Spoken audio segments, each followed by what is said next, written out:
The main character of the Tor Eben is, and he is in the elite S-Rang group, managed by a hero named Siphon. The Taurus reflects the monster's invasion and immediately casts a look at the girl Lisa, asking her condition. In response, Lisa smiles and sincerely thanks him for his help. The young man calls for friends not to stop because there is a little left. In response, the Torment exclaims that he understood everything. They grew together since childhood, so they used to encourage each other in any situations. Friends turn to the top, asking him to talk to them. Their company always kept together no matter what. They say that he should leave the band. The protagonist is stunned, because he realizes that by this point they always kept together and supported each other. The young man exclaims from surprise. Squine notes that it is better to find out about it now. Subsequently, the main character learns that he was only a burden for them. Tori does not believe in his ears and asks if it is a joke. He cannot understand why they suddenly expressed it. Sin turns to the Torah, asking him to understand, because he cannot allow his best friend to die. Torah listens silently. Lisa supports Sina, confirming his words. She warns that if everything lasts, sooner or later, it will die. The protagonist does not take her words seriously. Instead, his gaze stops in the girl's hands, and on Setri. The guy understands that this is not the wedding ring he gave her. He looks at other friends. Nelieli and Soar silently watch him without saying a word. Smiling, they throw him empty replicas. The protagonist finally realizes, all this time he was only a source of entertainment for them. His best friend betrayed him, stopping not only trust, but also the bride with whom he spent the night. He cannot understand why all this happened. Tori covers anxiety. How much time do they take it by the nose? Cyclin will ask whether he has become clear, and adds that for his safety it is better to stay away from them as far as possible. The protagonist shouts angrily at a former friend, ordering him to silence, and he beats him with force. He breaks into a cry, accusing Saison of knowing his engagement with Lisa, but still decided to pick up the girl for himself. In response, the Saison only mockingly. Angry, the guy rushes to him with a new attempt to hit. However, one of the girls pumps him from the ceiling and orders to stop immediately. Nellie is interested in what he is busy, and Samara is disrespectful to call him pathetic. Suddenly, the main character has something small in the chest. It turns out that it is the same wedding ring that he at one time gave her. The guy exclaims in surprise, without being surprised. Lisa breaks into a cry, stating that she never wanted to be with him, and he sharply demands that he be kept away. They say goodbye to Toro. The protagonist goes to the rain, thinking in the middle of the wet streets. He looks at the ring in his palm. And in the imagination, the smiling Lisa instantly breaks. He in a fierce anger tosses the wedding ring down, heavily grabbing the air. The furrow, covered with rage with a frantic cry, falls down. He angrily strikes his fist on the ground. The image of that girl does not leave his thoughts. As soon as he imagines her time with another, the rage in it flashes again.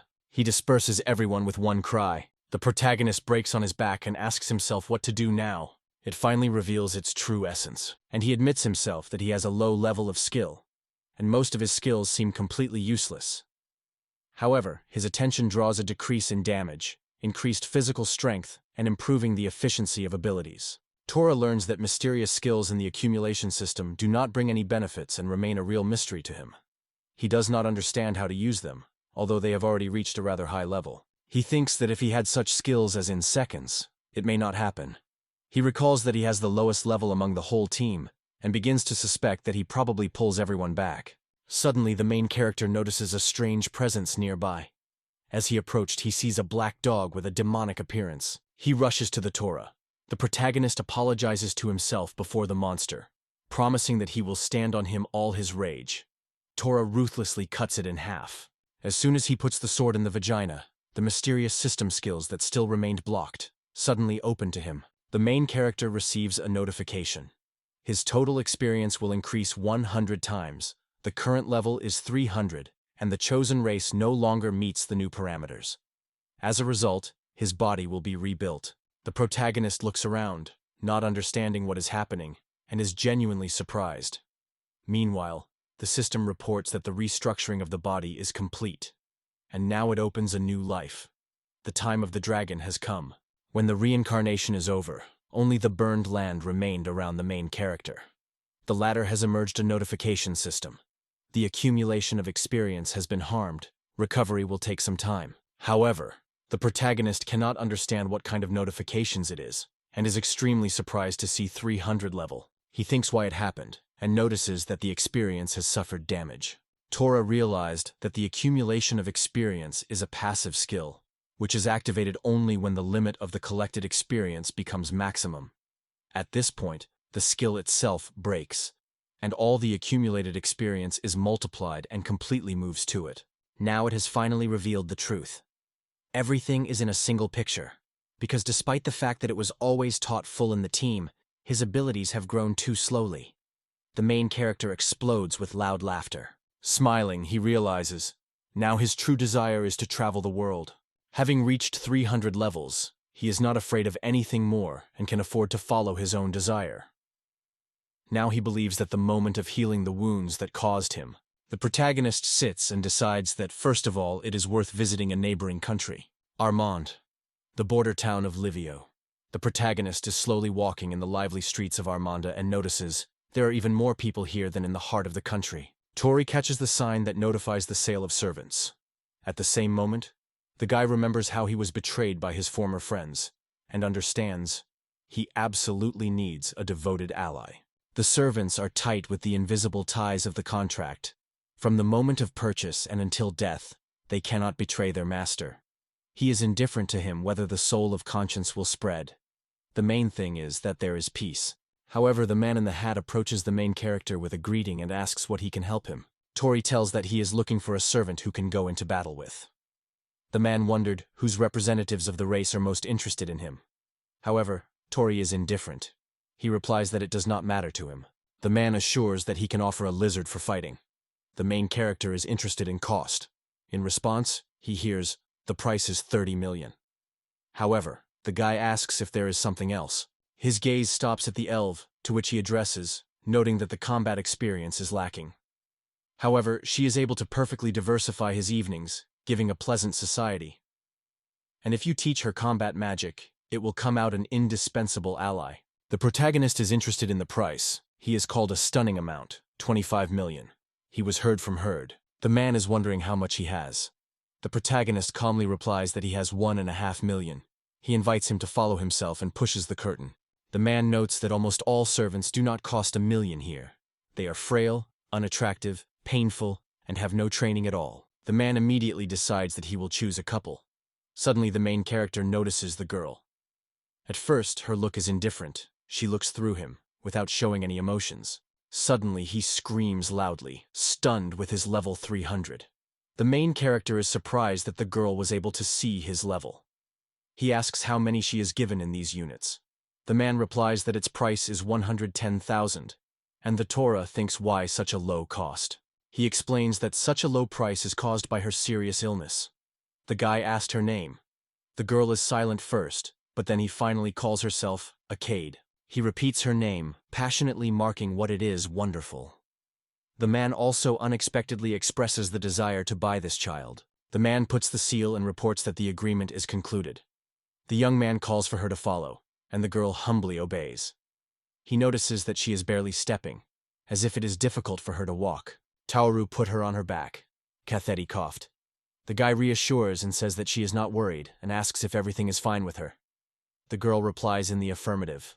The doctor explains that she has a rare illness, peculiar only to zoos. The hero is stunned by the discovery that the girl is not a man. The doctor notes that it is not easy to assert it, because she has no characteristic signs, neither the tail nor the ears. Still, she undoubtedly belongs to zoos. Its pupils are widely open, and the elongated formation on the nape of the neck resembles a real tail. The protagonist concludes that if he really tells the truth, then his physical abilities should be extremely developed. He is wondering if there is a way to cure all this. The man explains that the drug is made from the heart of the dragon, and there is no replacement for them. Already on the street, the girl is trying to say something, but the protagonist calms her down, assuring that she is surely recovering. It is covered by excitement and easy embarrassment. Tora advises to stay at home and gain strength until she recovers completely. He then asks her if she considers him a bad master who does not care about her servants. Carriage shakes his head silently, denying. The doctor did not delay them and waved their hand, ordered to return when all the necessary ingredients for the medication. The main character thanked him, addressing, "Thank you, old." However, the doctor was annoyed in annoyance, saying that he is only 30 years old. For 3 hours the guy has been wandering through a thick forest, trying to find a way out. Suddenly, he notices the monster. Tenses, preparing for danger. But those frightened by his presence flee with his hurry. The guy is amazed at their reaction and concludes, monsters hear a threat and clearly listen to their own instinct for self-preservation. Suddenly something attracts attention. He realizes, in front of him, a dragon. Usually a whole army goes to destroy such a creature. But synchronously, a man rushes to meet him rapidly. The hero thinks whether he can kill the dragon on his own. The imagination is a creepy scene of his own death, and it is covered by fear. Tora notes that his height exceeds 10 meters. But suddenly the protagonist comes to the opinion of a new girl. A young man with burning anger in his eyes suddenly realizes that this girl is still alive and waiting for him. He raises his voice, causing a dragon to fight, full of determination and tearing. The monster rushes to him, but the guy cleverly evades. However, his leg is suddenly stuck in the ground. The dragon is rushing at him, and at this moment the images of ancient friends flash in the mind. Tori feels disgusting to them, but despite it, he will never allow himself to look like them. He breaks forward with the sword on the sword, lightening the dragon lightly with one powerful blow. With him falls, and the mountain that stood behind. Next to him, the corrupt body of the dragon settles difficult, then the stone stains on the ground. The protagonist looks at this picture, still stunned, and finally realizes, here she is a real 300th power. Subsequently, in the house, the protagonist stretches the girl's medicine, insisting that she drinks them. Should make it easier. Carrie is wondering if he has prepared this medicine specifically for her. The guy explains that he collected all the necessary ingredients and asked the old Poller to cook the medicine. He looks at her thoughtfully, hesitation whether she can drink it. The girl nods confidently, and without hesitation, swallows herbs. Her cheeks are instantly poured with a blush. After that, he goes to bed. The main character notices that her state of health has improved a little, and concludes, the drug is still in force. In the meantime, he looks at his hands, and here he realizes that the strength in it now is much more than he could have imagined any time. But this power requires caution. Then everything will decide every step. The young man confesses to himself that he would never think that he would have to think about such things. The next morning, the main character wakes up, yawning widely. Noticing a girl near himself, he asks as she asks why she sleeps here. The Tory descends to the first floor and puts the meat on the cook's table. He proposes to prepare it for reward. The chef, noticing the unusual meat, looks in surprise and notes that it looks like pork, although it does not give a definitive answer. In the end, he is wondering that it is a wonder. The guy explains that it is the meat of a real red dragon. The man is amazed to the depths of his soul, but still takes the preparation. He soon serves a dragon's selection steak and fragrant cutlets of his meat. Toru tastes the dish and cannot hide its grip. The taste is incredibly saturated and pleasant. The guy did not even imagine that he would once be lucky to taste the meat of the dragon. The girl wondered what it was. Tora explained to her that she was her breakfast. Juicy cutlets from the dragon. Cade bites the dish, and admiring its taste, is kept in food. The protagonist watches her, and then notes that something should be solved with her clothes. They go shopping and pick up a new wardrobe for the girl. The hero asks her whether she really does not want to use the staff. The girl insists, "Buy me what I want." Tori hesitates, not sure of the decision. "Listen, Labe." Karen, meanwhile, tries to take 2 other fans to use them as weapons, but they are clearly too large for its fragile palms. However, he recalls that she is a beast, so he is not surprised if she learns these skills. They walk slowly with the market. The protagonist notices that Kamid does not look away from cakes. At this point, his thoughts return to the memories of the forest. The guy wonders if the girl wants something. She first refuses, but he gently asks her not to be ashamed. Then the girl confesses that he really wants to get something. The young man rejoices, hearing her recognition. Kaide causes a piece of cake. Tori extends her the box and asks her to hold her as she said earlier. The girl thanks and addresses him as the owner. He stops for a moment, and then with a touch of awkwardness, he asks her so much no longer to call him. The girl resists him, emphasizing that he is her master. She returns to him again, and the protagonist notices tears in her eyes. Cyril is annoyed because of the annoying behavior of servants, and now it is covered by fear. It seems to her that he just dreams of getting rid of her. The young man gently strokes her on his head and smiles, asks what she is. Tori sincerely assures the girl. He does not have to repel her and wants her to be next to him until the end of his days. He confesses that he may not be the best mentor, but he sincerely needs her support. The guy smiles and frankly confesses what he rests on her. Then the girl decisively takes his hand. She assures that the better and noble man is not found and ready for everything for him. Khalid begs to allow her to stay with him forever. The guy confesses that he became awkward to hear that. The girl apologizes. Unexpectedly, he offers her to cut the bangs. She replies that she would handle herself if there were scissors. Suddenly, the main character has an unspeakable feeling. He exclaims in surprise without realizing what is happening.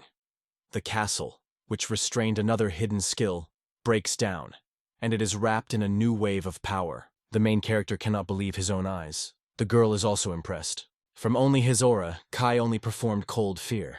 There are several system windows in front of the Torah. They say that the ability to accumulate magic, enhance skills, as well as gain experience is now damaged, and it will take time to recover them. At the same time, the experience he will receive has been temporarily increased by pages. Further, the main thing, it exceeded the previous border of pumping skills, setting a new, even higher maximum. Moreover, he has discovered new skills, to double the experience, as well as to take magic in debt. The guy does not understand why his skill has been acting again, and brought him experience. He cannot even imagine how much he has intensified. From the powerful aura that she enveloped, Kairi shuddered with fear. He exclaims and quickly removes it. After that, he lifts her, apologizes for what he frightened, and explains. Thanks to his new skills, his strength has increased even more. The hero is wondering if everything is fine with her. She replies happily, enthusiastically shouting that her mentor is just incredible. He questioned whether she really thinks. The girl confidently confirms this. He looks carefully at his characteristics and skills, thinking about what is hidden behind this mysterious 50th level. He cannot understand why the level has grown so sharply, because it usually held about a dozen. After all, he concludes that his level has probably increased. Tori noticed 2 more series of accumulation skills that remain unused, and thinks what will happen when they are activated. The girl is wondering if everything is fine. The guy assures that yes, it is just a little confused. After that, he asks what she wants from him. Carrie is embarrassed and trying to put everything in a joke, they say. Nothing special. The guy insists that she is not ashamed. The girl jokes that she would not give up soap. The guy does not hide surprise, asks again. Already near the house, Coyote asks the Torah with doubt whether the one that their joint boil is sure is a really good idea. The young man asks if she hints that he will not be able to restrain when he sees her. The girl blushes. It dresses in a towel. He states that she should wash her hair. Cade has become aware that he is uncomfortable when the gentleman is taken for such cases. The guy is a little annoyingly ordered the girl to sit down, emphasizing that it is his order. She obeyedly agrees, and he creates joyfully. His gaze slides on her back with admiration. However, he quickly takes his hands and cautiously begins to wash her hair. Torug attracts the attention of a fluffy tail that looks at the bottom, and he is wondering who she is. The girl smiles and replies that she is a fox. Truk mentally notes that he has never seen her live, and immediately he remembers the gossip. They say they always have golden fur and soft wool. But suddenly his hands move involuntarily, and both jump from surprise and fright, barking loudly. The guy, apologizing, goes, and the girl, meanwhile, is embarrassed. She assures that everything is fine with her, and if her ruler wishes it, she does not deny it. The man looks at her carefully. After that, he just clicks his fingers in front of her. She cannot comprehend his actions in any way, and in the meantime, he already disappears from her field of view. In a smile, leaving the room, he replies that he thinks about it when she grows up a little. The girl is in a confusion of red and calls him a mentor with excitement. The girl cuts off her hair. The protagonist watches it and notes that such a hairstyle looks much more. She, smiling, confesses that her hair looked too careless. Tori notices that she missed a little, but the girl explains to him that she was her ears. He notes in surprise that she also has a couple of human ears. The girl tells that, according to legend, God, who created the animal, had a special passion for their ears. However, he also liked human ears. It is not able to choose between the 2 options. It hesitated for a long time, until the idea broke out, to combine both types into one. However, the protagonist notes that God has extremely strange preferences. The girl agrees with that. They together bring her short-trimmed hair. Kayad looks back to the Torah with a joyful smile and shining with happiness says, "What an incredible day today." The guy suggests that if she liked, tomorrow they can spend an even more interesting day. The girl agrees and confesses that she dreams of being near him. The next morning, the main character covers anxiety. Kaisid asks what happened. In response, he explains that the owner of the weapons shop was not a joke, and now forces to pay for the repair of all broken weapons. The girl thoughtfully asks herself what he has died. Tori gets an overwhelmed sword from the vagina, and smiling awkwardly, confesses to her that he tried to clean his weapon yesterday, but accidentally broke it. He decided to visit the weapons store to buy a new one. The blacksmith extended him the strongest sword from his arsenal. The protagonist evaluates this as quite well and proposes to test the find. But as soon as he waves the sword, all the windows fly in the building, and the sword itself breaks for the second time. The blacksmith breaks out a surprised exclamation when he sees that all the swords and axes in his workshop are interrupted. The protagonist, meanwhile, completes his story, and the Kaad, impressed with the herd, is silent first. She reports that he knows a place where you can get a wonderful weapon. Together, they approach the very edge of the ruins. The girl reports that there is a temple of sacred weapons. The guy is in surprise that she is just joking. Sacred artifacts are not allowed to wear all heroes. Only the chosen are honored to receive such weapons. He doubts that he will be able to get at least one. Cade is convinced that her mentor will certainly cope. The guy notes that it is quite spacious. The girl tells him that the temple was erected in a time when the gods were worshipped above all. 2 trials must be overcome to seize weapons.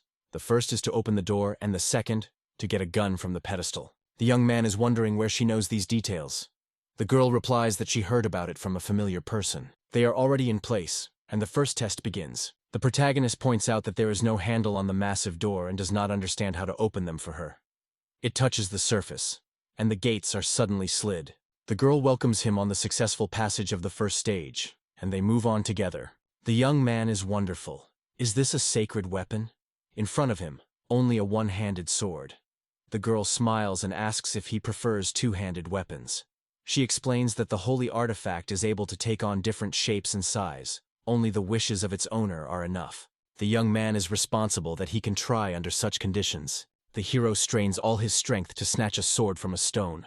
He, falling on his back, pulls the sword from the vagina. The girl smiles happily and sincerely welcomes him. At the same time, the Torah reminds that all this was made possible by her, because if she did not talk about the temple, he would not have received weapons. She claims that he would still end up here because he was chosen for sacred weapons.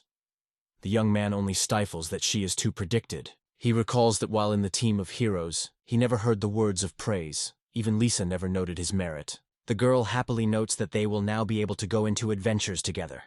The guy eagerly supports her idea. They go to the city just from the temple. Tori offers the girl as soon as they arrive, register them as a team of adventurers, and celebrate this iconic event. The girl gladly agrees. The guy is delighted with the forest.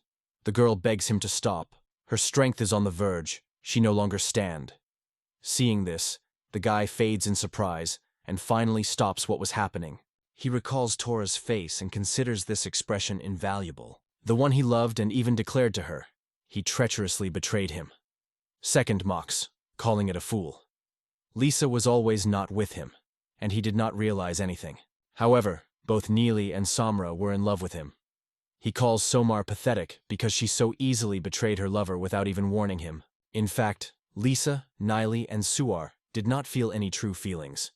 He simply has a special ability, a demonic eye of temptation. He causes his girls to obey hypnosis.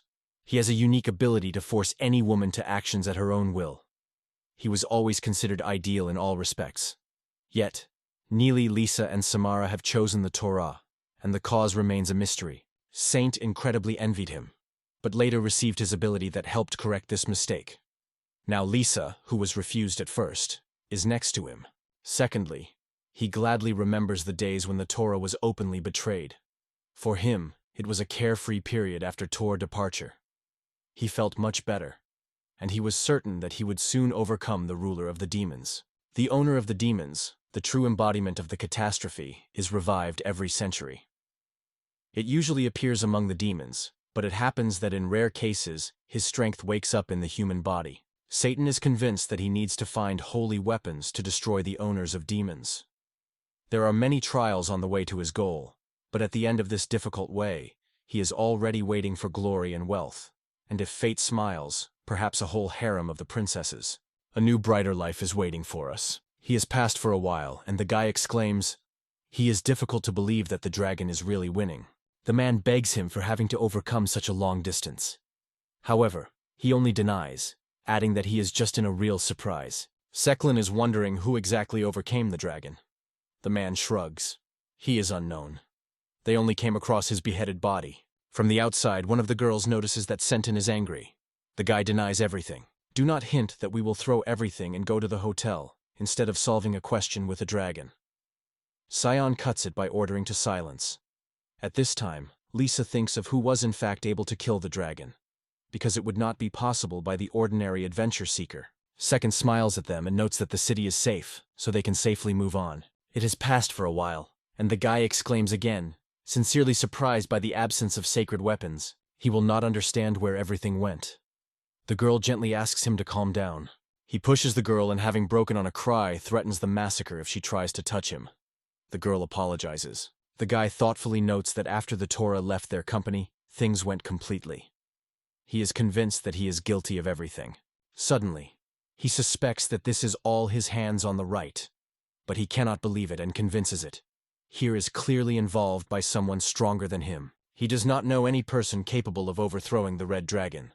He suggests that the one who killed the monster and the one who took the sacred weapon is the same person. Secondly, he decides, as soon as he learns who it is, will immediately deprive his life. At this point, the guy reports that the plans have changed. They go to the Luntat's dungeon. He suggests that they are waiting for success. The man whom they recently asked questions is interested in their business again, and reports that it was last appeared here a month ago. He voices it, which causes surprise to all present. One of the boys tries to explain that he is interested in his location.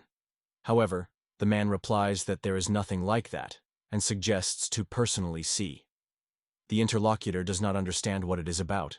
The second confusedly sinks to the knees.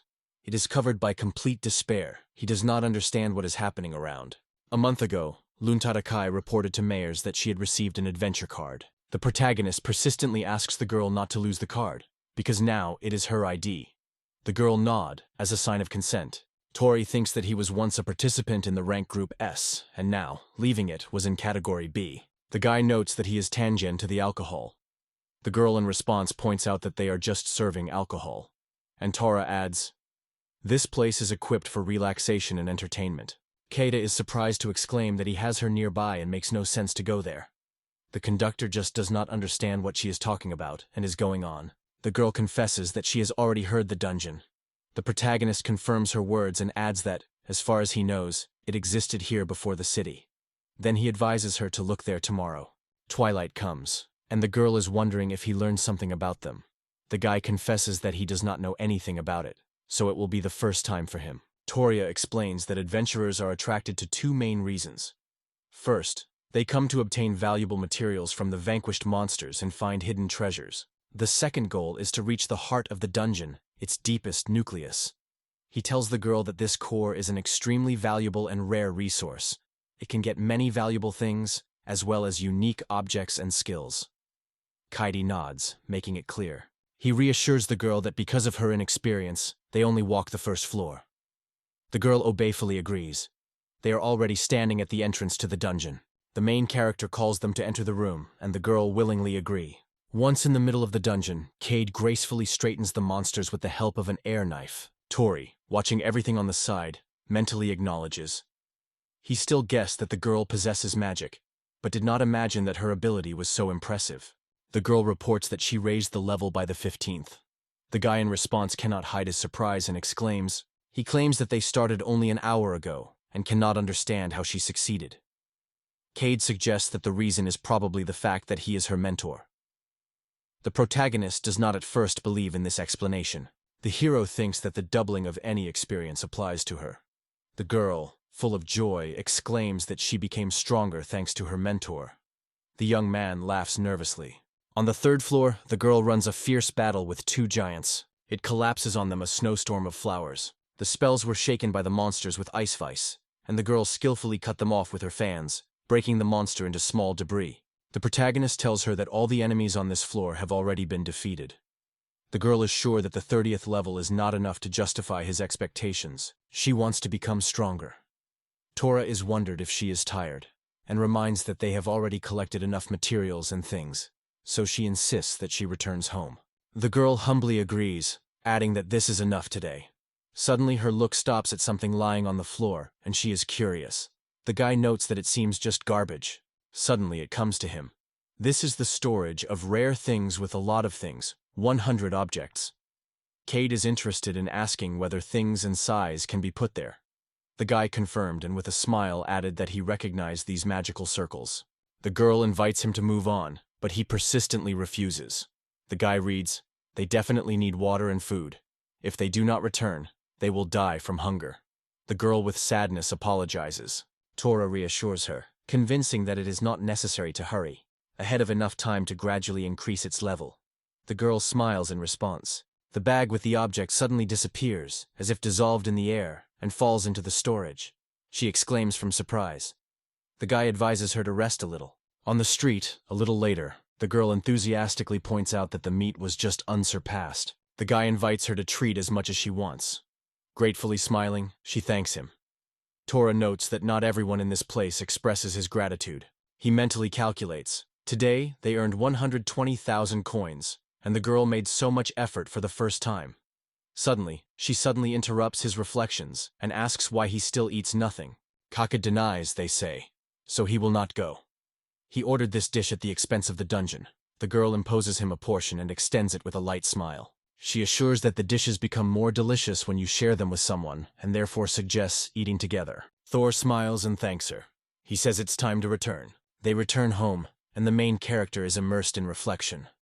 Earlier, his life was bitter and full of difficulties, but after getting acquainted with Kaida, everything gradually changed for the better. He feels that if it continues to continue, the void in the heart will finally disappear. Already in the morning, the bitter suddenly begins to call Tora. The guy is confused, he does not understand what is happening, and looks at the girl in surprise. An adult Kaid stands in front of him. She confesses that she was waking up in a new form. She first did not know how to proceed. A sudden girl actually becomes herself. Thor in surprise asks, "Is she really Kaid?" In response, the girl nods and confirms it. The protagonist is wondering what happened to her body. Kaid tells him that she has already woke up in this form. The guy tries to comprehend the situation. Yesterday before him was a little girl, and today, a real beauty. He is wondering what happened. The girl also suggests that the reason is that the level rises too rapidly. The guy can't understand what she is talking about. Kaid explains that when children reach the 20th level, they grow up. Their bodies change and grow, and at the same time, their abilities are significantly strengthened. The protagonist believes that to build muscles and strength it is quite real, especially when way that after reaching a certain level, even his racial affiliation has changed. He mentally wonder. He would never imagine that she would be so blossom and would become a real beauty. Now it is difficult for the main character to perceive it as a child. In his eyes, she is quite different. The guy is surprised why she is still half-aged and asks her to dress. In response, Katie demonstrates his torn clothes. Tori extends her clothes, but the girl immediately refuses. She insists that it is his thing. The guy is amazed. What she doesn't like? The girl confesses. She is embarrassed by the smell left on this clothes from him. Tora assures that if she does not like it, you can always invent something else. However, the girl pulls on her shirt and jokingly notices that she is too large. The main character with a smile notes that she is so comfortable and encourages the girl to dress the pants. But without hesitation, he agrees. Already on the street, they buy her new clothes. Cade asks the main character she looks now. He smiles back and says that she is wonderful. The girl laughs fun. He notes mentally that although her body is already adult, she remains a baby in her soul. Tori prompts her to try whether weapons really taste. The girl gracefully waved a fan and assured that everything was fine with her. The protagonist noted that if she is so vigorously shaking in a name, it can easily be injured, and then proudly added that it is now able to simultaneously use 2 magical spells. When Kahid steps the street, All the views are chained to her. The locals are wondering where such a charming beauty came from in their city. Some are enthusiastically whispering about her friendliness, while others even admit that they would have dreamed of having the same servant. The protagonist notices how passionate comments about the beauty of Kayad will pour around, and cannot hide the disgust of the envy of others. The girl with a smile assures that today her earnings will grow even more, but the guy advises not to worry about the money, at least on this day. He reminds that after the victory over the dragon, they have money, so today it is worth focusing on raising the level. That is why he took care of being necessary. The girl shines with joy and invites him to have fun today. In the dungeon itself, a crowd of skeletons suddenly rushes to the attack. The girl with a powerful gust of air will make a crowd of skeletons, destroying them in one go. Around the girl, who brought the magical circle, the fragments of skeletons are crumbled. Their bones are broken and helplessly fall to her feet. She rejoices in her success. The Tory supports it and adds that he feels like this exaltation. She now has a 50th level, while only the 15th floor is required to pass. It breaks down with enemies so easily that the Torah is almost smoking from boredom. The girl is wondering if he is not tired. He denies and explains that he just slept a little this night. Kaid smiles and flies flirtatiously fans. She took out the garbage. Having spread the carpet, it drops to the knees and claps itself on the hips. The protagonist is red, and assures that nothing wrong will happen if he rests a little. The girl agrees with him, supporting this opinion. The young man is slowly plunging into a nap, thoughtfully noting what charming aroma flowed from her. Feeling pleasant fatigue, he realizes that he will fall asleep. Toro wakes up and thanks the girl for allowing him to rest. She gladly replies that it is not difficult to help. It is at this moment that Toru pays attention to a whole bunch of skeletons that lie nearby. He is interested in what happened here. Karad briefly explains, "While you slept, we were attacked, and she had to destroy them." The protagonist is striking that she managed to destroy them without even moving.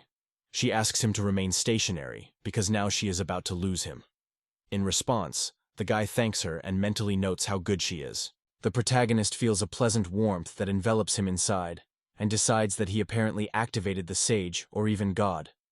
He turns to the girl with interest, asking her abilities. The hero confesses that he knows almost nothing about them.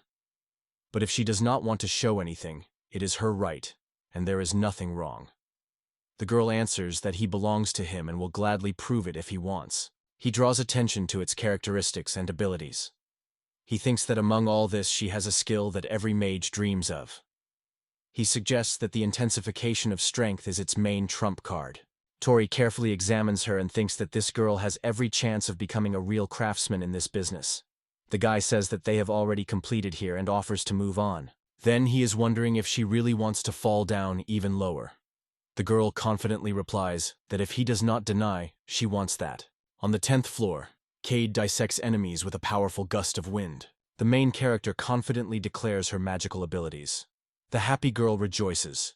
Thanks to the growth of her level, her magical power is increasing so rapidly that she does not even have time to understand all the power of new opportunities.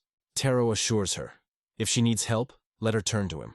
Kai agrees with this. It produces a compressed airball. The young man believes that the Hoblin riders are quite serious rivals. Although he does not feel any sympathy for them, he is still sorry for these creatures. On the 20th floor, they stop, ignite the fire. The guy extends her a bowl of food. She thanks him. She apologizes because it should have been her work as a maid, but he assures that you should not worry. Everything is fine. Tora is interested in what level the shack was reached. A girl with a smile replies that she is now 150. The young man is genuinely surprised. It has recently been a gap in the whole 100 levels, and now she was compared to him. Kaisid assures that the food is delicious and the owner prepares perfectly. Ask Tara whether this is true and whether he agrees with that. The guy is wondering how to use magic. At first, the girl shrugs a little confusedly without realizing the question, but then gives an explanation. The most important thing is to show something. Magic consists of 3 main components: state, spell, and imagination. If you have a spell, you can create different variations with it. But even if you are not familiar with the spell, the guy understands her so much that he can imagine as a flame flares up in his hand, and this imagination becomes reality. The fire is truly igniting. He rejoices in his success, but recognizes that the task was extremely difficult. Cade smiles and assures that he is lacking only a little more practice. The young man also wants to master magic and wants to do it as soon as possible.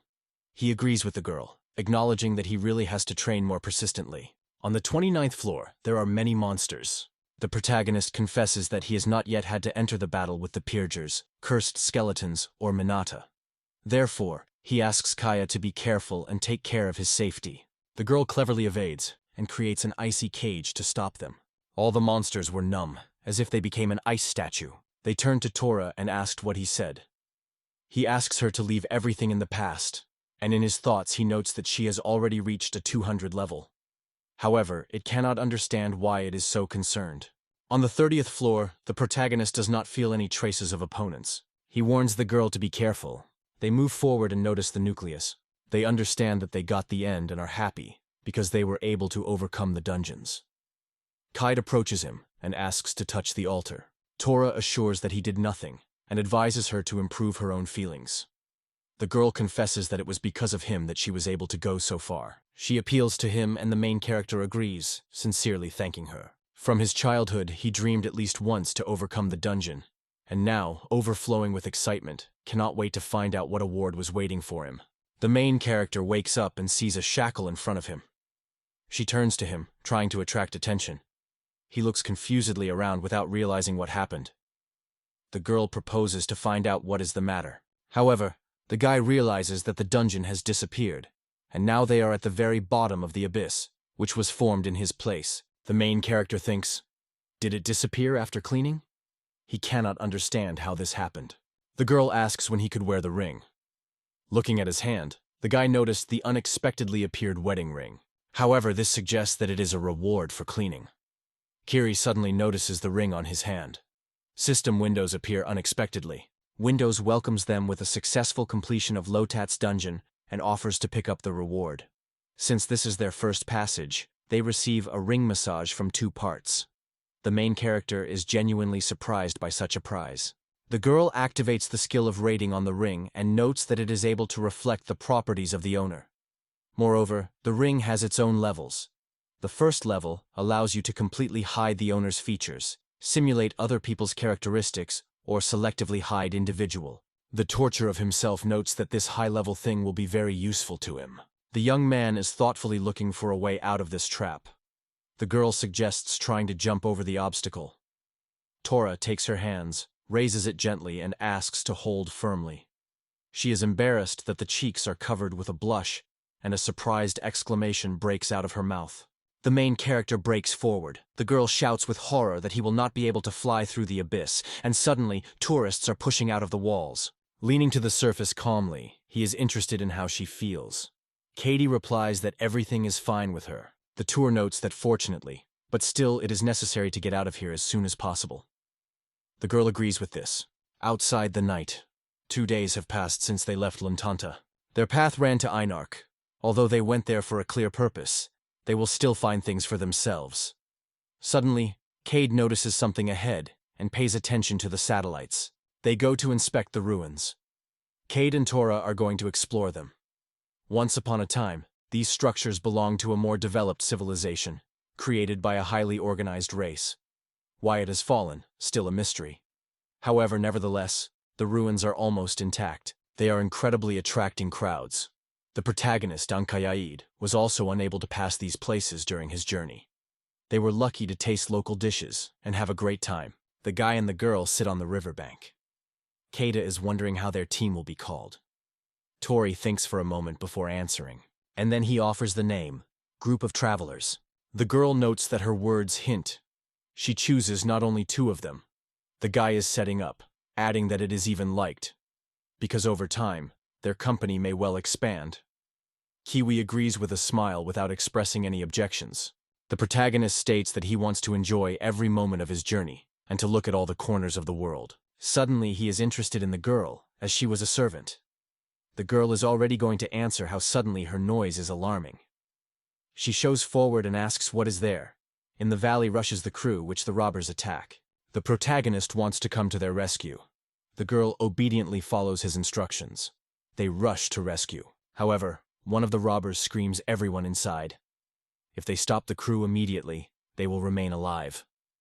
Like nothing evil will happen, The villains only want to have a little fun with their prey. Suddenly near the robber there is a Taurus. He instantly pulls him from a horse. One of the robbers demands that everyone stop immediately, and his accomplice asks, "And who are you?" These men seek his death. However, the main character exhales the spell. The robbers fall and no longer rise. Tora begins to think that he may have overdone. Unnoticed for him, behind the ready archers who are watching the stranger and cannot understand who he is. One of them, for a long time, hesitates, releases an arrow. However, Kakti skillfully reflects this attack. She rapidly attacks, instantly removing enemies, and warns persistently, "Let them not even try to forget her." The young man disrespectfully states that their level barely reaches up to 10, and calls them pathetic failures. The girl is wondering if everything is fine with him. The girl comes out of the carriage and turns to them, recognizing that they do not even know who they are, but sincerely seeks to thank for help. Kayed looks stunned, and the guy blushes awkward. The stranger decides to introduce herself. Her name is Mariana, and she is the daughter of Count Rote. With her sincere gratitude, Mariana thanks them for the salvation. Tori is also presented as a traveler, after which he indicates Keita, introduces the attendees to her and adds that she is his companion. The girl smiles happily and clarifies whether his name is really Tori. She gently takes them and asks whether they will agree to accompany her to the estate, because she wants to express her gratitude. Moriante vigorously pushes the carriage forward, despite the stubborn resistance of the Tora. Already sitting in a carriage, she asks where they go. The guy explains that their destination is now Enark. Mariana happily points out that her residence is located there. She suggests that if they want to linger at night. The protagonist refuses, saying that it is too much. The girl does not insist. Meanwhile, the guy notices another girl nearby, who is silently standing away. The Tory turns to the camise and asks if she has something to say. She quietly replies that she trusts and follow him. They stand by the window staring at the distance. Mariana happily points out that the city of Einark has already appeared on the horizon. That's what Einark actually. They arrive at the girl's estate, and she welcomes guests, surrounding them with care and warmth. The Bogretsky gladly welcomes the lady on his return. Marietta turns to him and is wondered if he saw his father. Heroes are approached by a maid, and reports that she is aware of all recent events. Having presented Ulara, the girl specifies that she is a personal maid, Ms. Mariana, and offers to accompany them to show their rooms. She holds Thor to his room and invites you to set up as at home. The guy looks stunned, not hiding surprise. Seeing a soft bed, he runs up immediately and is happy to rush to him. Marietta, who has been watching all this time, laughs fun, and confesses that she is extremely interesting to watch the main character. He in response is embarrassed and blushes with shame. The girl confesses that she really wanted to show them the city, but notices that Tori wants to relax. He in response says he still planned it. They walk the city. Mariente from Kadid scratched on the statue, and Toru and Ulari were watching them on the side. The protagonist is surprised to learn that Mariani is a daughter of a local graf, and cannot understand why this girl was on his own. Ulara explains to him that Mrs. Mariana is a real favorite of local residents, and even one of her presence can change the situation. The young man is striking this fact. He did not expect it. One of the girls adds that earlier Mariana got a name as the adventure of the highest S-class. Mariaf appeals to her new girlfriend and reports that in that store they sell incredibly delicious sweets. Kayet looks in surprise and, a little discord, asks permission from the protagonist. He agrees with a smile. The hero extends her money, mentally rejoicing, now they are friends. The girl sincerely thanks the main character. Tori thinks of himself. In fact, he saved the money for her, and if she wants it, he's ready to give her freedom. But despite this, he still seeks to fill the void formed in his heart. Whenever the memories return, the pain becomes unbearable. Subsequently, he will forget everything and finally find peace. Then he will not need the servants. They are amazed by a huge statue. Marietta notes that this is an image of her father in his youth. The residents, along with her, worked well on the sculpture, and the father himself is quite awkward because of such attention. The guy does not hold back the delight. In his opinion, the statue is really beautiful. Suddenly the statue begins to shudder. The girl looks confused, because it is definitely not like an earthquake. It cannot understand what is happening. The statue suddenly cracks, and the inside of the tentacle is erupted. They grab people, and among them is Mariana. Tora, seeing this, desperately exclaims her name. The main character exclaims. She is angry because she found herself in the abyss. The young man turns to others. One woman in despair shews about her grandfather. The boy is calling his mother nearby, and her husband remembers her daughter a little away with anxiety. Tora suddenly realizes that not only he was in trouble, many other residents of the city have also been victims of abduction. Ulara reports that he follows his mistress. The guy calls Kamid, and she immediately guesses what is being about. He exclaims to wait for Jara, because they will go with her. The girl in response loudly states that they are only guests, and have no right to interfere with the affairs of this city. He assures her that it will be impossible to cope with the search on his own, because their opponents are far from helpless. The girl agrees. All three manage to jump inside. KED creates a protective field to soften the fall, and then causes a radiant ball of light. Once inside, they find underground catacombs, and the guy asks what it is. Ular explains that the city is built simply on the ruins of the ancient underground city. He gloomily points out that there is a real maze here, and this is not for the better. Kai draws attention to the ubiquitous slippery, which covers the surrounding space. Ularum assumes that it is left by a monster who stole that woman. They decide, if they follow this trace, they will certainly come across. The protagonist states that he will sing in the foreground, Kaid will take a central position and leave the rear behind Ular. Girls are happy to support this arrangement. However, the guy insists that they do not waste time and move on. They are desperately reflected from the monsters. The guy was amazed. He did not suspect that this place was so deep. Clara confesses that she has been here more than once, but she has not yet succeeded in the 4th floor. She was not immersed in deeper, so she cannot answer his questions. The protagonist asks Kaya to feel the aroma of Mariana. The girl looks forward and points her hand. They say, he seems to leave. Suddenly behind the protagonist appears a monster, ready to attack him. But at the same moment his head pierced the enemy weapon. Lara is wondering if he is intact. He nods and thanks her. Noticing her skill, he asks who she works. A girl without hesitation replies that he is a killer. Tora realizes that she could completely cope with those robbers on her own. Chads exclaims that the stench is getting stronger, so they are almost in place. All three stand next to the gate. They are met by the crowd. Some people exclaim that he could not think. Someone was able to get so far, and one man was outraged by the audience fools. One of the men noticed women among those present and immediately begins to care for their sympathy. The other shouts loudly, calling everyone not to be ashamed and have fun. The protagonist notices 2 horns and instantly guesses that there are demons in front of him. Kaifida promises to clear his way. It raises the icy wall. Demons are aware that she has separated them. Get ready. And Tora expresses his admiration for Cade. The girl pleadingly asks to leave the demons on their destiny. And Ular appeals to him to save her mistress. The main character understands his enemies, but is constantly rushing forward. Demons, trying to destroy it, are fiercely attacked, but he customizes them from the road.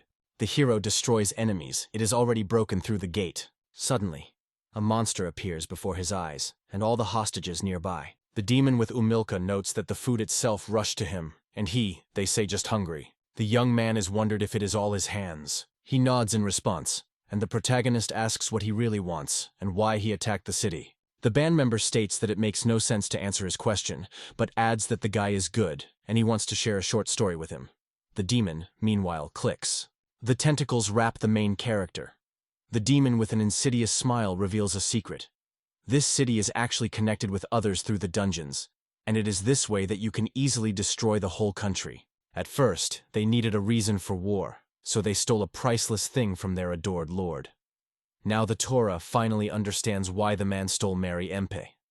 The words of the stranger only confirm his assumption. He is convinced that while the girl is, the situation is under control. Toru is angry, the demon roaring loudly, arguing that his face reflects either the abuse or a passionate desire to shed blood. He cannot decide exactly, but states that it does not matter. He is still going to kill him. City Defender. The protagonist can easily escape from the tentacle. The demon tries to understand what is happening. The guy approaches him. A man, full of fear, rushes to the attack. It doesn't work. He warns, if it is even closer, it will crush it into powder. The protagonist inspires him not to be afraid and try. The demon only mocks, calling him funny, and then ruthlessly commands him to die. It launches a chain explosion, but he laughs until he notices that the main character stands in front of him. The young man is wondering if he is satisfied with what happened. The demon claims that it is impossible to harm him. Seeing this, the demon calls him a real monster. And again, he tries to unfold the chain explosion. However, the protagonist steps further, remaining unharmed. Men cover panic. They cannot understand what is happening. One of them considers it impossible and is almost sure that they are a real character. Tori strikes the sword. He cuts him in half with the monster who stopped behind.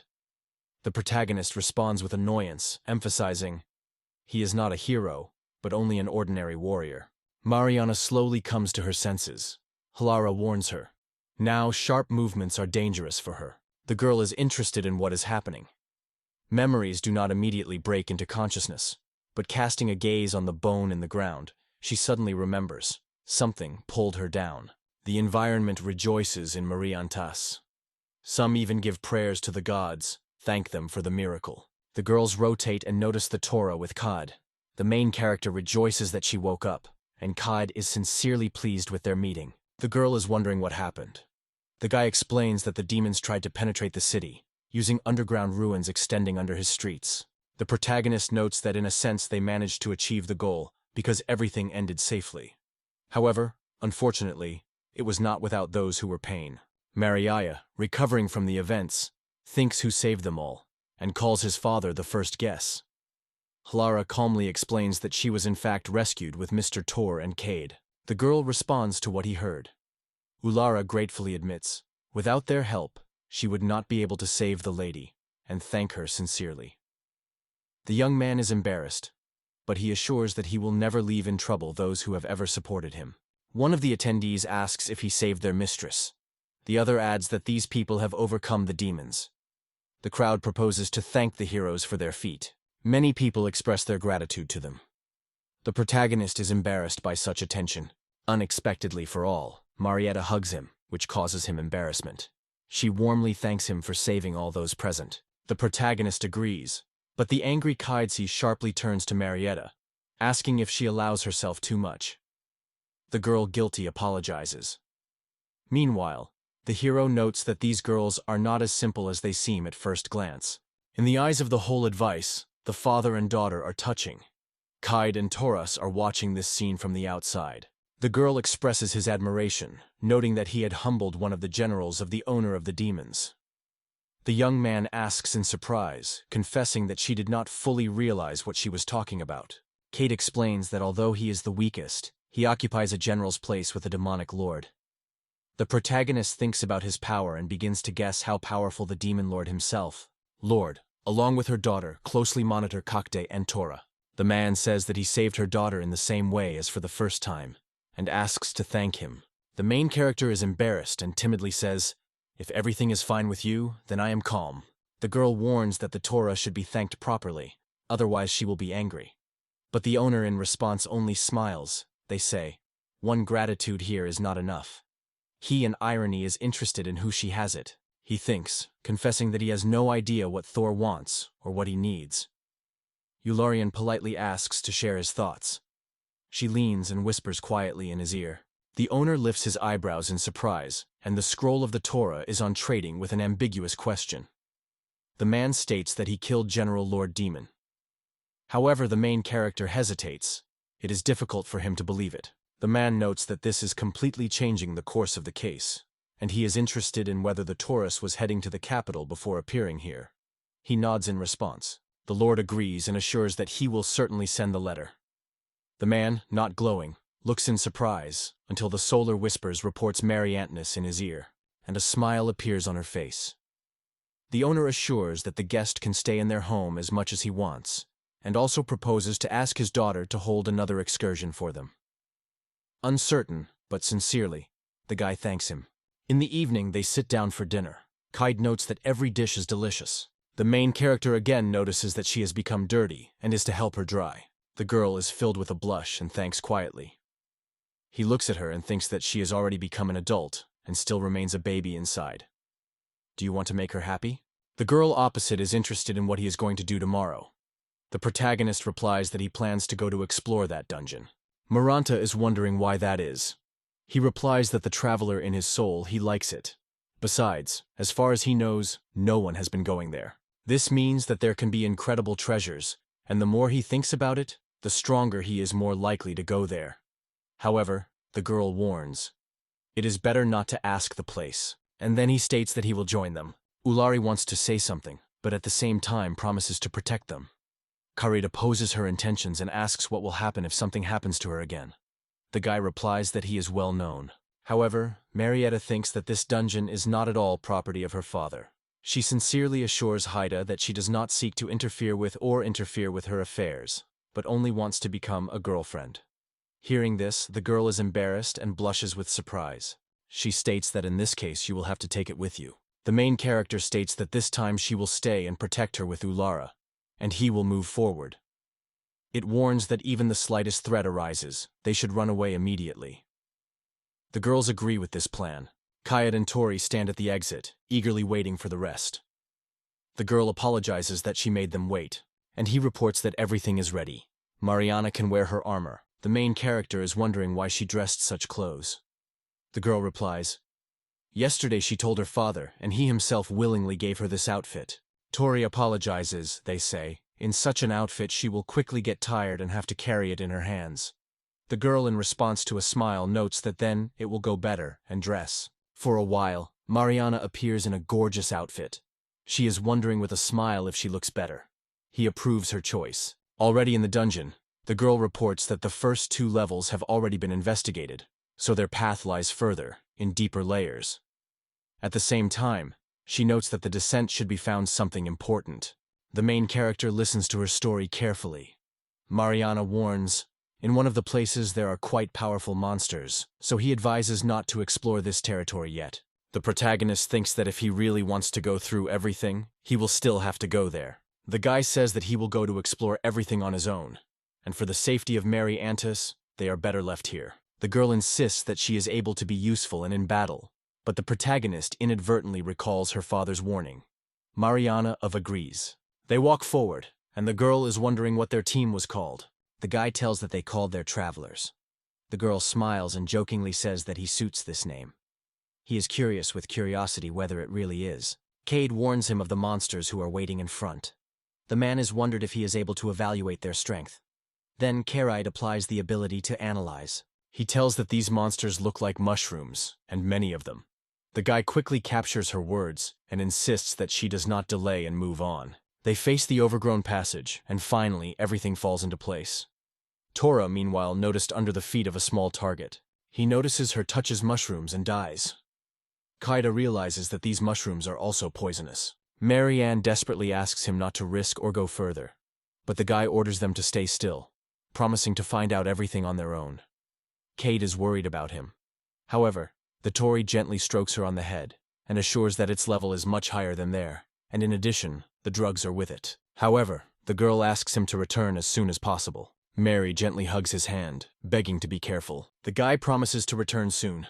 The girl wishes him success. It enters inside. Mushrooms are attacked. He remembers Coda and Marianne, and then thanks them sincerely, and starts a fight with mushrooms. Ulari wondered what kind of desperate screams. Khaled confessed that he was unknown. Marianta, however, spoke in defense of the Torah. The protagonist realizes that he does not threaten him, because the poison does not work on him. He understands for himself. The Dragonians really have considerable power. Tori boldly goes forward and crosses the threshold of the room. Looking around, he cannot understand what's a place. He begins to look carefully at the room. The guy jokes that it's a little funny. The guy returns, and Kate has wondered if he managed to know something. The protagonist laughs and shares that he came across a bottle, very similar to the healing potion, and has found a chest there. Marianta rejoices in his good luck and is wondering whether it has all the Torah. Kaida annoyedly exclaims that the girl is too close to the Torah. She sharply pulls her away, emphasizing that the owner belongs only to her. The main character has a hurry. Behind him, Ularaira advises him to keep caution, as it seems to a real man. He feels fear. On the second floor, you are forbidden to explore only those corners where no one has yet been, because there are really many such unknown places. The guy is interested in what was in this place before.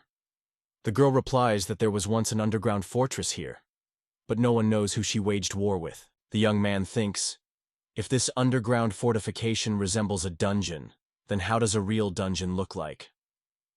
The idea of this gives him a memory of his unexpected disappearance. Mariani's unexpectedly appeals to him to teach her to fight. The young man is surprised. This was not the subject of their arrangement. However, the girl assures that she understands. But besides the Ulara, she has no one to rely on. It does not leave the idea of how everything is over. And its own weakness does not rest. Tora wanted to refuse her, but at her persistent request could not do it. Kaida assures that while she is a mistress, he can always show how to treat the wounds properly. The girl is very pleased. Ulara tries to stop her, but Mariana assures that she understands everything, but she wants to be at least something useful in the future. The determination of the girl is noticeable, and Jara recognizes it. She also agrees to get involved. Mariana thanks her with gratitude. The main character rejoices and offers to move on. Suddenly, another hidden skill is being activated. The windows of the system suddenly flash before the Tora. The inscriptions announce, he finally gained his profession. The system also reports that the skill of accumulation of the profession has reached its limit level, and now this limit is increased even more. The residents of the city begin to look around, without realizing what is the matter. One of the passers-by with excitement asks what happened. The man claims that he just saw a lightning outbreak. She was convinced that he was sure that the sky was cloudless. The main character feels powerful. He does not understand why all this is happening right now. Tori carefully views the list of his skills in the system and notices that they have become better. In addition, he notes the emergence of new professions. When everything subsides, he hopes if it is already an end. Minianth is wondering what it is. Ular asks whether his ability or something else is. The hero pronounces apology. He is wondering if he can look at them now, because they have already dressed. She does not deny, adding that the time is even more than enough. He opens the window with his status, and notices that he has now been added to his list of professions. A warrior, a dragon knight, a rider taming, a master of imitation, and a great thief. The guy notes that he seems to be shining with a new profession, although he has not stopped anything yet. The girl asks him to approach and look, and suddenly she shudders herself. She admires that it is an incredible profession, because each of them is a true master of her business, and has a prominent place among others. In response, he asks whether she does not joke. Kate assures that this is not a joke at all. If you compare these professions with its previous one, contrast is striking. The warrior receives a significant increase in strength and endurance, both indicators at the level of E. In general, a good profession. But as soon as he increases his rank, he has a more advanced version of his craft. Drakonovsky Knight, Great Thief, Skatable Timur. All these new specializations impress with improved properties and a great advantage over the previous ones. The guy asks about the imitative. The girl replies that nothing can say. He only faces her shadow so she cannot see it. The protagonist realizes that this simulator can be a serious threat. But suddenly his attention is attracted by another. Under the feet, the underworld of the third level has suddenly opened. He did not notice such a line before. Marianta is concerned about whether everything is fine with him. He confidently replies that yes, and he adds, in any case, he already realized what she wanted from him. The protagonist orders the girls not to act independently and strictly follow his instructions. If he says to run away, they must go immediately. The girls nod the affirmative, making it clear that they understood everything. Mariana adds that they are allowed to join their company. The main character again addresses her with a question. The girl with warmth replies that it would be advised to be accepted in their company at least as long as they are in the city. The guy says that there is no special need. Kaid suggests that they just seek to thank him and show their trust. The Lord agrees and solemnly announces that from today, Mariana and Ular are formally joining their group. They move forward, opening a new page together. A truck passes past us, completely filled with all sorts of unclean. One of the creatures rushes to marry Anta. The girl with horror breaks out. The main character desperately protects her, cutting the monster in half. He persistently warns the girl. In battle, it is impossible to close his eyes. She nods, making it clear. Kali's causes icy spears, penetrating the opponents. Jara is flying up with one jump, but suddenly he broke his neck to one of the monsters. Marianta is frightened. There are too many people around, and she cannot understand what will happen next. The girl was completely confused. She is panic. However, the main character gently puts her hand on her shoulder and calls for calming down. With her current level of power, she really should not be afraid of such monsters. However, he also notices that there are many enemies. If it maintains coolness, it will be able to soberly evaluate the situation, and therefore, effectively curb them all. One of the monsters tries to attack him, but he skillfully intercepts his hand. He squeezes him in his hand and immediately throws through the barrier. The guy asks her if she will be able to repeat the same. The girl with a smile confidently replies that she will handle it. Carrie is infused with soothing her, promising her support. Uller also warns that they do not lose vigilance. The girls assure that everything is understood. The guy confuses everyone, urging to go on. One of the monsters rushes to Marion, but she manages to dodge and apply many deep wounds to the enemy. The monster is weakened and loses balance, swaying to the ground. The girl is happy to exclaim that she has overcome the giant monster on her own. Ular is passionate about praising her, and the guy celebrates the wonderful work of the girl. The girl notices that her level has grown now 36 at the meter. Lara also points out that her own level jumped. If she was at the beginning of the trip at the 50th level, now she has already reached the 70s. She considers such changes quite strange. Mariante is attaching everyone to hurry. Ularira jokes that she has energy. Tori advises not to rush and give himself time. He is interested in Kaida that has happened. She replies that she just mentioned herself in the past. The young man notes that she was much worse than them. The girl blushes immediately, and tears appear in her eyes. She says it's time to climb the surface. Tor agrees. She's right. The protagonist appeals to Mariana and reports that he is thinking about going. She strongly denies and insists for a while to explore unknown places. He points out that they are delayed here until late. The guy agrees and offers to move on. Mariante is very pleased. They move on, but soon come across a dead end. He states that they seem to have reached a dead end. The girl reacts nervously to this news. The protagonist about himself feels distrust of the situation. Everything looks suspicious. He suddenly begins to knock on the wall. Carrie looks at him puzzled without understanding his actions. The sound of the knock changes. The guy gropes a thin place in the wall and the light movement of the finger punches in it. Girls are surprised to ask how he managed to do it. The main character draws a circle and then boldly enters him, as if opening a secret passage. Inside the hidden room is hidden. He notices a sword on the floor. Looking at him, she is surprised. The blade looks as if he had just been born, although this place was built many years ago. The young man thinks of which metal is made of such unique weapons. The guy enthusiastically calls this technology amazing. Suddenly someone notices Kaida and calls him to approach. 2 eggs appear in front of them. The guy, looking around, asks what it is. Kai thinks that it is eggs. The protagonist is convinced that this place is abandoned. It is difficult for him to imagine that someone can live here. Kiri asks him one such creature. It is certain that it can be summed up. But the guy only looks at her in confusion, not understanding what it is about. So she explains to him that these creatures are artificial creatures that ancient civilization once created. They were mostly used to perform daily tasks and assistance, and if necessary, in battles. Because these creatures are artificially created, life should be stored. She believes that it is enough to pour a little mana, and the creature will certainly manifest. The protagonist notes that it seems exciting, and he would like to try. Cade adds that she is also interested in trying something like that. He pours his Manu, but at first nothing happens. The young man insists that she really transmits Manu right now.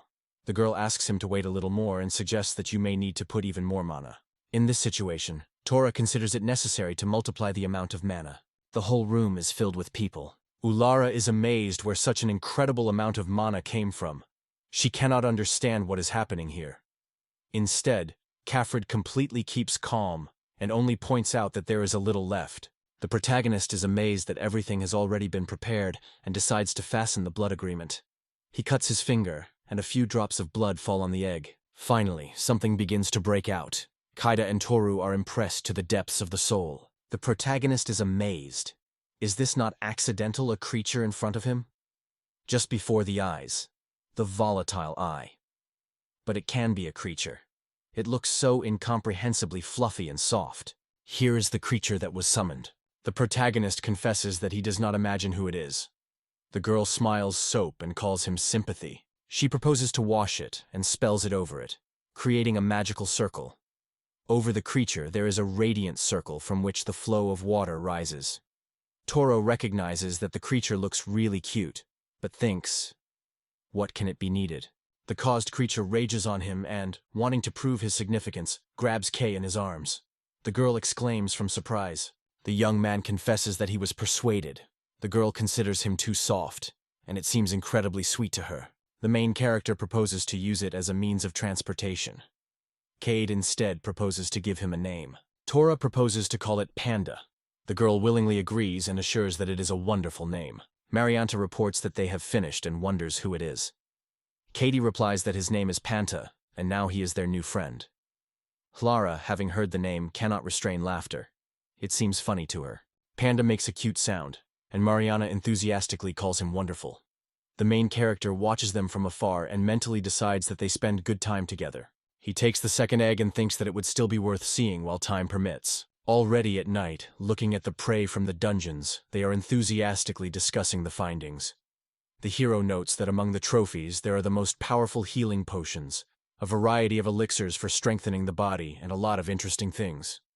He extends the girl a bottle with unfamiliar fluid, asking what it is. Together, they apply the evaluation of objects. She claims to be an elixir. Hearing this, both the Graf and the Tora are involuntarily surprised. The man adds that it is an extremely rare potion that he has never seen before, because it costs crazy money. The Earl assures that while in the capital, they will certainly find the buyer. However, they are advised to have an auction, so the chance to get the best price is much higher. The guy recalls that aristocrats or wealthy auctions in the royal capital are usually coming to the royal capital. There you can find almost anything. The young man mentally notes that he later visited there. The Earl, meanwhile, notes that this money is intended to pay the penalties imposed on it. Toru is stunned, seeing so much, and she is interested in how many of them were gathered here. The man replies, "There are 500 million here." For the first time in the life, Thor sees such a huge amount of money. He immediately calls the Panto, and he quickly appears to his call. Suddenly, the door dissolves, and Mariani breaks into the room, only soap foam, without any clothes. She shouts that bathing has not yet been completed, but noticing the main character in a hurry. Kiri turns to Tor that he does not see what is happening. The main character silently thanks her. The owner is inconvenient. The girl breaks on the cry, and her father believes that she just sought rest this night. The next morning, the protagonist is slowly drawn and with a smile says that it begins another day. Several days have passed since he found himself here.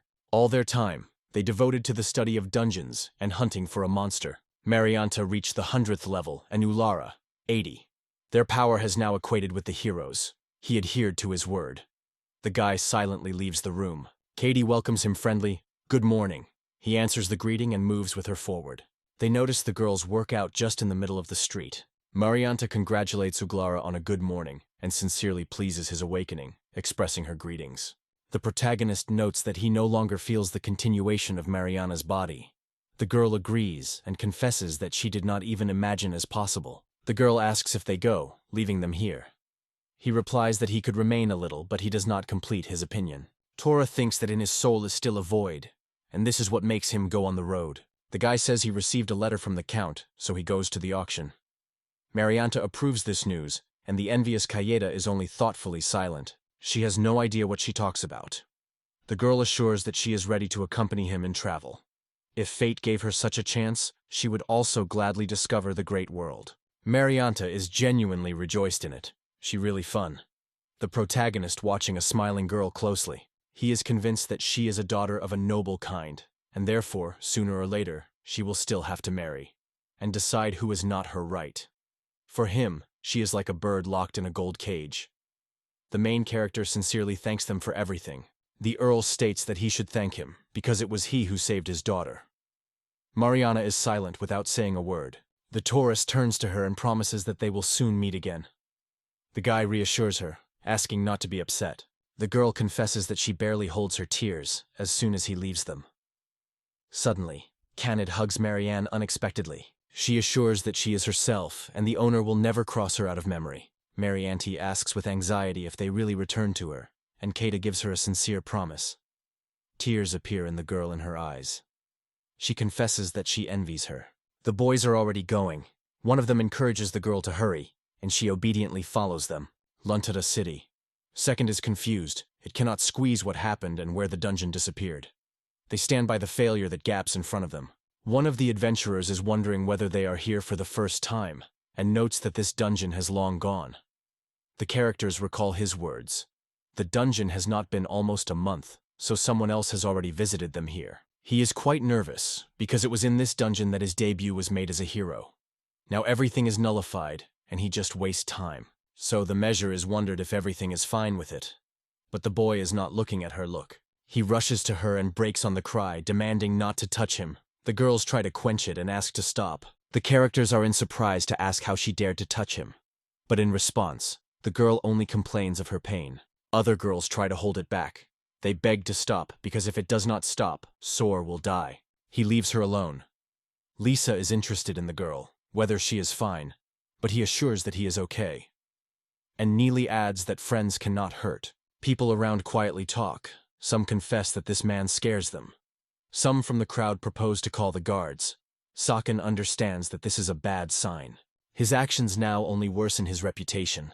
Girls are no longer influenced by brainwashing. He is aware that he should be watching them more closely. Meanwhile, the guy again activates his demonic eye. The girls are completely immersed in hypnosis. He orders them to follow himself, and the whole four goes on the road together. Subsequently, they find a place where they can sit and rest. Lisa confidently states that our hero's kingdom will be the perfect space for his ideas. She proposes to go back to the beginning and try to go this way again, discovering new opportunities. The guy is interested in the cause. The girl explains. Their main goal is to get the holy sword. Still, he did not work. She believes that it is too dangerous to continue further, so they definitely need to think about a new plan of action. The young man is quite angry, because she has to recognize her right. However, he is well aware that if they agree to it, he will have to bow his head to the kingdom until the very solution of failure. But he rejects this option, because he will never allow himself to fall so low. The Juice suddenly remembers that the holy swords remain in the world, and I am convinced that if they focus on the search, they will certainly be able to find another. However, Nair assures that there are a city near which there may still be unknown dungeons. She proposes to try her debut there. The guy agrees, adding that if successful, they will be able to attract a lot of attention.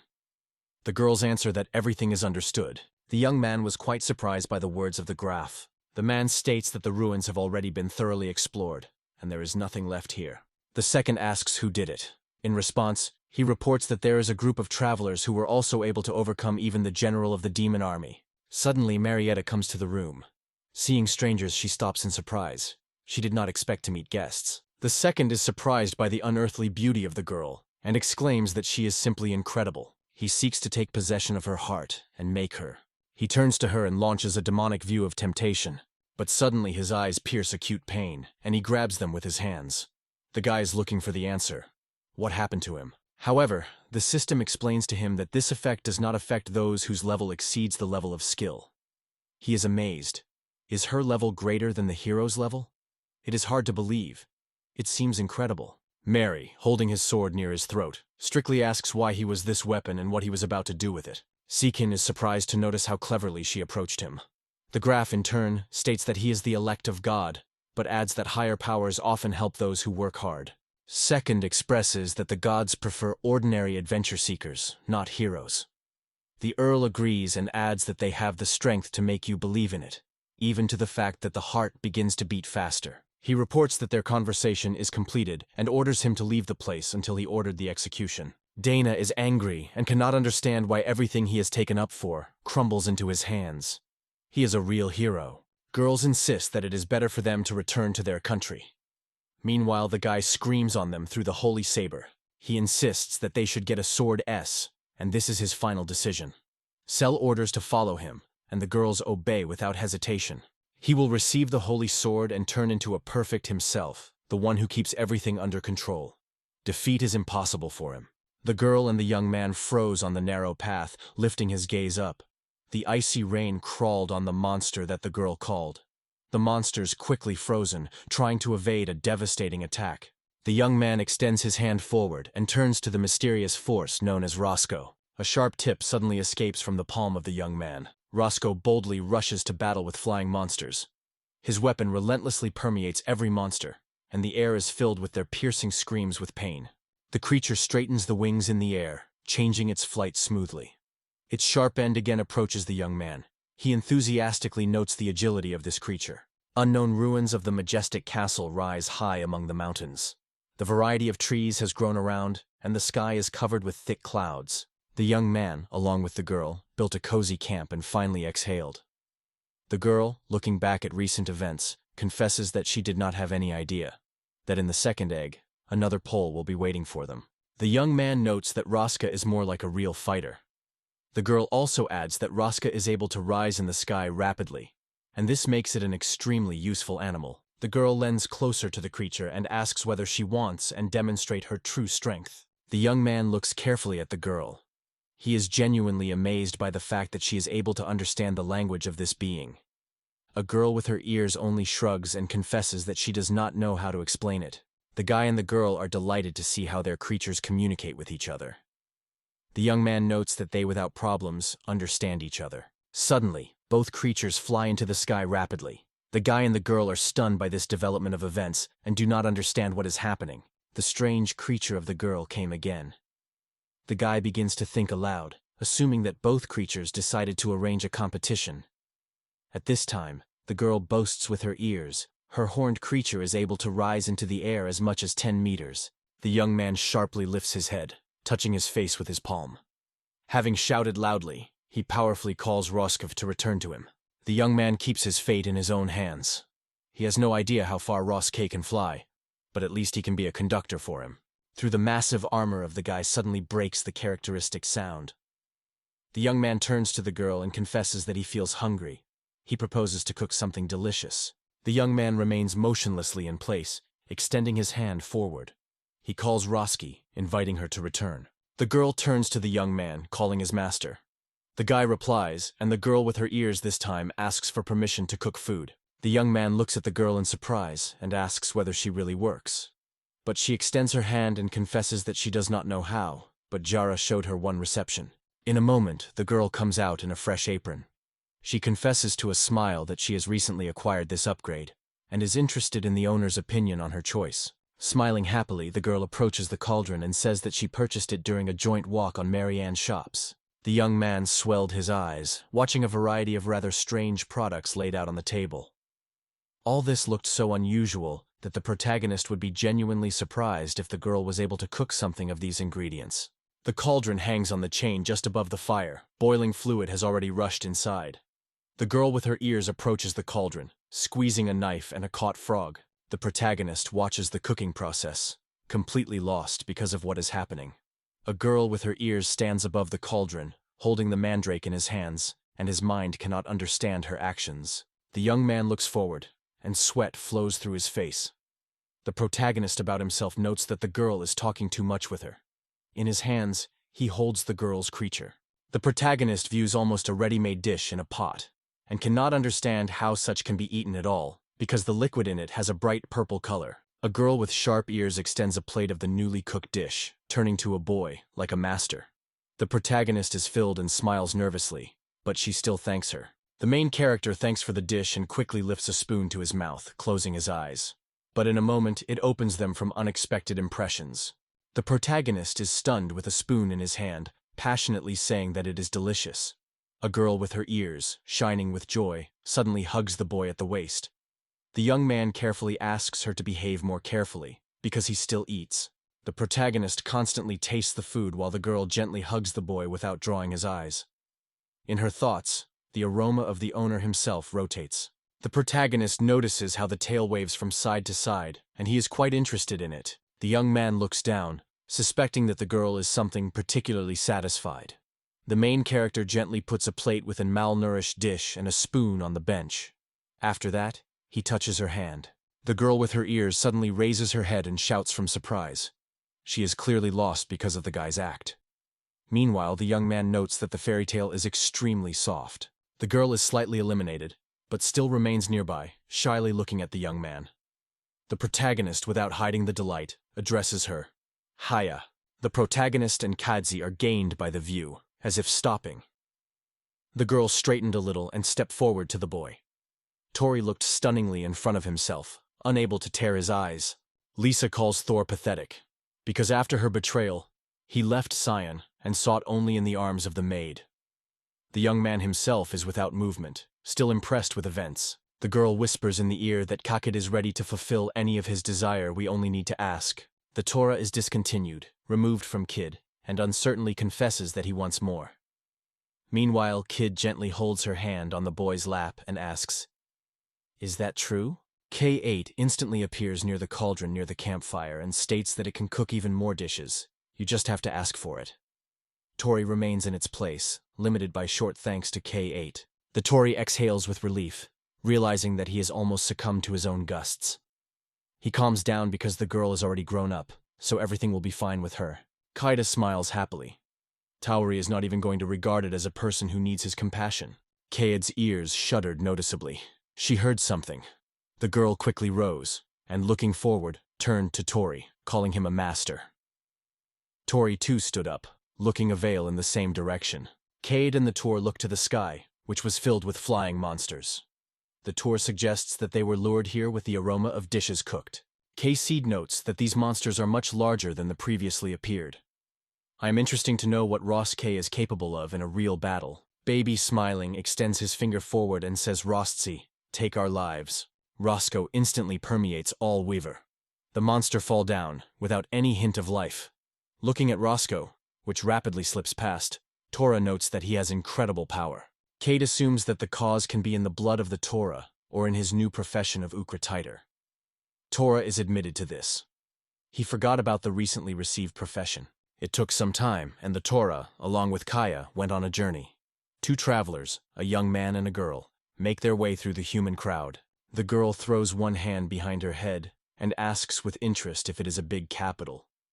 The protagonist replies that Armina's possession is actually huge, and here you can really find a lot of interesting things. Tori also emphasizes that the counters here literally bend from the variety of goods. The young man with enthusiasm notices that this place is attracted to many famous adventure seekers. Kaida with a smile confesses that he wants to visit as many places as possible. The young man agrees, but reminds. First they need to meet and pass the letter of the graph. The girl is wondering who they go to. Thor replies that it is a graph named Jonathan Rockbell. The young man looks at Kai Reed with a friendly smile, and reports that Earl Jonathan Rockbell is engaged in navigation and well known in the capital. But suddenly a cry comes from afar, and the explosion immediately rises. To hear a cry, someone prefers to stop the cart. An angry animal, dragged in a visa, rushes forward without slowing for a moment. People standing nearby bounce sideways, escaping from danger. Tori with Caius look forward. Meanwhile, someone suggests that this creature belongs to a subspecies of the dragon, and there is a lively dispute immediately.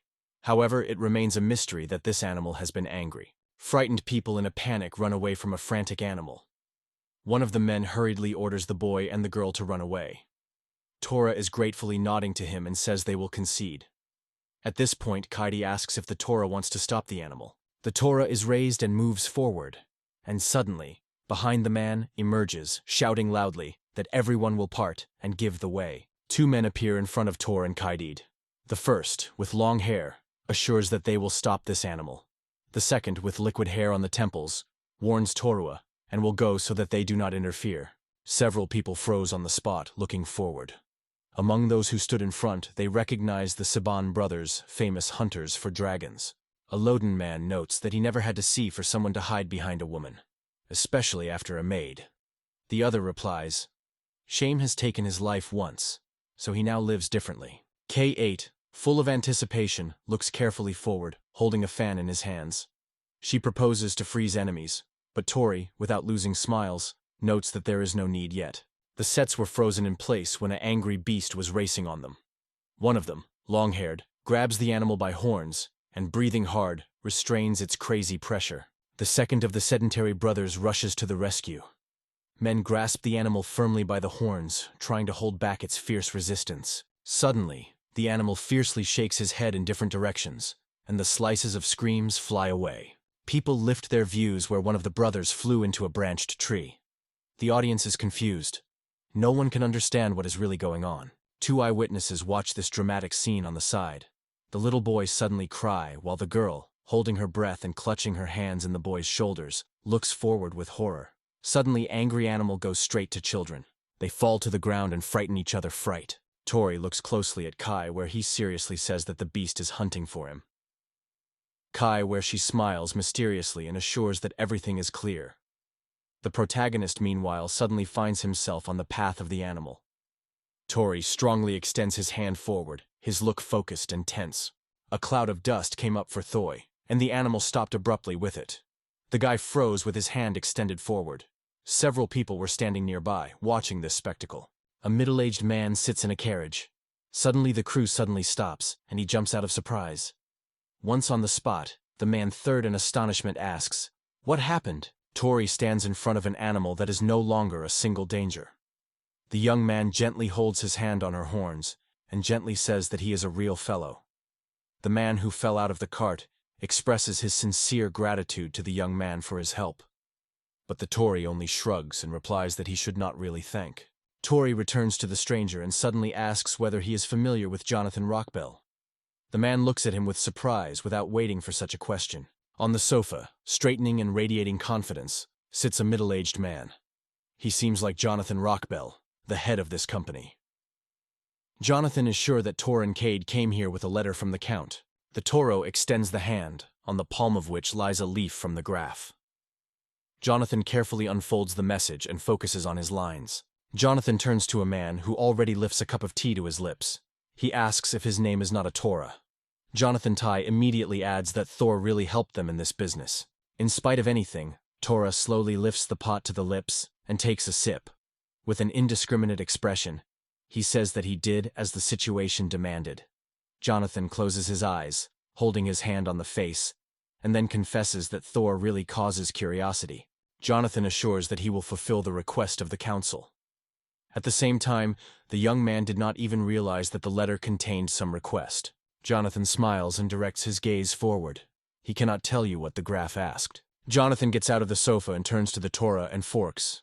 "Come tomorrow in the evening, because the man needs to think about everything properly." Torua looks seriously and asks if he will be able to know the essence of the request when he visits the next night. Jonathan turns and assures that this guy will soon know the truth. In addition, he only needs to find decent clothes. The young man sincerely hopes that this mission will not turn out to him. Thor feels strange in this outfit. It seems to him that he looks funny. Kite stands next to him, sophisticatedly dressed in a gorgeous dress. Her face is illuminated by a friendly smile.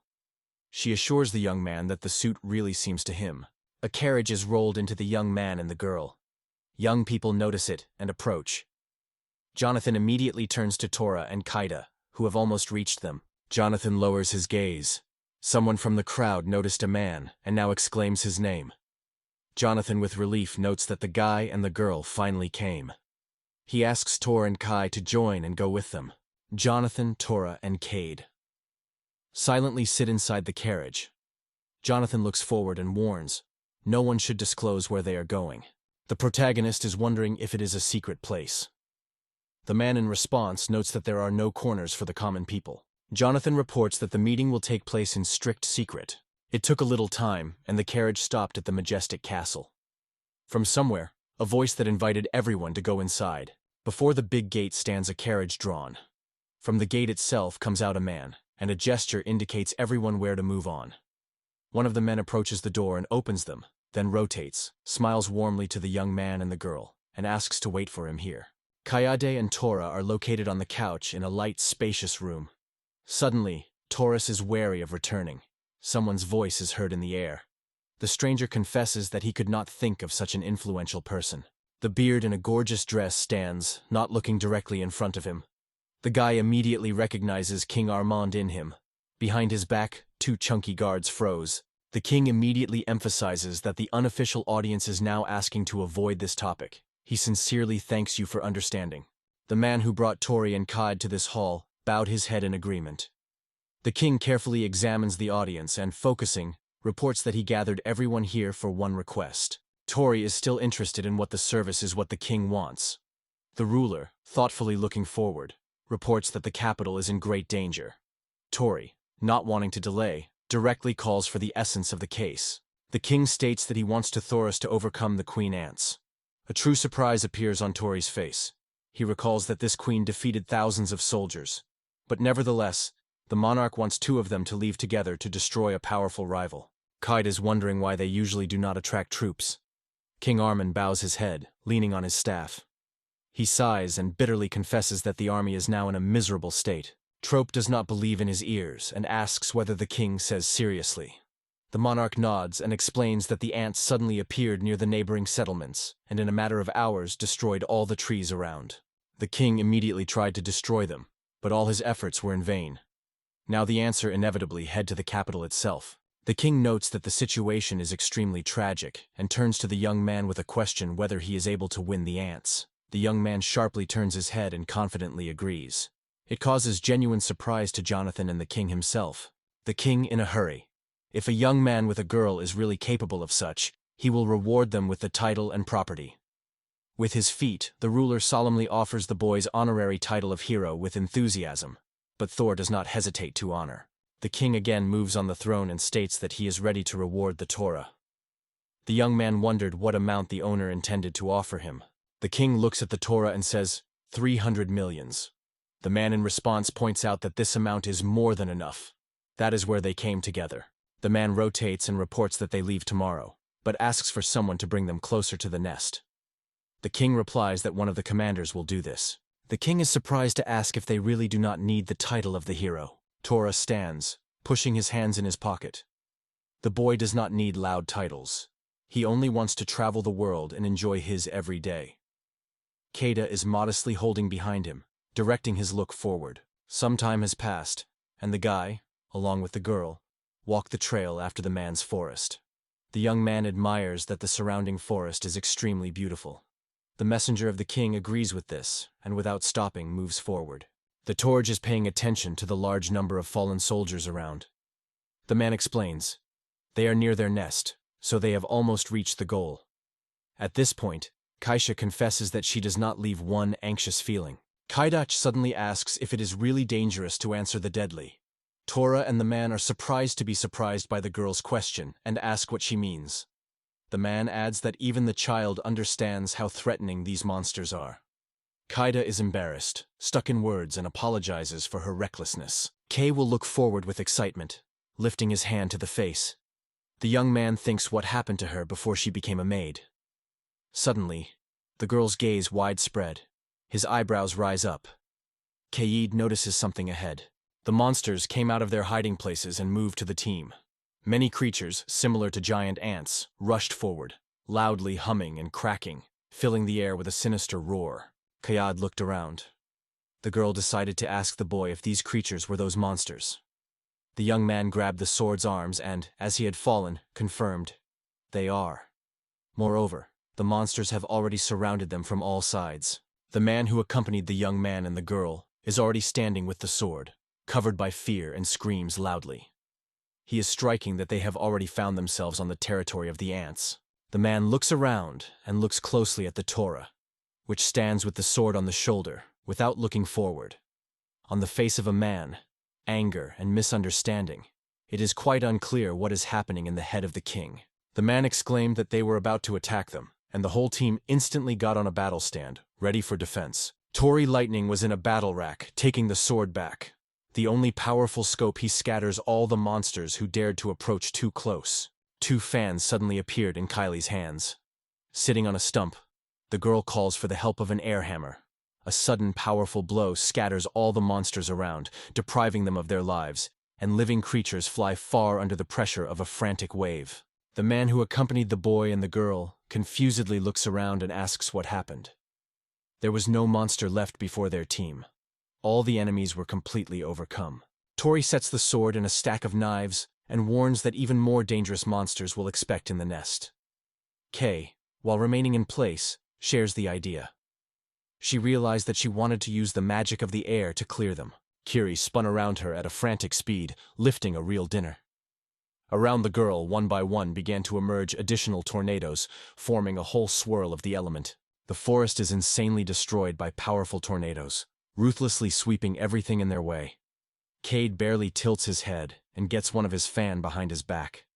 The girl also says, "Now comes the turn of the icy trap." Everything around, where the magic of Kada reached, was under the icy cover, sharp and cold. Tori, looking forward, notes that Kada clearly overdo it. Their satellite solidifies in place, stunning the observation of this stage. Tori allows the man to go. Cade draws attention to the bone in the ground. The man disappears from his eyes, and the Tory, along with the shack, move on. Subsequently, they approach a huge pit and think thoughtfully into its dark depth. Tory is hesitant. Is it really an entrance and not a cunning trap? Reflecting on this, the guy comes to the conclusion. To receive the reward, you need to bring the queen's head. And this means that even using creatures for this purpose will not work. The young man threw his head back and noted that it would be wiser to go there. The young man thought for a moment. In memory, a sign with the inscriptions poured. A masked bidder, a simulator, a large thief, and a domain dungeon, a third level. True began to read the freshly open inscription carefully. Earlier in his status were the possession of the dungeons. Some dungeons disappeared. Others occurred again. Because the guy passed them tirelessly one by one. Tory presses the usage button reappeared. A huge sword suddenly grows behind the young man's back. Tory says that time to move on. The guy extends his hand forward, and a dazzling glow explodes from a torn space. Tory and Cade stand in front of a wide passage. The guy cannot believe that they really succeeded. Cade notes that this place reminds him of the dungeon in Luntat. The table appeared again in front of the guy.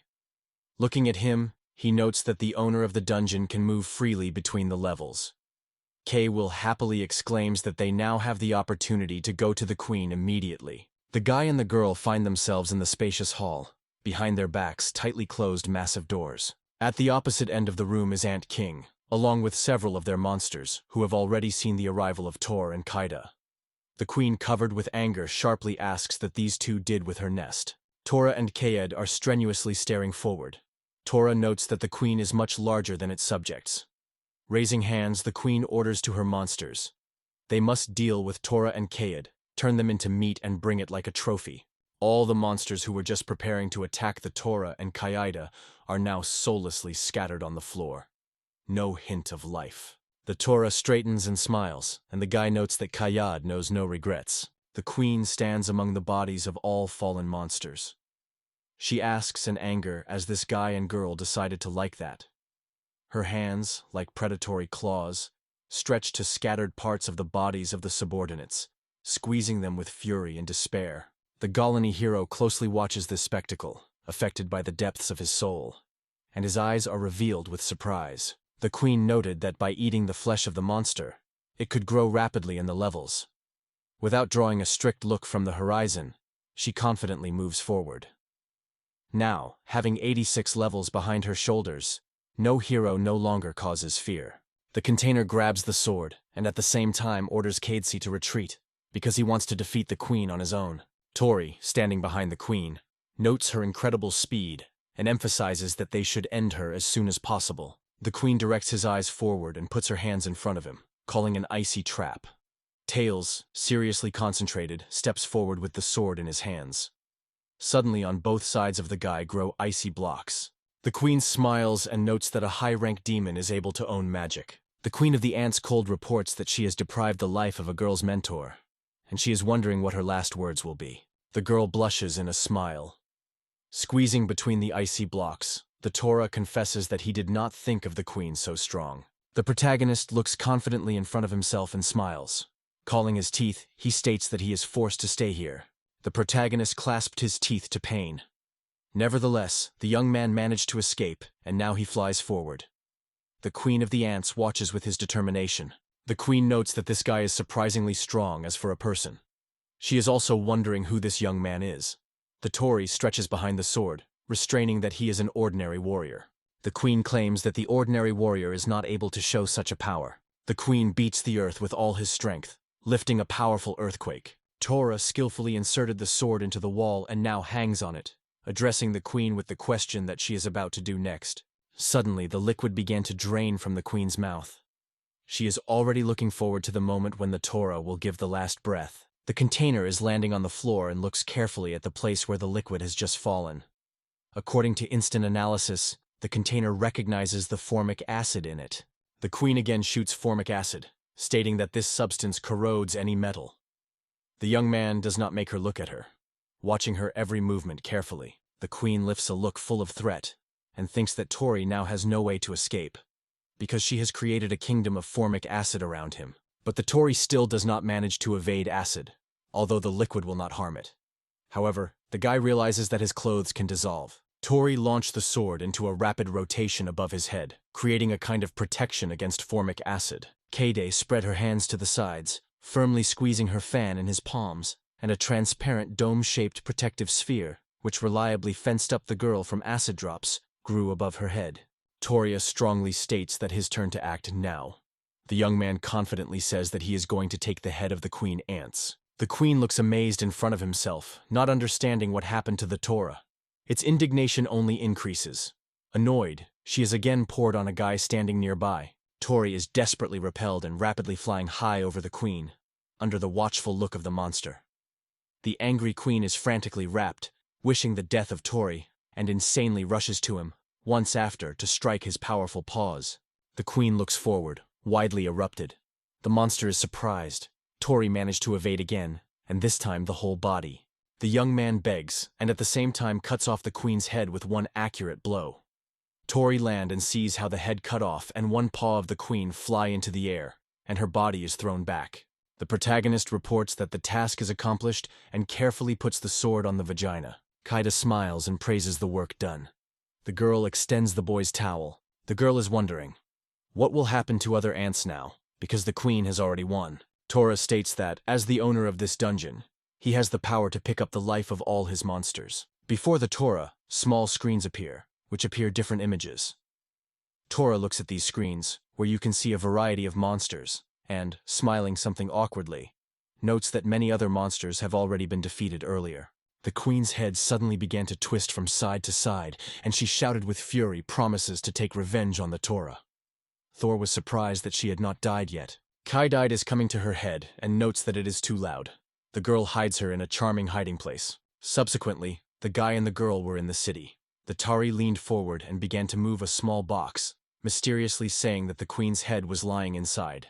Jonathan Rockbell fades in front of this box, getting ready to open it. He turns away and notes that he expected that, because nothing else could be. Tora, folding his arms on his chest, watches all with an indiscriminate look. The guy expresses his gratitude, adding that he did not even notice how a considerable army of ants gathered in that place. And Jonathan explains that the royal army has been running a fierce struggle with them for a long time. Jonathan raises his head and says that the forces of the army are already on the verge of exhaustion. It is at this time that the Tora and Cade appear. Jonathan also adds that all the soldiers who participated in the battle should be thanked for their dedication. Tora thinks whether the Earl is trying to find a way to get out of this mess. The Count first thanks the team for the rescue of the capital, but in the next moment, he takes his words back. When the calculation is completed, the Tori and the Kaide are understood. They erase the whole kingdom from the face, and an incredible reward awaits them. Hearing about the reward, the Tori was genuinely surprised. The young warrior managed to make connections with the dealer and the king himself. And now, even for him, a special gift was prepared. Thor remembers the face of the Count. He silently addresses him. He is interested in how big his own responsibility is, and what the Graf will do if the young man does not handle the task. Jonathan warns that the team will soon come for them, so there is almost no time to prepare. Suddenly the door of the room opens, and a night darkness enters the room. One of the knights asked if this group of travelers was already familiar to them. Kaide looked from the Taurus and confirmed their guesses. Suddenly many hands extend to Torua. Knights are asked to shake their hand one by one. A loud exclamation is heard. All warriors wish for many years of life the rescuer of the kingdom. Subsequently, everyone is in a huge castle. A lot of people gathered in the spacious hall. One of the knights points out that a group of travelers came to them. Kaide and Tor, dressed in gorgeous costumes, solemnly enter the room. Someone's powerful voice requires silence. They stop at the foot of the majestic stairs, whose top on the throne is the king himself. Suddenly, the one who speaks on behalf of the king appears, announcing everyone. The ruler of the kingdom of Mond is here. King Mond, slightly bowing his head, looks carefully in front of himself. Tora with delight marks the majestic posture of the king. The man calls Kaida Tamamo and Tora Ibana. The young man and the girl at the same time step forward and stand on one knee. The king notes that the victory over the Queen of the Ants is a real feat, because even the royal army would not be able to cope with this task so quickly. His Majesty is convinced that the guy and the girl deserve even more recognition. King Armon barely smiled noticeably and, on behalf of all the inhabitants of the kingdom, thanked them. The man is rolled up with a neat mountain of gold ingots. When he stops near the king and his companions, the lord announces, "The whole 700 million are collected here." The king is wondering if such a reward will arrange the team. Tora, closing his eyes, assures him that so. He sincerely thanks the king for his generosity. The ruler has something else he wants to say. The king looks away and solemnly announces that on his behalf, he gives the title of heroes to this group of travelers. The king is not tired of repeating, if the guy and the girl manifest themselves as real characters, are they not worthy of this title? The king adds that if the team does not want to stay with this title, she can renounce him at any moment. However, in this case, he asks for a young man and a girl to raise a future successor, just as they develop themselves. Kaidi, a little embarrassed and flared with a blush, says that they will do their best with the owner for the successor. Tori just becomes confused. He does not understand what the girl is talking about. The owner of the kingdom of Armon is loudly proclaiming that from now on this group of travelers will become the heroes of his state. Jonathan Rockbell confidently leads to Tora and Kadad. Suddenly he raises his finger and solemnly says, "They are already here." For a while, Toria, along with Kaides, go to Jonathan's house.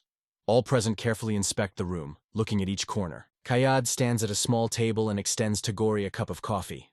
The guy accepts her invitation without hesitation. Tori turns to Jonathan with a proposal to drink coffee.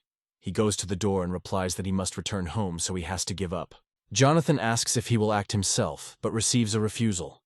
The guy adds that he should notify something until he forgot. Jonathan Rockbell returns to the Torah and begins to discuss the message addressed to the ruler. The Earl explains that the letter contained only a short order to create heroes from the young men, and nothing more. The guy is embarrassed by the nape of the nape. Now he is wondering what the old man intended, because he suddenly asked to make a hero from him. Tori turns to the graph. The young man got a bracelet, a symbol of the hero. He now asks if he is allowed to leave the country. Jonathan, returning to the guy, replies that he is free to go where he just wants. Tori points out that there has been a lot of everything in recent times, so now it's time to finally relax to the full. Next to him is a Shaq, who apologizes that he could not support the owner. Tori proposes Kadesy to clean up in the home as a sign of apology, but Cade is just smiling and replies that there is nothing now in the house and the perfect order prevails. The Torah uncertainly invites Cades to go to shops.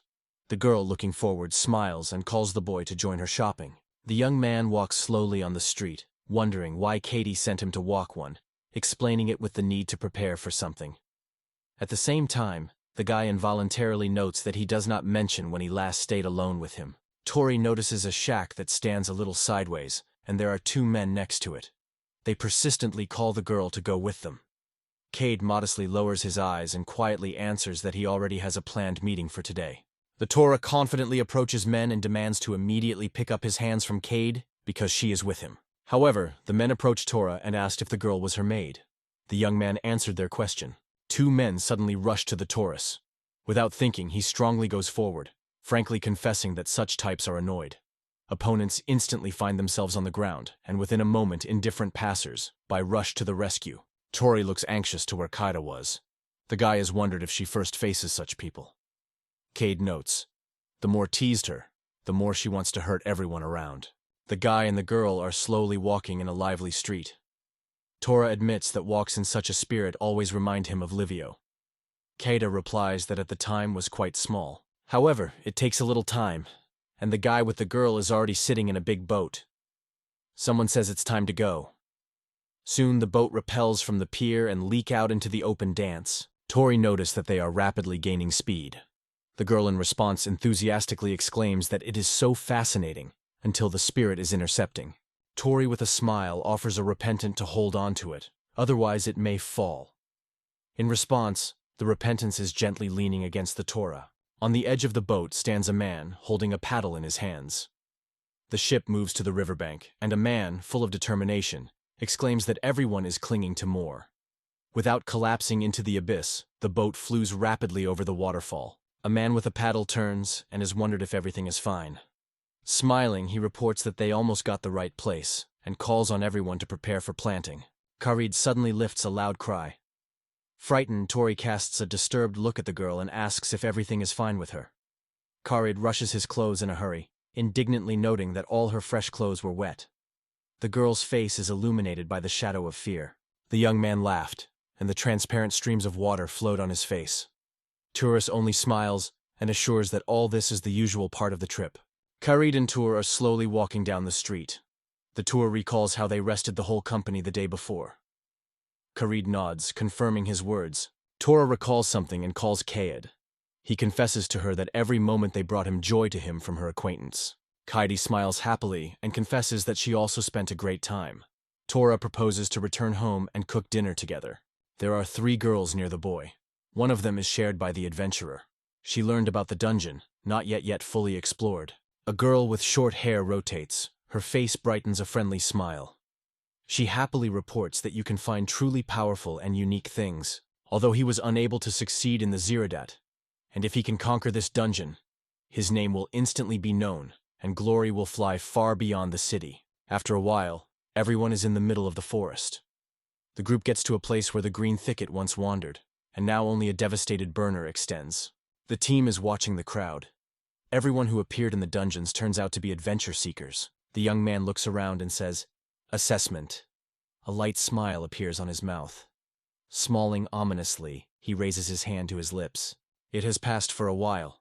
The team is alert, firmly squeezing the weapons on the faces. A clear surprise. One of the girls lies unconscious, carefully supported by a girlfriend. Before the look, a whole horde of orcs, which stand with a dense bench, opens and inseparably staring forward.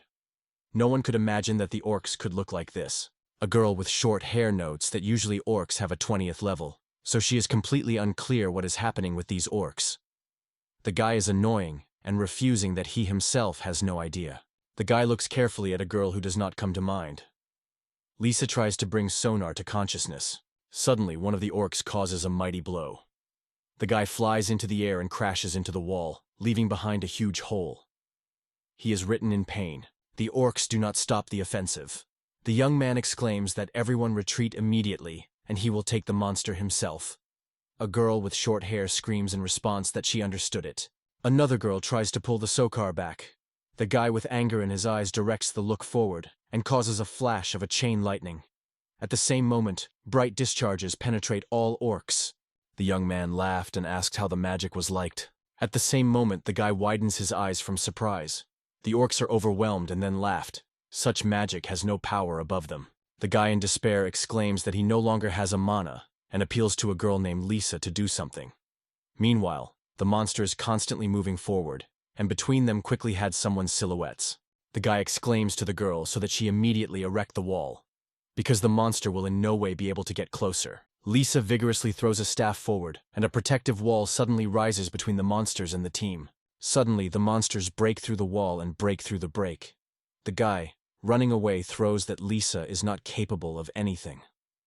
Lisa picks up Sogar, in despair, claiming that he cannot leave her here. A girl with short hair turns to the Sakna, begging not to leave them alone. The team got out and now the breath is shifted. A girl with short hair notes that they still managed to break away from the monster. Sina approaches the forest, sitting on the ground. Suddenly, he sharply causes her a strong blow. Cried, he encourages Lisa so that she does not hold back her strength and spells even more powerful. The girl, touching the cheek, forgively asks. A girl with short hair became between all. She urged everyone to stop the quarrel. Samara mastered herself and apologized. Second noticed that 2 people are standing nearby and watching them. He thinks that he has a bad habit of tearing his mood on girls and even in the eyes of everyone. 3 men pass by, passionately talking to each other. Lisa proposes to turn to them for help, but Saishian is annoying. Serene looks at men with anger. His face is full of indignation. He understands that these strangers only at the 30th level. He does not understand how they managed to defeat orcs, having such low rates. Meanwhile, one of the men throws what he should go, and the rest immediately agrees to go with him.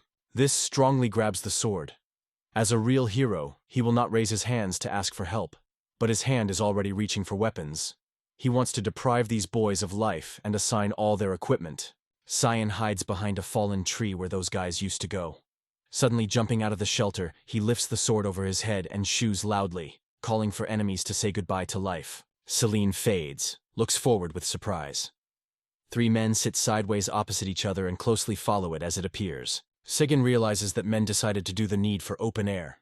Suddenly, some abomination flies in his face. The second of the room comes out the girl, all in the dirt. Other girls do not hold back and announce that the negotiations have been collapsed. They immediately flee away from her, warning the boy not to even think of approaching. They say she is horrifying. In the heart of the Alahan, in the luxurious estate, the waiter approaches the Torah and gives him a drink with respect. Taura holds a glass of champagne in his hands, noting that it seems to be a lot of money. The Cod notes, everything around is the possession of the Marquise, and therefore the quality here is always at the highest level. Kaid first turns to the Torah. The girl is wondering why he chose a place at the very edge. Tori confesses that he has no idea how to act, so he will first watch others and then try to repeat them. One day, Tori was comfortable on the couch as suddenly knocking on the door. Kaid is called and invites an unexpected visitor to come. The room comes to the room. He notes that he heard that now the guy and the girl lived here, so he decided to visit them. Some time has passed, and everyone was already gathering at the table.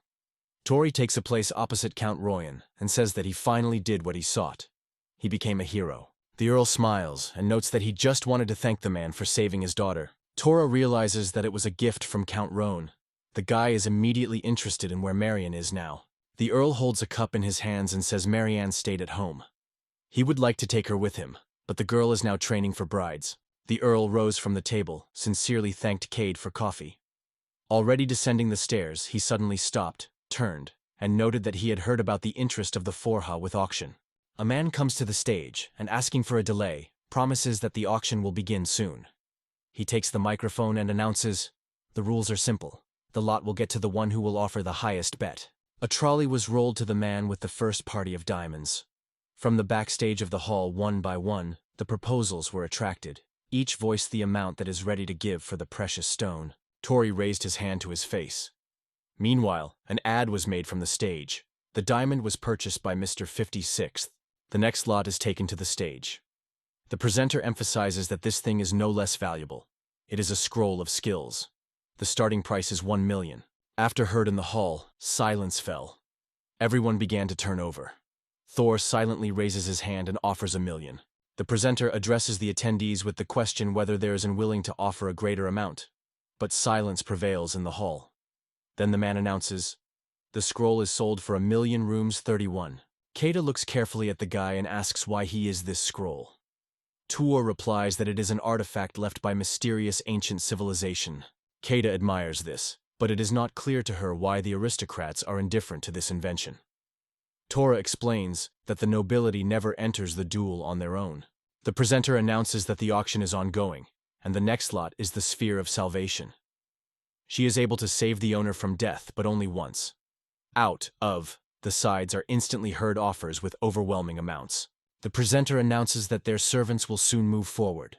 The man compliments, "The first will do a high birth elf." The torment looks forward to, and sincere joy is illuminated on the face of what he became.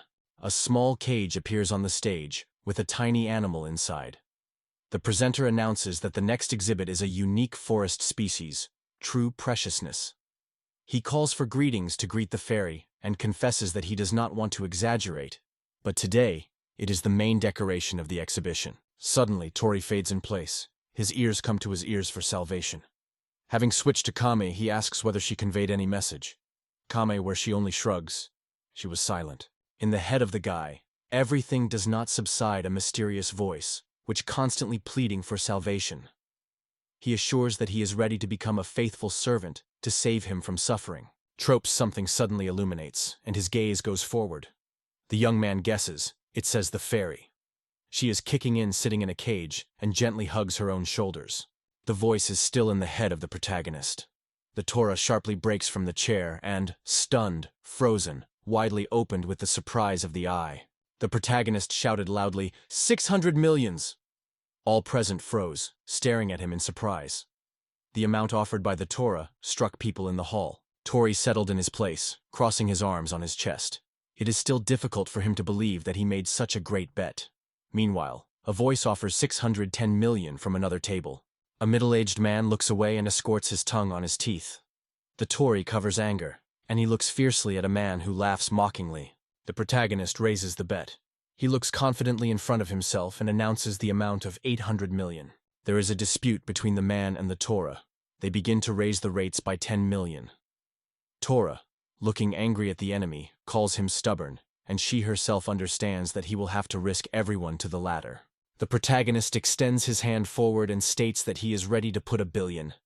Tori's rival looks forward, stunned by such a crazy bet. He had no idea that the game would go so far. Since no one offered a higher price, the product reached 31. In response, all present in the hall rose and exploded with loud applause, honoring the Tora. The little fairy goes to the cage and is firmly taken by the bars. Anxiety is reflected in her face. The presenter notes that there is enough time and asks if there are still those who want to sell something. The protagonist goes from his place, raising his hand. The presenter invites him to take the stage with the girl. Kamid gently teaches goods on a cart. The protagonist turns to the presenter, specifying, "It is not a potion, but a real elixir."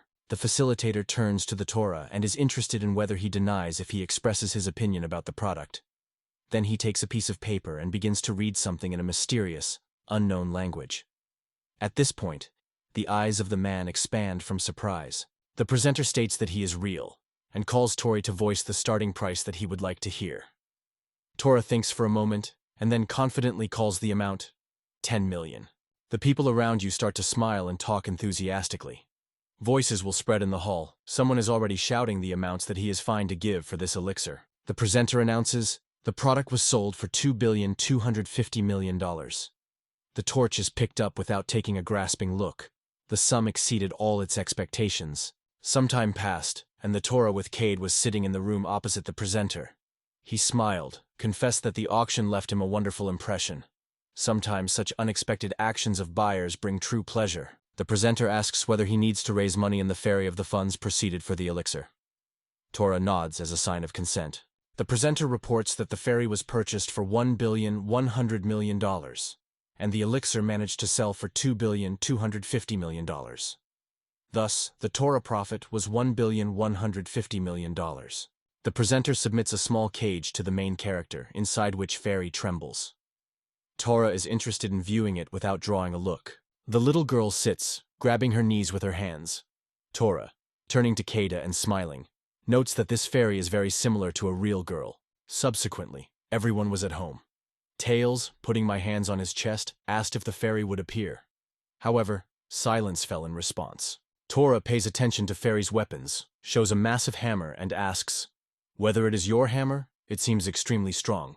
Cade approaches the boy and reports that she has brewed tea. The guy thanks her and turns to the fairy, offering to join him for a cup. However, the fairy is silently avoided. Tori is interested in Kaida if she bought cookies. Suddenly the fake is zooming. Soon, after calming down, she raps at the table and eats cookies. Taro believes that this fairy has long lasted. Cade, looking at the guy, is wondering why he decided to pay for this fairy. Tori claims that he heard the voice of the fairy who pleaded for help.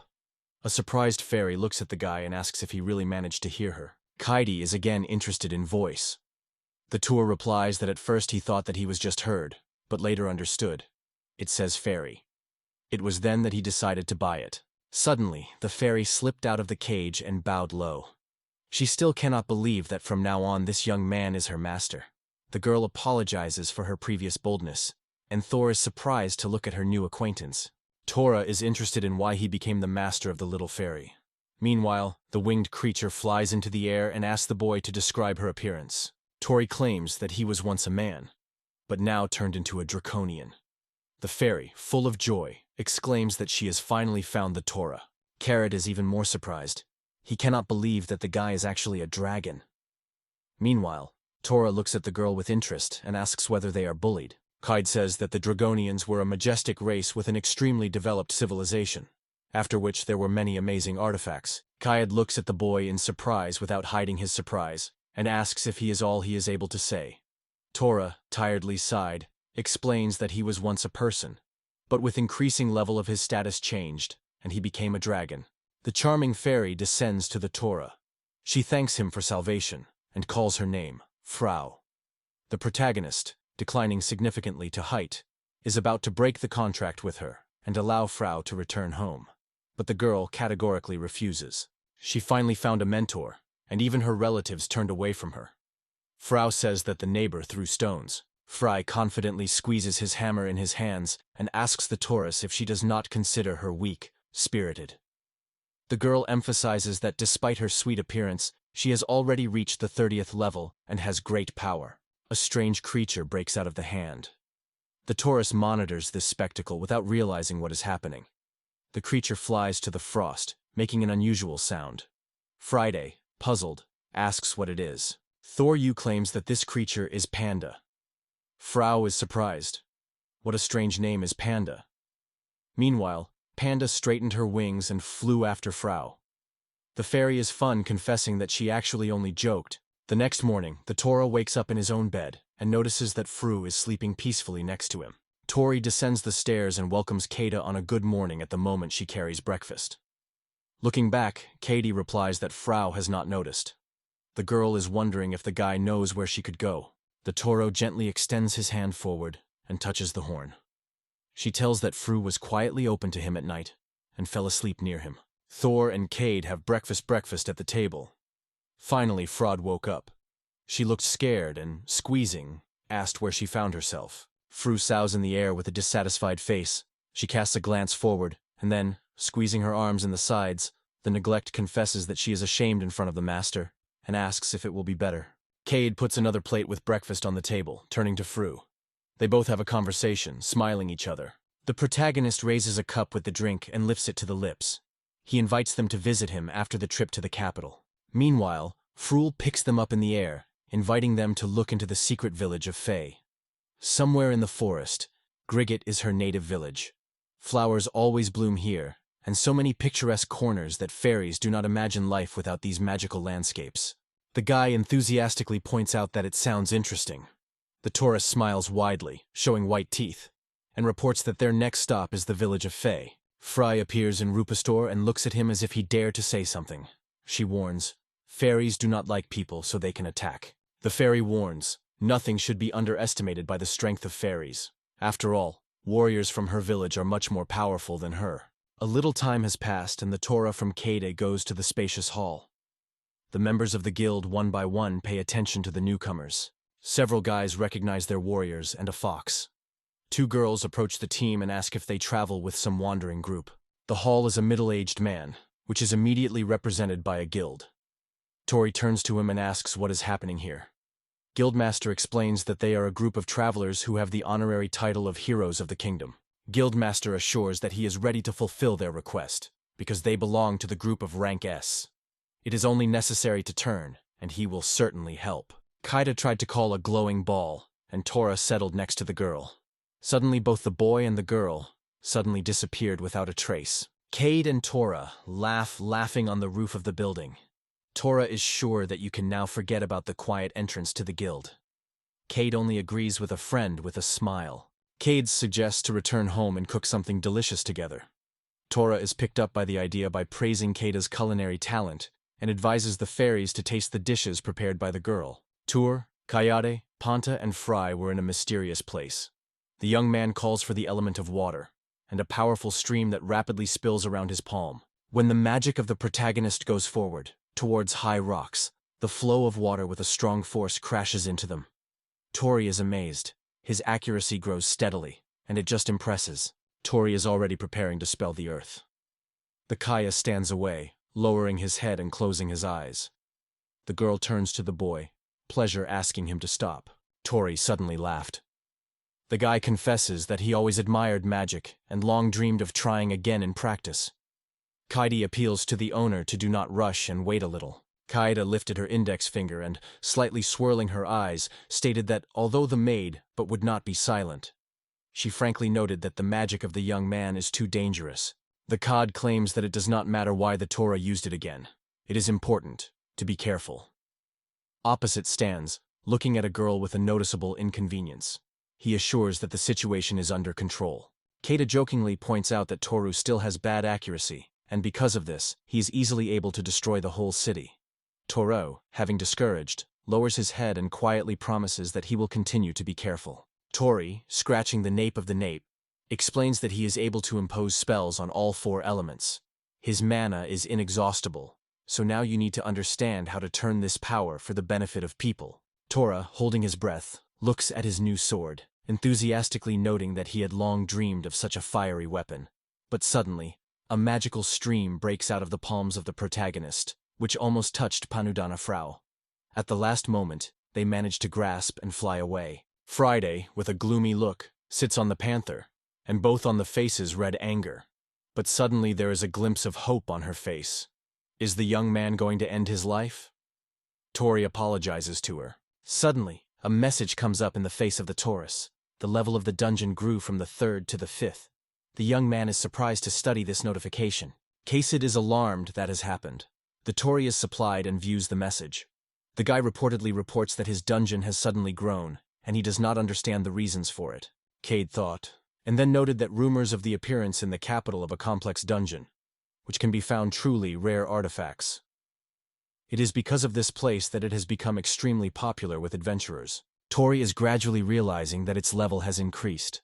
Kayad concludes that this indicates that many adventurers left their lives in that dungeon. Fru explodes with laughter, admitting that she did not expect anything else from him. It is a real feat worthy of Lord Demons. The young man, grabbing his head, screams in despair, asking himself what to do now. Tora is interested in Kaida if she knows what my house is. The girl frankly admits that he has no concept. All present study this plate carefully. Tora explains that he is able to move there.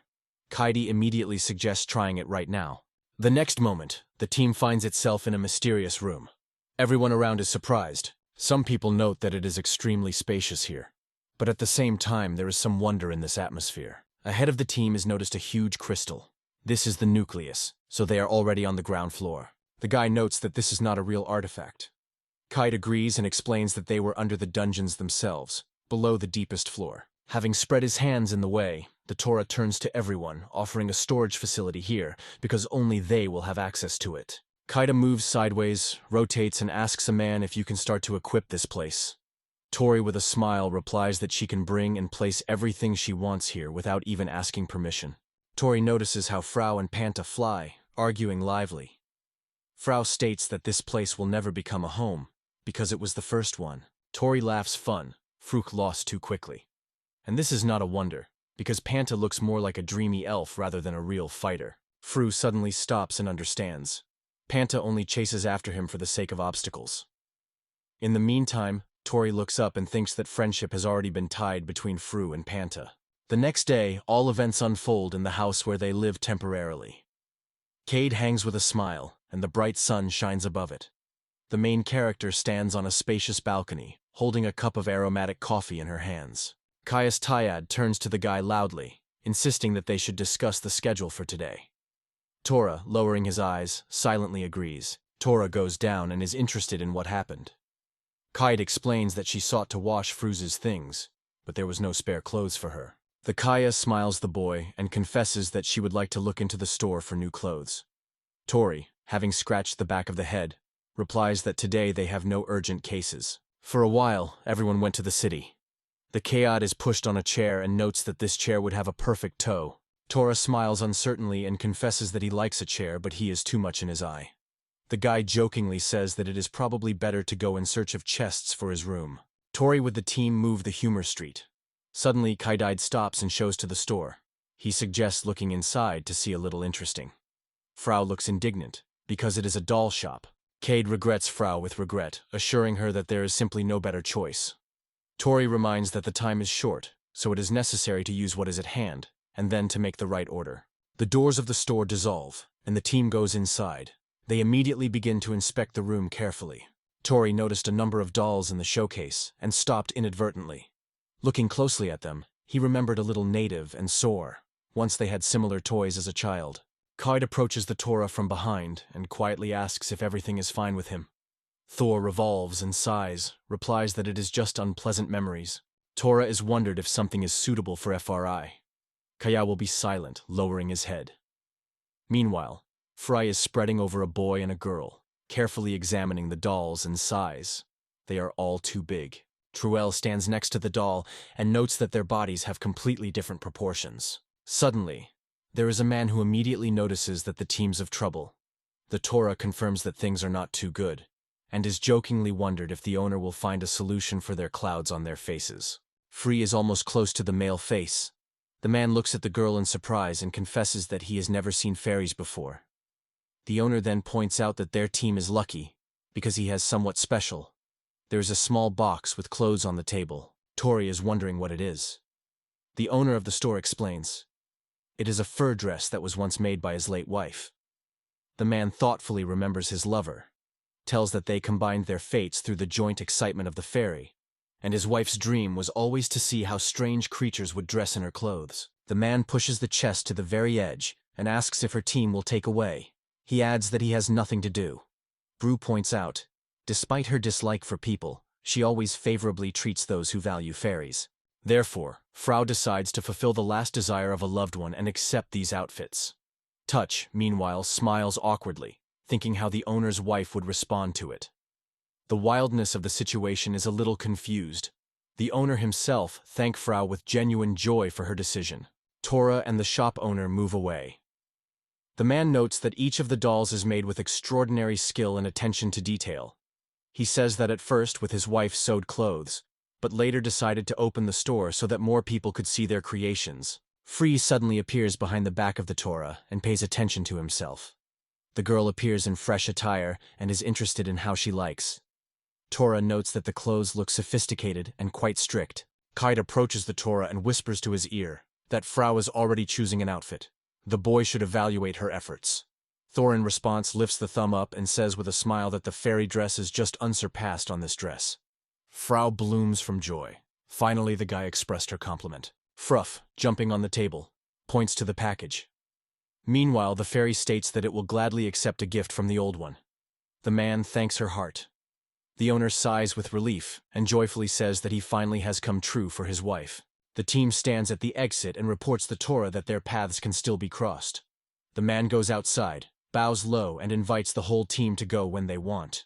The man goes to the store and stands on a chair. The owner takes a photo frame with the image of his wife and says with a glow in her eyes, her cherished dream has finally come true. At the opposite end of the table, the man notices the package. He sees a note stating that this money is designed to make dolls. A large amount is carefully laid out on a small napkin. The man is wondering who this mysterious person is and what is the amount here. Taur, Kakid, and Fry go home. Taura notes that Fri should take care of these things, and the charming fairy willingly agrees with him. The doors of the room dissolve, and Kada comes quickly to the room. She is cheerfully welcome with And, wishing him a good morning, and then without ceremonies he asks him to take off his clothes. Tori smiles uncertainly and asks if the girl wants to wash the boy's shirt, because she is already smelling. Cade, frightened, hastily justified, they say. The guy misunderstood everything. Tori, removing his shirt, acknowledges that the girl still convinced him and stretches her a t-shirt. In response, Katie gives him fresh clothes. Everyone is sitting at the table and have breakfast. Tori notes that bread and coffee today are not as always. The girl explains that this time she purchased them in another store. K-Side is wondering where they go today. The Tor thought, he saw all the places he wanted to visit, and he has no new ideas. Now, he does not know where to go. The girl smiles and offers to go shopping. Kide notes that they have ended products. Tora is supported by the girl's idea. For a while, the whole team went to the city. Tori passes by the table behind which people sit. One of them is wondering whether his comrades know that sandworks have begun to appear everywhere in the kingdom. However, the guild began to receive more orders for these worms. Everything would go great if it were not for their ability to recover. This was the real problem. Tor and Kai cross the bridge, and the main character reminds that it's time to get back on the road. The guy and the girl stop listening to the distance. The protagonist notes that they have been detained here and for so long. The Toro with a dry expression on the face is staring forward. He already happens to be familiar faces on the streets, and even the idea is to stay here for a long time. However, the rest of his heart tirelessly holds the events of the past. Toro went on a trip to eventually regain mental balance and erase from memory something that he could not forget. The team finds itself in the middle of a humor bazaar. Kaida is confidently heading, noting that almost everything has already purchased. But suddenly Torilo cuts the space of a shrill cry that calls a girl named Kumin. Toru approaches the woman and carefully asks whether she is looking for someone. But, hoping in her voice, she wondered if the young man had noticed a girl of 5 years. They were lost from each other on the market. Toro offers his help in search of her daughter, but first asks to describe what the baby looks. The woman with excitement was to describe in detail the appearance of her daughter. Tora from Cades, without spending time, rush to run between the shelves of the market, shouting her name loudly, trying to find a girl. Next to the store, where the rich aroma of dishes is spread, the Tora passes. The guy rapidly runs to Keita and grabs her hands firmly. Tora asks with interest whether the girl is able to find someone only by smell. Stuttering, the Shacking replies that he can. Tori shines with happiness and assures that they need to turn to the mother. She has something important. The woman stretches the Kuman Keita with a nose, and he raises him to his nose, absorbing a familiar aroma. The woman and the Tora, holding their breath, watch carefully. Keita lowers his head, closes his eyes, and inhales fresh air. Keita breaks sharply from the place and rushes. She exclaims that the cumin is still here. The woman is covered by anxiety, and the man asks where it is. The girl only calls everyone and asks to follow her. Keita turns his head, catching a barely tangible human aroma. Everyone turns to a narrow street, where both houses and roads are prayed. While Keita is running, she is catching up with someone's cry. A distressed girl who calls her mother loudly rushes on a wonderful creature. Another child tries to reassure her. She asks not to worry, and assures that her mother is sure to find. Tora and Kayad fade as soon as Panta and Frau are recognized. The Tora will not understand how they find themselves here. The woman rushes forward, loudly calling the girl's name. The cumin sits on the pier and looks around, hearing his mother's voice. The woman is rapidly approaching her daughter, anxiously asking why she left without even warning her. Tora and Kayad remained stationary. The girl, glowing with a smile, confesses that she rejoices the happy solution of this story. The young man with warmth agrees with her. Suddenly everything around was trembling. The young man looks around. It seems like a real earthquake. The ground under his feet walks. Someone is screaming next to the woman, calling her to flee. The creature flies high up and erupts the fierce roar. Kumana covers panic. He sobs bitterly and pleading for her mother for help. The Tori barely gets to Frau and Kuman, holding a woman in her hands. Frau does not hide the surprise. He did not expect to see the young man here. Tora is loudly exclaimed that Katie should distract the worm. In the meantime, he is about to pick up Kuman with her mother. On the opposite side, Katie shouts in response that she has understood everything. Tori exclaims that Panta and Fru take away the girl and her mother. Panta with Fru rise high up, carrying them with them. Tora believes that these sandworms have become too much. If people at that table were right, then they are all the guy's pranks with his magic. Keita continues to distract the monster. She skillfully confuses it, squeezing through the houses, and then breaks up, jumping to incredible height. The monster is not behind and crawls behind her, crushing everything in his way. Kayad looks over her shoulder. She can still run on, but in front, the end of the lane and a crowded street. She did not have time to realize how the monster was almost close, and released some strange mucus. Tori runs up behind and immediately notices everything. Keita sounds enthusiastically. Layinging the monster, the Tori one powerful stroke cuts the sandworm in half, separating its front. The monster begins to grow a new front of the trunk. The torment looks forward with horror. He completely forgot about the enemy's ability to recover. The young man is rapidly running to the girl and worriedly wondered if everything is fine with her. Tori is noticing something. Kaidi finds herself on Earth and is in a hurry to hide himself. The liquid splashing the monster carries out her clothes. The fabric melts just in the eyes. The girl is sadly asked to turn away and not look at her. Cade invites the boy to deal with that worm, and Tora agrees. The guy with the girl is already on his feet, and Cade continues to keep his protective position next to the Tala. Cade throws that she could freeze the monster if she had not left her fan at home. Cyril warns that he cannot blame for full control, strength, or accuracy of spell. Kaida's Torias fly in different directions when they attack a giant worm. However, the Tobja is already considering a new plan of action. Tora stops, analyzing the situation closely. He realizes that the ability of the monster to recover negates any victory by force. The longer they reserve, the greater the destruction the capital is undergoing. K8A screams from below that is able to use magic, but it needs a little more space. Tori gave her an instruction. As soon as he gives a signal, let him use wind magic. The worm sharply changes the direction. Panic people are scattering, covered with horror. Tori, more drunk, shaking the fingers inside the monster. Then he throws a giant monster with incredible force high up. Kayid calls for the element of air, lifting an explosive flow. Tori flies high and intercepts the worm just in the air. Grabbing it firmly, Tori states that it is here that he can take revenge on this creature.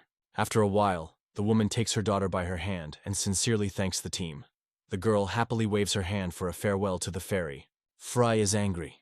She cannot understand how they have the courage to call it. Tora notes that it is too late to go home. Frau tends to the girl and asks her to stroke her, because it was she who defended her mother with her daughter.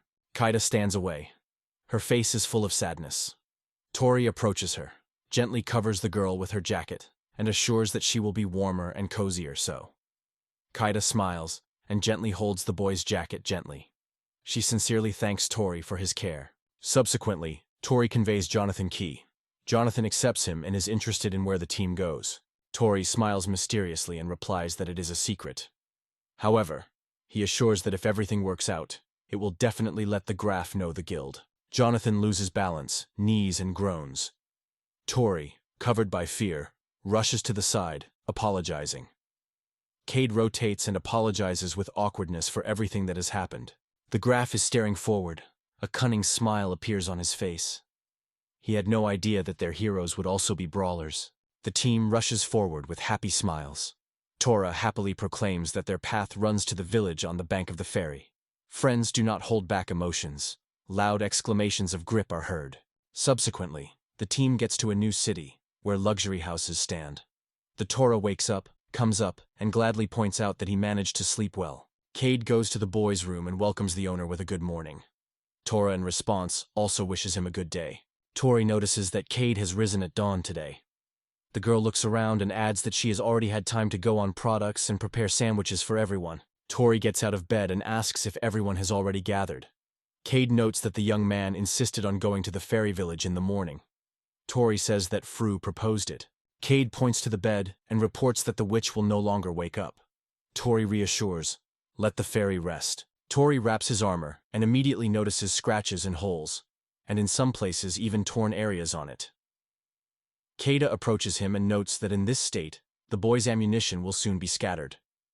Tori only sighs, recognizing this, because she wears the armor daily. Tori smiles, staring at the distance, and confesses that he has already attached to this armor. However, he is well aware. It is time for change. Moreover, Kayad has prepared something new for him. Kaida suddenly claps in his palm and exclaims that he already knows which armor will fit perfectly for the young man. The guy looks at the girl. Obviously, Kaida's passion is not at all. A little time passed and the team got to a magical place. Thor in his head and suddenly understands. He recognized this path and already guesses where they are going. The team reached the Temple of Sacred Weapons. They all stand on a thick root of a tree that cuts a water smooth. The team approaches the entrance, and Tora notes that Kayad wanted to give him an armor, not a weapon. Then Kayad is wondering if he remembers how he got his sword. Tori raises Kayat, and is wondering whether these weapons are able to turn into an armor. The girl nods and explains that the sacred weapon is not constant. Tor and Cade move along the edge. The girl notes that everything is much more complicated than it seems first. The weapon takes its shape only one time, when the new owner gets it for the first time. Toria is surprised to inspect the girl, and is wondering whether there is an opportunity to possess several sacred artifacts at the same time, because he still has not even heard about it. Kaida says that every sacred weapon is unique. They are indomitable, have special properties, and in their own way increase the power of the owner. In ancient times, people who possessed such weapons were called worthy of becoming a king. Kaidi explains that this is why no one has managed to get more than one weapon. Torias confesses that he does not seek to become a king. At the same time, he is wondering if it will be even more difficult to get the second weapon. Cade smiles and assures that the owner will take care of everything. Tori, a little awkward, looks at the girl and confesses that he would like to have the same faith in himself. The team got to the entrance, and the Kawad immediately noticed something. Taruo sank one knee, carefully studying the traces of 3 to 4 people on Earth. Frava assumes that weapons have already been taken away. The Tora goes to his feet, and the girl, looking at him with interest, asks what they will do next. Thor suggests that they are already here. It is worth going inside. The protagonist extends his hand to the door, dissolves them, and enters a large, spacious room. The sacred weapon is in the stand slightly sideways. The team cannot restrain laughter. Those people have not been able to pull out their guns. The team is approaching a pedestal with sacred weapons, and the Tora is lifted up the small stairs upwards. Tori fades in front of his sword, looking carefully at his blade. He has the question in his head. Will he be able to fulfill his plan? Will the new armor remain a dream? Suddenly, everything around is illuminated by a bright flash of light. A few days ago, in the heart of Almont. Seguin, along with his team, approaches the rack, wonders if they heard about him, and asks if there is a good job for them. Sequity sets people sitting behind and asks why they look so closely at him. One of them thinks that they have not recognized him. The Diet turns to the girl and apologizes, explaining that he did not intend to frighten her. In response, the girl offers to go to the bulletin board. Everyone gathers. Cyan sniffed, closing his face with his palm. He pleading asks not to tell him that the girl did not recognize him. Sakin screams loudly and crazy with his fists in his chest. The young man exclaims that these people are his team, and among them is the owner of the S-Rang. The girl slightly tilts her head sideways, smiles and asks in curious, "What is it?" Second looks. If this happened in his native kingdom, there would be a great violence around. Men at the table claim that if the other seeks to gain recognition and glory, he should earn authority no less than in the whole community of travelers. The young man approaches the table, behind which those who have just spoken and are interested in what was discussed. Silling unexpectedly strikes one of the men. He flew and crashed into the wall. His friend in amazement exclaims, asking what Sulling has decided. Sapin suddenly attacks another man. His leg immediately takes off the attack, and the victim rejects far away. One of the girls turns to a boy named, and Seven strictly demands silence. She is outraged that they have offended the great hero. The man comes up and asks with the call, "What is this person who immediately resorts to unworthy acts like a hero?" Men from the guild began to rally. Someone exclaimed that Celine is a false hero, and now they would expel him with force. Seking was surrounded on all sides, and he, leaning into a fighting stand, is alert to protection. Sipon instantly stuns one of the men. Then a lightning strike, which simultaneously affects two opponents. One of the boys grabs the attacker by the collar and strictly orders them not to forget who they are dealing with. After all, their average level is only 30. Stan called to Samari, who was glancing to the boy, calling him to stop, because it could cost someone's life. In response, Stan looked at the girl strictly and ordered her not to interfere and not interfere with him. Throwing a quick look at the girl behind her back, he silently said goodbye to her. His thoughts were circling around the fact that, despite his willingness to act as a body, he was tired of constant disputes and objections on her part. Meanwhile, G. Second turns to the girl and is interested. What kind of travelers group is it? The girl, excitedly looking at the guy, cannot keep excitement. The girl says that this team coped with the fact that it was not possible even the national army. They defeated the Queen of the Ants together with her den and received the honorary title of heroes. The girl explains that although this team officially belongs to the rank B, for the kingdom it has the status of S. The second aspect is their prudence. He cannot understand how this group managed to defeat the Queen and her associates. It seems completely meaningless for him that ordinary adventure seekers were given the title of heroes. The girl notices that the second does not give rest. He is clearly dissatisfied. The guy in response notes that now they have to be satisfied with the fake characters instead of the real one. The young man hears for the first time about this band and decides that he has been created recently. And if you manage to overcome the Queen together, then she is undoubtedly extraordinary. He exclaims, irritates, almost screams from anger, and asks not to tell him any stories about the Group 1, because it will only confirm that he will have to compete with a truly serious rival. Sakinga approaches the rack and asked where this group went. The girl gladly informed that they had left the capital and went to the greener. The young man goes to the exit and calls the girls loudly to follow him. They deny, they say. The procedure is not completed yet, but the guy does not bother it at all. Senhin's team settled in Grigot. One of the passers suddenly reported that he had heard about a group of travelers who stopped at a hotel. He confidently pointed his finger on that building. Sina is almost triumphant in this wandering game when he suddenly stops, realizing that among those present is the owner of the sacred bullet. The guy is aware that in order to defeat this group of travelers, he must definitely get the same sacred sword. The group of sequators is in the temple of Grigida. One of them stands in front of the sacred sphere and, filled with delight, states that he eventually managed to find it. The girls stand behind, rejoicing for the guy. One of them adds that boys must be maintained, as it helps to create the right atmosphere. The Seamas with a smile touches the forehead with one hand. Finally, he will get what he deserves for a long time, despite all trials and obstacles in his path. Selen is convinced that today he will last take a sword in his hands to deal with this group of travelers. Selenium tries to pull the sacred sword, and the blade remains stationary. A girl with short hair ironically advises Selen to be more modest. Selening asks if the girl thinks that this is a kind of test, and whether the sword really decided to check her. Saken, with a wicked smile, greedily looks forward. He intends to pick up this sword, leaning on the power of the boy. With this intention, he begins to pull the weapon to himself, and even loudly exclaims from tension. The girls move sideways and in every way cheer up the guy. One of them jokes that he blushed like a ripe tomato, and two others with delight repeat, "Saint he can, because he is a real hero." The guy's face strains the muscles. Plenty of sweat flows on his cheeks. He cannot understand why the sword is not amenable and remains in place. The second tried to pull the sword all day, but he could not take out a crumb from the temple. His desperate cries from time to time were spread around. The next day after the second trip to the temple, someone appeared to be surprised. The holy sword was so simple, as if he sought to escape from the stone. Karid enthusiastically notes that it made her impression. Frau is wondering if such is a commonplace. Meanwhile, the guy, holding the ball in his palms, asks him what he is able to turn. Suddenly, from the bullet water flowed. Kami is completely confused. He has no imagination what is happening, and only instinctively covers his face with his hands. The girl notices new armor of the boy, and notes that they are surprisingly fit. Frusei adds that she was waiting for heavier armor, but this also fell to her. Taurus looks carefully at his new armor in the light. He is approached by Kaidide and is interested in him a new armor. The guy asks him to give him some time to think. In the next moment, the guy begins to move vigorously, testing the new armor in different ways. Taurus scratches the nape of the nape and confesses that he likes. It looks like metal armor, but they are surprisingly light. Coyote rejoices that the boy was in the taste of his creation. Tori asks the girl to experience sacred weapons.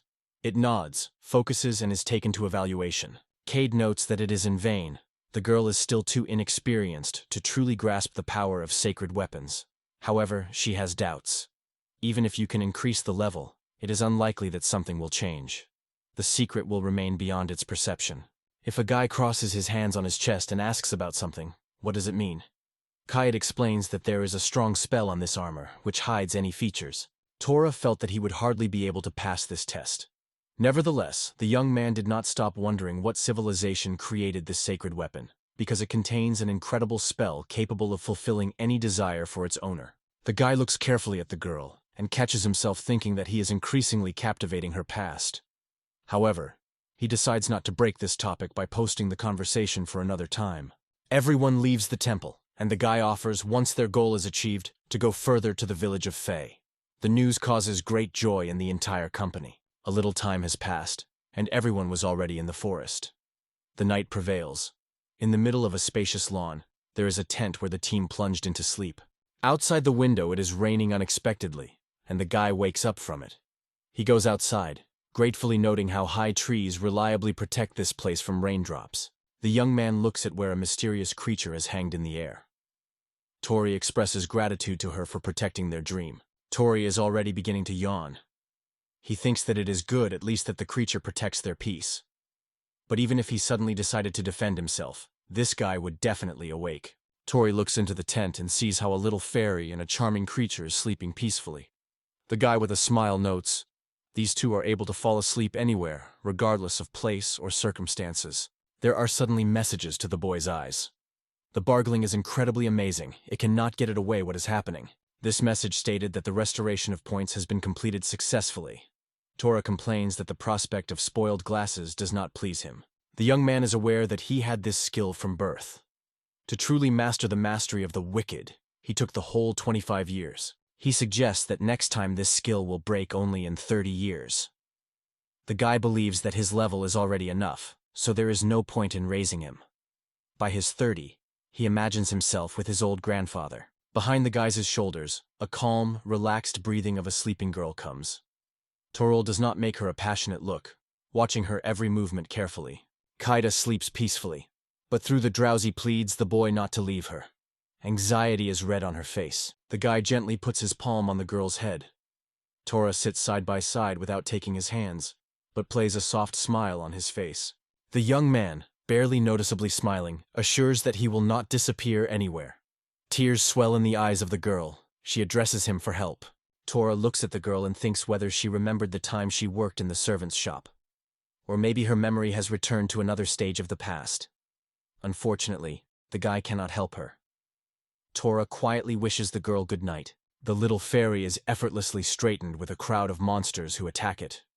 Frau watches the team and is interested in their impressions. Despite its tiny height, this creature has proved to be surprisingly powerful. The young man, having scratched his cheek, assures that he never treated the fairy. The fairy recalls the conversation with the Tora when he told her that because of her little height, she would not be able to participate in the battle. Kaida explains that she is completely misunderstood. Meanwhile, the pride is breaking over the heads of the team and reminds that Cade once confessed. She was worried about a small fairy. The guy with the girl, shyly lowering the bottom of the dalidi, is genuinely asked for forgiveness in the fairy. The inscription suddenly appears before Frau. Does she inadvertently thinks? Did she increase her level? Meanwhile, a joyful smile blooms on the face of a little girl. Frau was surprised. She had no idea that she had already reached 35 levels. The guy explains. This is all due to his unique ability, which doubles the experience for the whole team. The girl asks in angry whether it is legal. Tori is filled under her eyes and insecurely replies that he has no idea. Suddenly, a smile blossoms on the face of Froze, and the fairy rapidly flies forward. She announces that she wants to rise to several levels. The guy with the girl runs after her, but they do not even try to stop her. However, the little fairy does not hear their words. It is far ahead, soars in the air. The guy with the girl stops, drawing her gaze. The young man is aware that they have no idea where to go on. The girl replies. They say, still have to wait for a vapor. Toro and Cade settled on a fallen tree trunk. The guy gratefully states that taking a break is a wonderful thought. The girl extends him a cup of coffee, kindly offering a drink to the owner. Suddenly, the dazzling flash of light rushes directly into the guy. He raises his hand, sparkling with new armor, and skillfully reflects the attack. Kiwi runs to the guy and asks if he has not received damage. He assures that everything is fine with him. Meanwhile, a tiny winged man standing on a tree branch comments that the boy has a wonderful reaction. The man notes that the guy was able to defend himself even from his fastest blow, but immediately confidently states that they will still defeat him. There are many tiny men suddenly appearing in the air.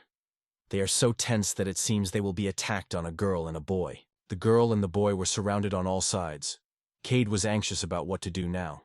The guy with a sad smile noted that he only had to dream of rest. Without turning, the Tora tells the girl that it is impossible to attack, because these people can be friends of Fraus. The girl clear everything. The man calls for everyone to attack. The young man and the girl are cleverly evading every impact. No attack has affected them. The fairies were increasingly indignant. They did not understand why their blows did not reach people. Some people thought they were dealing with some monster, while others were hesitant, not knowing how to proceed. Finally, the beard summed up.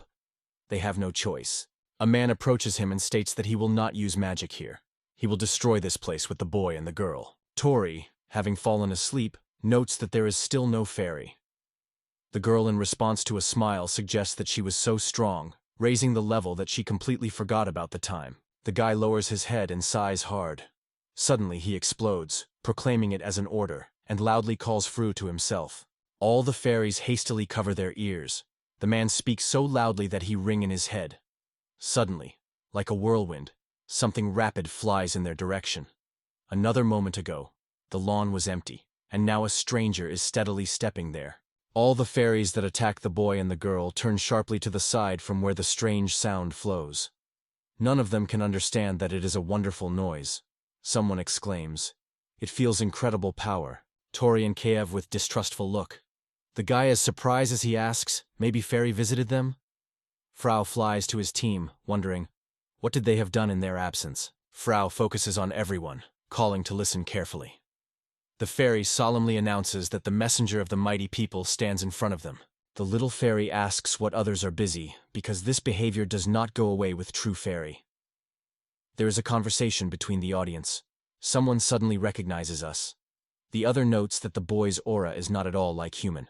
A man with a thick beard extends his hand forward, shouting the name of Fru, and excitedly asks if it is really it. Anxiety is read on his face. Suddenly, Free suddenly repels this man from you high up with his hammer. Both Both the boy and the girl are surprised to follow this scene. It takes a little time, and the guy with the girl goes among the mighty roots of the tree. There are numerous fairies around them in the air, creating a magical atmosphere.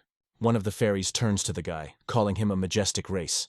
She reports that they will soon get to the village. Tori expresses her gratitude for showing her way. Fru still cannot forgive to their relatives that they have decided to raise their hand at the owner. The guy assures that this would not have happened if the fairy did not disappear. The girl replies that it was her disappearance that the master could jeopardize. A leading fairy turns to the team and reports that they have already reached the villages. Smiling, he invites everyone to enjoy this little paradise. The team stopped in the middle of the wicked wasteland. Powerful mountains are raising. One of the guys asks is astonishing if it is really the village of Fay. The fuel assistant encourages that you can safely move further. There is a protective barrier that can stop all uninvited guests. The team goes on. The girl admires that she dreams of seeing fairies in that village. Fry says that the place is really charming, and it is sure to please everyone. The team finds itself in an incredibly picturesque place. Slender trees are full of small houses, and in the air between the branches fluttering fairies. The admiration team watches as some Fays carefully take care of household chores, while others carelessly play and walk around. The comfort of a small house breaks the voice from the inside. Someone asks Sasha to bring tea. The team settled at a small table. The guy looked at the room, wondered, is it really a spacious dwelling for fairies? The fairy replied that this house is equipped specifically for guests. The girl did not restrain her and praised her team. An elderly man is already waiting for the team. A grandfather FRA, who is headed by the village of Ferris. The headman approaches and apologizes for an unfriendly meeting in the forest. Suddenly, the elderly begins to beat the feet of the one who attacked the team in the forest. He fiercely asks if he is going to apologize. The elder orders the man to get up and apologize. Tori notes, "Isn't that too rough?" To which the Stero is calm. This man himself is not simple. The man finally became aware, looked around in surprise, and asked where he had taken. The elder, standing behind, calmly replied that he was in the village. Unexpectedly, a man instructs his sharp sword directly on the Torah. But suddenly, Frau and her grandfather are rapidly attacked. The man asks the elder why he stands for the protection of people. The elder replies, "To understand the difference, you need to look well. After all, this young man is a representative of the majestic race." The girl casts a look at the boy, and with a smile notes that you will not call their family different. They are really single. The guy confirms her words, agreeing. The man who attacked the team in the woods looks closely at the guy, and again questioned the big race. The man suddenly rushed to worship without even holding back the admiration, and became sorry for the guy for the fact that he did not recognize him immediately. Grandpa Frau is poured on a man, teaching him that first you need to think carefully about their actions, and then act. The container observes this scene and even feels some sympathy for the unhappy. 3 fairies were lined up in a row in the middle. A head, in the center, was settled by the head, which finally announces, it is time to take the case. Tori immediately explains that they got to the village of Fay precisely because Fru was led there. The elder reports that the village was in a difficult way, so they decided to seek help from outsiders. Thori notes that fairies hate people. The elder nods, confirming his words, and adds that he has already sought help from the elves. The elder with regret says that even the elves were powerless. It was so difficult for them to fight for survival until today. Finally, the guy realized, Fru was chosen to search for someone who was able to save their village. Still, he could not sink why the first girl was among the chosen ones. The elder explains that, despite the unusual appearance of the fairy, the peasants pray to her, because she belongs to a powerful kind and hugs the priesthood. One of the team members notes that this creature does not look like a respectable priestess. The old man insists, only the great race is able to hear Fru prayers. The young man agrees. This is a truly effective way to search. There was a long time on her face, and she finally spoke. She searched for more than a year, but the feeling of disappointment had already begun to wrap her soul when she was suddenly grabbed and taken to auction. Fruz tells that the representative of the highest race has purchased it here. The elder suggests that it may be fate, and the guy agrees with him. Tur appeals to the old age to tell what happened to them. In response, he smiles mysteriously and assures, it is better to see once than to hear 100 times, and invites them to follow him. After a short rest, the team returns to the forest. The headman strictly shows his hand at a monster that threatens to destroy their village. The team is carefully examining the overthrown and tight golem. The elder explains that this gold did not come from the hands of people, but belongs to the creations of distant ancestors. The headman notes that this column remained intact even after the attack, because its protection is extremely powerful. Tori asked where this monster came from. The headman replied that he came from ancient ruins. He woke up and immediately rushed at everyone around in a crazed attack. The elder assured that they managed to hold back the monster, but he was not sure how long it would last. Tori thought about it. After all, the guy knows perfectly. Golem never attacked the first, and to change their teams is almost unrealistic. The protagonist moves forward. He is about to get closer to look more closely. The elder only opens his mouth to say something, but does not have time. The monster raises his head and rests closely at a guy who has just approached. The same thing does the same. It is inseparably monitoring the creation. Suddenly, a bright stream of light, completely aimed at Toro, was flooding from his eyes. The young man did not even shudder. The elder is worried about whether everything will be fine. CA is silent, only smiles quietly, without saying a word. Tori, interestedly lifting his eyes, notes that this column is destroyed. Next to the guy attacked by the monster, you can see a small recess. Keitel is interested in what they will do next. Tori replies that Golem no longer obeys the teams. Now it is only necessary to crush this monster. An old age scream is heard. He announces a wonderful creeper. Goals torn to freedom. The plant could not stand and break. The monster jumped up. The guy cast a quick look at the girl and strictly ordered her not to move from the place. Cade immediately caught what he meant. The monster hangs over the Tora's very head and insanely splits his hands, as if preparing for the attack. Tora fins the handle of his sword, preparing to repel. Tora reflects all the blows of the monster. The elder expresses the desire to take the rays away. Kada advises him to hide behind her back. She will build a protective wall. One of the rays of light flies directly into the palm of the Tora, and the guy lifts a cry. Raising his hand up, he directs the blow directly into the head of the monster, while confessing that he feels burning pain. The monster suddenly broke from the place and lightly began to climb up the tree. Tori, watching it, tries to understand what is happening. Tori descends to the ground, tirely stating that he no longer escaped from the monster. At this point, the protagonist is rapidly torn to his feet and sees that he stands face to face with a monster. They are now on the same level. The monster notices the boy, and he, without hesitation, raises his hand to hit the column with his bare palm. Goals erupts from the branch and falls rapidly, breaking all the branches on his way. With a loud roar, the monster is difficult to land on the ground. Tori leans and asks himself whether he has broken goal. Suddenly, the head of Golem begins to rotate madly. Strange mechanical sounds are heard. Tori jumps from a tree, skillfully holding the weapon in his hands. He is preparing to strike a decisive blow, because Golem was surprisingly a strong opponent. The goal pierces the monster through. The creature makes a spooky sound and looks at the guy. Suddenly, a powerful wave explodes around with a roar. The Tori stands in the bore among the debris of the Golem. Rising up, he meets Kayed, who already runs towards him and exclaims that he was, as always, unsurpassed. Tora is slowly stepping, throwing the sword over the shoulder. A powerful explosion rises behind him. Despite all this, the guy only murmurs that he was hungry. The elder, Fru and Karid look right in front of them. The elder is sincerely amazed at what a higher race is capable of. Cade notes that her master is just that. Fru adds that their owner can all that he wants. The Toro is raised and looks forward with a smile. He appeals to the old age with a request. Could he feed him lunch? The elder immediately assures that he orders immediately to cover on the table. Several fairies, leaning their heads at the table, sincerely thanked Mr. Tor for the salvation of their village. The guy waved his hands embarrassed, asking him no longer thanks. They say he did nothing complicated. However, the fairies immediately noted that if it were not for its appearance, Gol would have long erased their village from the face of the earth. Grandpa Fruz gladly exclaimed that a magnificent feast in their honor would be held in gratitude. He heartily invited the guests to take advantage of their hospitality and enjoy the holiday. Tori healed the cheek awkwardly and nodded to consent. Meanwhile, the fairy again flew to him and asked to introduce her to her family again. And now the pride has started to introduce the fairies, moving from right to left. The head of the village was her grandfather. Near the grandmother Jujin named Banya. Then, Papa Wow's father.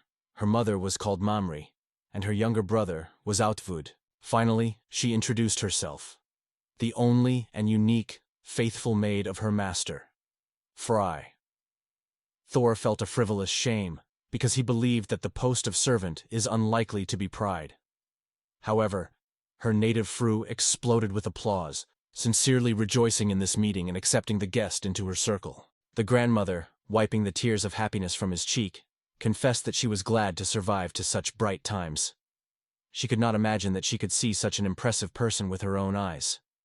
Papa Tau noted that all the achievements of the FRA were possible through their workouts, and my mother sincerely supported this opinion. Fay's brother looked at her carefully and said the words of greetings, because now she will no longer interfere. The girl confidently agreed, stated that she was the best, and then exclaimed the question, trying to clarify what her brother meant a few minutes earlier. But the owl flew to the Torah and asked how she was about her family.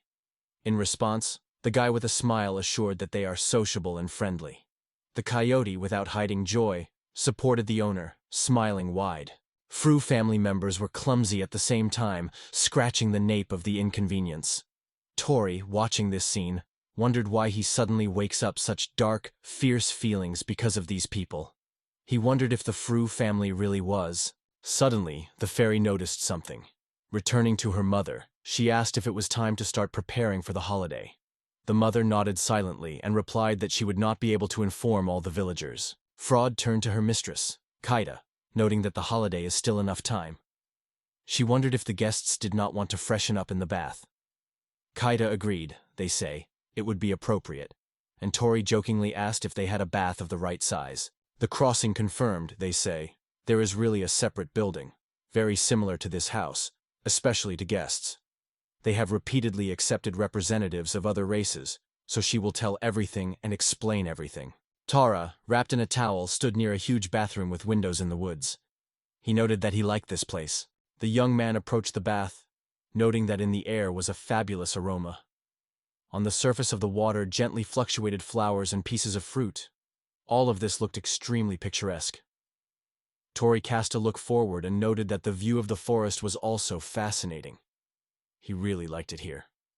When he was scratching his back, he thought that it is probably worthwhile to wash his head first. But suddenly behind the back heard the master. Tori turned his way, and even faded. Kaida stood behind, also wrapped with a towel. The girl, smiling a little flirtatiously, asked if he could help him with his backwashing. The young man noted that, although she is a servant, she should not do it, because he will handle herself perfectly. In response, Cade said she really wanted to help, and suddenly wondered, would she refuse to her if she were in a swimsuit? She removed the towel and, he's a little hesitant, asked the boy if he was really indifferent to her. Tora looked at the girl, his cheeks flashed his cheeks, and he sincerely confessed that he considers her extremely attractive. The water slowly filled the bath, covered with petals and fruits. The girl on her knees carefully soaped her master's back. Tora felt the reproaches of conscience, because he returned to his memoirs about their previous joint bathing. Then Carried was still a baby.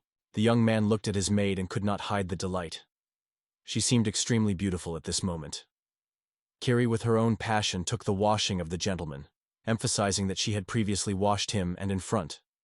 From these words the guy felt embarrassment, but suddenly realized that the girl had been running on him almost all of his body. Tori was sincerely impressed with such a surprise, and the girl, meanwhile, did not stop washing the boy's breasts. The young man felt something big, soft, and elastic on his back, which immediately attracted his attention. He wondered if the girl washes his own body. Her breath barely touched his ears, slow and slam.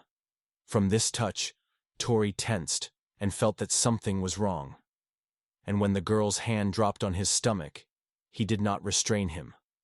A cry broke out of his throat. The guy suddenly exclaimed that the next he was going to wash, which was a lot of surprise to the girl. Cade stopped in confusion and awkwardly asked the jury if suddenly he did not like the decision. In response, Thor with a smile assured that on the contrary, he even liked it. Then he plunged into the bathroom and relaxed, sighing happily and admiring how good here. Tori looked at the girl with interest and asked if she would swim, to which Cade calmly replied that she came here just to wash his back to the owner. The young man looked carefully at the girl and asked if she was not cold in this place.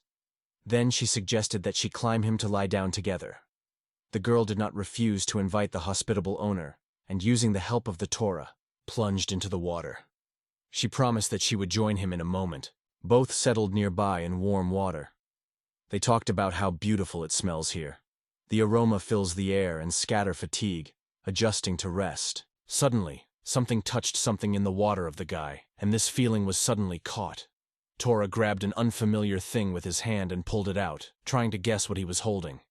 But suddenly the girl shouted, realizing that in his hand, Lisichin's tail. The guy immediately released him and hurried to apologize. The girl only smiled and assured that everything was fine. Moreover, she said that if the guy wants, he could touch more.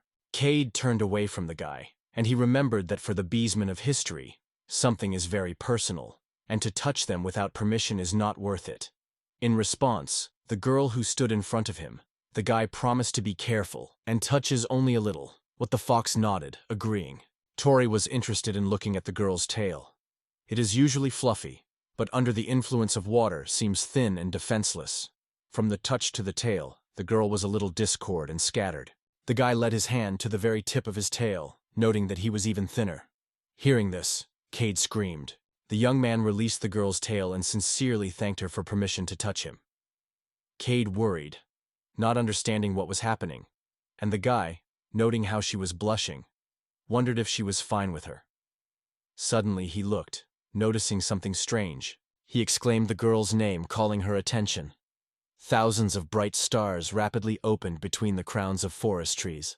Tori and Cades were delighted with the fall of the stars. They shared their impressions, admiring the unique beauty of this spectacle. The moment they survived together will remain in their memory forever. Meanwhile, Safin, together with his comrades, hurried in an unknown direction.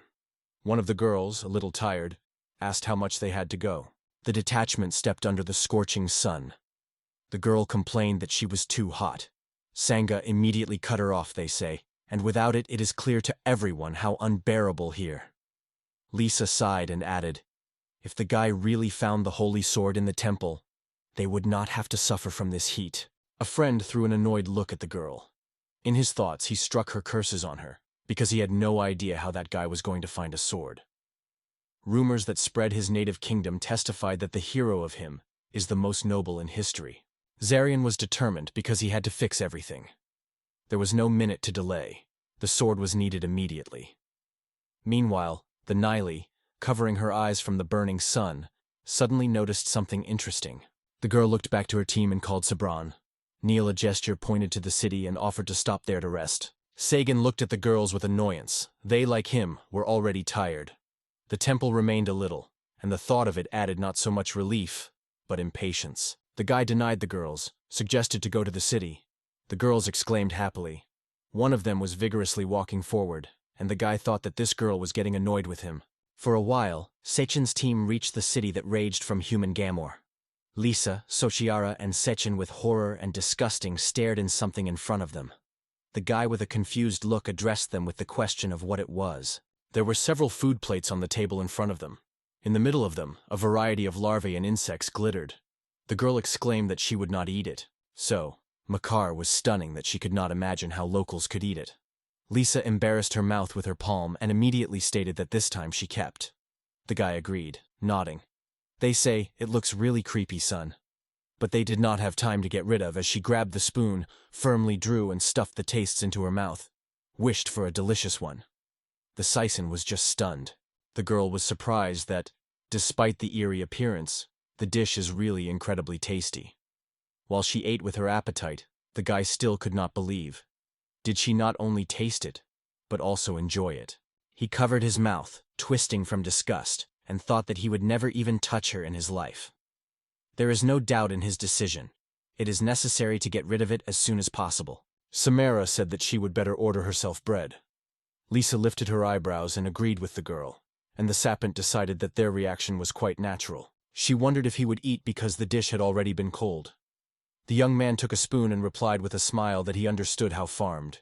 Like, if you do not eat now, who knows when the next opportunity to have a snack? The young man was quietly squeezed.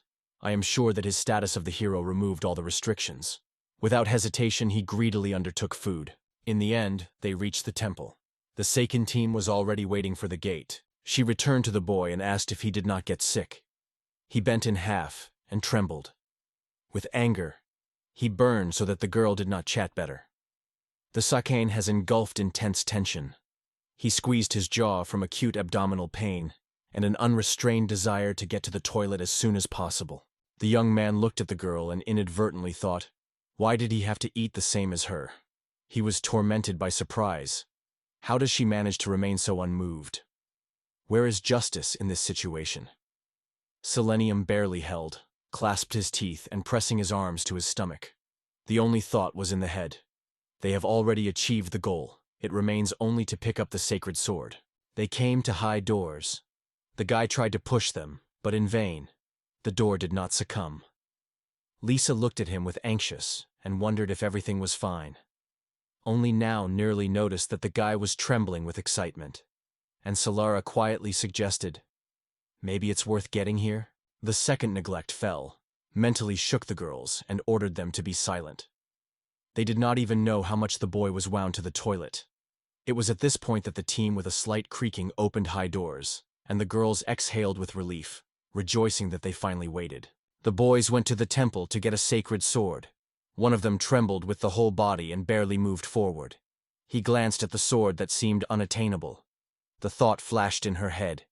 It is worth at least to relax for a moment, and the worst will happen, and the impurities will flow on the legs. Second, with effort, broke into the sacred sword, stubbornly thinking that he had remained just a step. His legs were barely kept, shaking out of tension. Behind the boy's back, the words of Solar and Lisa's support were happily shouted, encouraging him. The guy in thoughts, smiling rapt, suggested that they have a voice. The Sesson grabbed the sword's arms and pulled on himself, hoping that this time the blade would finally obey him. The girl watched with curiosity from afar as the guy tried to pull the sacred weapons, singing all the shackles, trembling, fiercely swearing, because he put all his strength in the grip. However, he felt a little more, and the muscles on the back would weaken.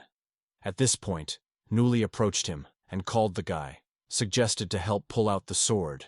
The girl ran up to the boy and grabbed her arms, which was incredibly surprised by Sen. His reaction was instant. He exploded with swearing, shouting sharply to stop immediately. However, as soon as the blade finally moved from the place, the young man could no longer contain his impulses. The sacred sword was finally removed from the pedestal, and it rejected the boy and the girl back. Lisa and Sokar exclaimed. They managed to get a sword, and they almost turned to girls with a smile. Finally, Sedin was able to exhale, and for the first time in a long time felt the tension receding. In a moment, when the girls realized what happened, the silence of the temple pierced loud cries. Meanwhile, Tori and Kides were in the village of Fay, where they were already surrounded by a large crowd of local residents. Some of the fairies were circling in the dance, while others enjoyed drinks and had lively conversations. The atmosphere of fun and joy prevailed everywhere, and the Torah also did not stay away from this festive mood. The guy drained a glass, and overflowing with delight, exclaimed that the meat of fairies really tasted incredibly. Tori looked carefully at the shackles sitting nearby. The girl supported the boy, noting that the drink had a pleasant texture and a rich taste, Iron. At this point, Frau quickly flew to a boy with a bottle in her hands. Pouring him a drink, she joked that he was drinking too much. In response, the guy only shrugged, adding that only small bottles. She waved his hand proudly, pointing to the side, and informed that the food was already waiting. Fairies with great trays went to the guests. They immediately covered the gorgeous table, and one of the boys took a fork and a knife and sincerely wished them delicious. Tori and a shackle with appetite took the food, and a rock was spreading nearby in the air. Suddenly, someone with an unexpected offer came to the boy, to treat the drink. This was the Pope Nu, who held a bottle in his hands. Ferris's father asked the boy how things were doing and whether she was fine. He replied that she had recently joined their team, so he knew nothing about her. Taura and Furi's father were talking sincerely, sharing smiles. Papawao noted that he would be glad if the guy continued to take care of the girl. He promised to make efforts in response, and then asked if the man satisfied that Fry was now a maid. A slight shadow of dissatisfaction appeared on the man's face. Suddenly he exclaimed, "What does this guy think about at all? After all, fairies are just servants of a more powerful race, and only devotion forms their status." He added at ease that that is why he is not worried. Frau Milo wurde von ihrem Vater erkannt, dass solche Beichte beschämt war. And Tori looked at them with a smile and thought how fun these fairies are. Suddenly, the Ferris's father flew to others, stating that they also wanted to talk to the Torah. Outvood was outraged that it is unfair to communicate with the boy, only the head of the family, remembering Tafari. Torah watched Ferris vigorously discussing something. Suddenly, his face was overshadowed. Memories of childhood came in memory. The young man suddenly rose from the table, apologizing and explaining that he should leave for a short time. Pope Fairy proposed to accompany him, but he politely refused. Kaikati watched the moving guy with interest and excitement in his eyes. The night was enveloped by a fairy village. Under spreading trees, a large celebration raged. Tori, hiding on the high, contemplating the fun. The guy watched carefully how people rejoiced when someone suddenly approached him. Cade turned to the owner, who immediately called a girl by name. The fox was comfortable with the guy. The girl asked Tori if he would like water. He gratefully accepted the glass and thanked her. The guy was silent, and the cafe wondered why he was so depressed. He, smiling awkwardly, sighed heavily and confessed that he could not hide his condition. In response, the girl only smiled mysteriously and nodded, assuring that she always monitors her master. Taura looked around and confessed that, watching Fraus's family, he remembers his childhood every time near his mother. And so he wondered why this happens. He would go. After a short pause, she carefully wondered if her mother died. The guy plunged into memories and began to tell his story. He was only 15 then. When he returned home, she had already drained blood, and so died. Their family was the richest in the village, so everyone decided that robbers attacked them. Tora admitted that no one had left in addition to her. He did not imagine how he could cope with his own life. Smiling, the guy with the warmth noted that only Lisa was his only support. He said he lives for her, because he does not see any other sense in this world. With a muffled sadness, Karad asked if the girl really left him that day. The young man nodded, confirming, yes, she left. Tora explained Kaidi that the girl made her choice in favor of the hero, Serene. For Kaida, it became a real shock. The guy fastened his eyebrows and began to tell that, in his opinion, he was not worthy enough. Cade looked at him with sadness, and then hugged, trying to reassure and support. This is how the night ended. The next day, they went to explore the ruins of the ancient temple. The boys gathered next to the stone mosses, tapes up to Friday. The guy wondered whether the golem had never been here at all. The fairy confirmed this. Then he looked at Kaida and asked if there were some artifacts here. Turning to the girl, asked if she could check it. But in response, she promised to immediately find out everything. Fraud turned to the guy with an interesting question. What to do now? Tora thought for a moment. With a smile, the guy advised the fairies to just go and lift his eyebrow. Hearing this, she flew up rapidly, happily announcing that she would be pleased to perform this puff. The Tara team studied the surrounding space carefully. Tara focused on the examination of the bodies of the golem, and Cade was interested in looking at something nearby. Suddenly, the girl shouted the owner, reporting that she noticed something. Tara paid attention to her, came closer, pushed the fragments of the damaged golem and was surprised. The entrance to the temple opened in front of them. Katie asked the boy about their further actions, to which Thoris replied quite confidently that they would surely look at everything. Together, they went down the stairs leading to the cave. The guy with the girl noticed the light ahead. They came closer and noticed that a giant magical circle was spread under their feet. Kayseed looked closely, and then confidently announced that it was a teleporting circle. Tori was interested in asking where she knew whether she saw similar seals earlier. They settled next to the circle, and the girl shook her head.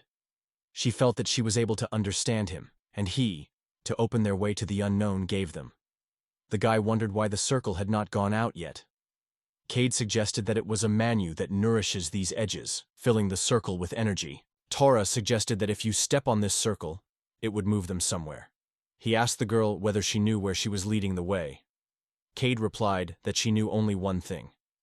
It is exactly what a circle acts here. Therefore, the second circle is still active. She added that you could probably move between both circles. Tori stared into this circle, weighing the risks. When you do not know where he leads the path, it is really dangerous to step. However, he could not get rid of the idea that maybe somewhere there is a real treasure mountain, and something unprecedented and exciting awaits them. Then Tori turned to Kaida and wondered if she really was indifferent to what could be hidden on the other side. The girl smiled and answered the boy that she was ready to follow him at least to the edge of the world, and would not leave him. But the man just smiled in response and noted that then their next point of serving was already resolved in advance. There was a loud, desperate denial in the air. Tori and Cads were surrounded on all sides of fairy tale creatures that begged them at least for a short time, and even better, forever. Rose's father, hugging Tori by his shoulders, asked her to stay for at least 30 years. But Tori strongly freed from the embrace of charming creatures and replied that it was too long. Suddenly, there was a sharp exclamation that ordered everyone to die. At the same moment, all the fairies that swarmed around the guy flew in different directions. Khmur crows spread next to Toro. She turned to fairies with reproach, reminding that they should not forget about their purpose, to serve the higher race. She noted that this gentleman also likes this place, so you should only prepare for his next visit. In addition, she reminded them of preserving dignity and not forgetting to behave honorably. The fairies bowed their heads, recognizing the right of the FRA, and agreed to release the guests. The peasants released a guy who thanked Free with sincere gratitude. In response, she confessed that she was now awkwardly in front of other fairies. At this time, Panto, as always, murmured something. After a while, the Tora team gathered on the road. They said goodbye to the local residents, and Frau exclaimed loudly that they would definitely return. The peasants with their smiles waved them after being escorted by guests. The boys moved to the cave. Tora warned that no one knows that they are waiting in front, maybe even have to get out of mire or something dangerous, so everyone should be held together. Kaid with Frau nodded in agreement and grabbed a friend. Toru was stepping forward, looking at the darkness confidently, and announced that it was time to go. They went into a circle set up on new adventures. The curiosity of Tori took the mountain. He disappeared, not even realizing where he got. At this point, the second stood with his sword in his hands, radiating a triumphant smile. He was finally lucky enough to get sacred weapons. At that moment, he looked just unsurpassed. The young man had long dreamed of taking possession of at least one sacred artifact. For the first time, he was almost lucky. For the second time, everything was successful. But on the third attempt, there was an unfortunate case. She turned to the boy, asking, "If the sword is already in them, things will go up now?" On this, Soling sharply ordered her to remain silent. Lisa added that she heard about the demons that were hiding in the city, and asked when they finally moved them. Again, the answer was, as soon as they take the first step, they will immediately take action. Harla was delayed and doubted. Are they ready at all, or should I work out a little?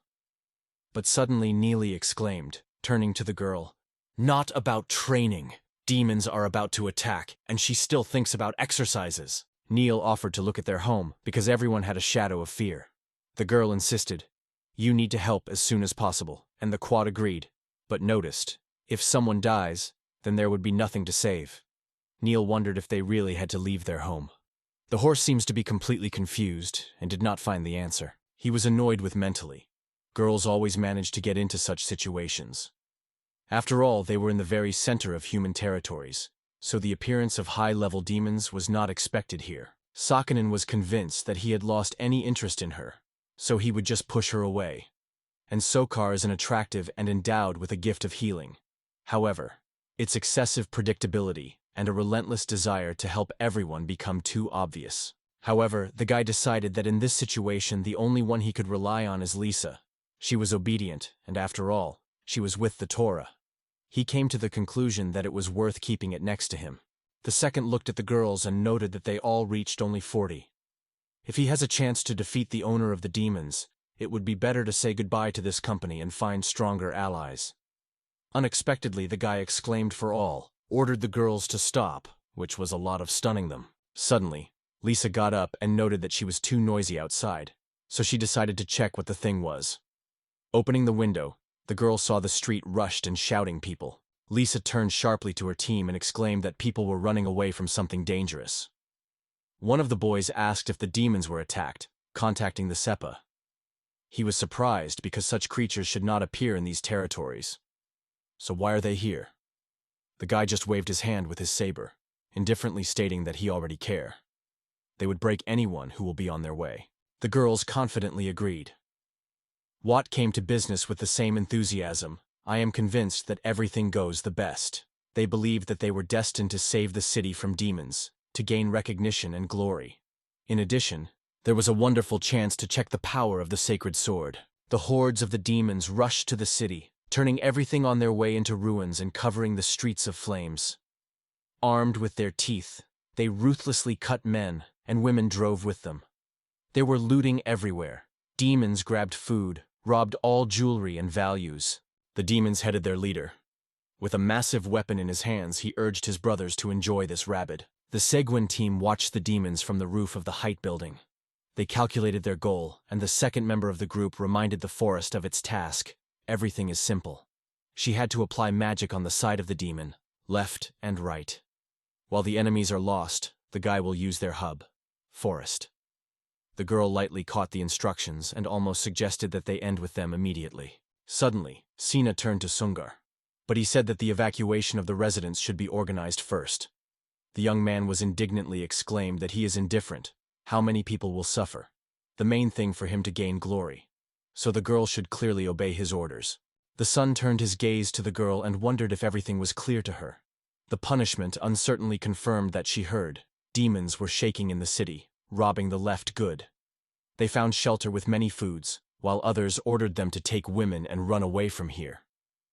And at that moment, everyone suddenly noticed something strange. Suddenly, the flame tongues flooded on the demons on all sides. Their desperate cries sounded the moon on the battlefield.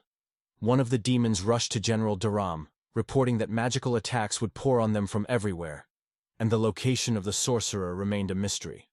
The general squeezed angrily and angrily asked how it was possible to strike an invisible enemy at all. General Durham lifted his head and noticed that fiery balls flashing in the sky, which with frantic force fell on the demons. Together with all, the general suddenly attacked Shannon, instantly hit the demon by the sword on the head. The young man decided that such a sudden attack was a real steepness, especially the demon resisted. He weighed that the demon would be better for the demon than to suffer in torment later. Suddenly the guy noticed how the demon stopped his attack. The general still stood on his feet, and the section could not believe his eyes from shocking. Meanwhile, Dara, when he lowered his fist, asked who this guy was, and immediately after that, he pulled a devastating blow on him. From this blow, Seike flew to the wall. The guy coughed foolishly and fell from the wall straight to the ground. At the same moment, the demon approached him quickly, firmly squeezing in his hands. He was genuinely surprised that this guy was still alive. It seemed like a real miracle. He wondered if the hero, he was in front of him.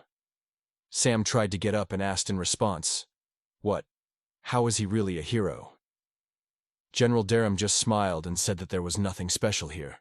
Just their owner ordered him to treat him properly if they were ever met. But Celine, raising his eyes to the demon, could not hide the surprise. After the magical attack of Lisa, there was no scratch. Covered with cold fear, Celine has been numb for a moment, thinking about what force this demon owns and what he does in this place. Suddenly, a powerful blow struck General Darlam, struck not only by the seat, but also by the demon. Both were stunned. An unknown brave man strongly rushed against the demons. It was found out that it was these desperate adventure seekers that were fighting the leading demonic horde. The crowd called everyone to join the fight and support the brave. The leader of the demons turned his gaze and focused on those who were approaching. Loudly ordered the heroes to fight opponents. Demons rushed to the attack. The fierce battle broke out, the whirlpool of which was drawn to all without exception. Meanwhile, Ghassan was hopeful for the events, making sure that the warriors were present were a real power. These are the adventurers of this city. Suddenly the guy looked at the girl in the hat and suddenly remembered. His face was already familiar, they met somewhere. Sagan noticed another figure and realized that not only the adventurers of the rank A, but also real masters belonging to the elite rank S, gathered in the city. People began to approach the leader of demons, shouting loudly that he was waiting for trouble. The demon only smiled contemptuously and replied that people could not cope with him, so let them approach if they wish. One of the desperate adventurers waved his sword, releasing a deadly vortex. The other threw the demon sharp, like a blade, stone thorns, lifting them from the ground. The leader of the demons cleverly evaded the attacks, even leaving no scratches. The girl in the hat was in surprise open her eyes. Her magic turned out to be powerless against him. The demonic leader, avoiding another fall, threatened everyone that their actions began to annoy him to the edge. The adventurer who attacked, the Ovdaropes, however, not hesitated. tore in a new attack. However, as soon as he swung for a new blow, his body was dissected by a relentless demonic occasion. Too unexpectedly. This is why the adventure seeker did not even have time to get away. The leader of the demons, clamping the weapon in their hands, scornfully looked around the laughs and threw them after their worthlessness. Suddenly the air cut another attack. A small adventure seeker dared to stand on the path of a demon, which did not even move. The stunned man lifted his eyes to a giant monster. But he did not have time to react as one lightning blow to the leader of the demons to the ground. Broadly laughing, the demon straightened and cruelly asked, "Who dreamed of getting the next?" The monster turned his gaze on a girl in a hat who has not yet dared to attack. She swung the weapon and several times in a row released the balls like balloons. But the demon paid any attention to it. He slowly moved in her direction, as if those attacks were worthless for him. The girl fell on the ground, not understanding why her attacks had no effect. Meanwhile, the demon, smiling cunningly, was already very close. He wondered with a smile whether she had happened to her, and hinted that she was probably unable to cause him at least the slightest harm. A desperate cry escaped from the mouth of an adventurer, and under it a puddle spread. At that moment, the demon breaks on the whole throat. The general, looking back, said something about how disgusting these adventurers are.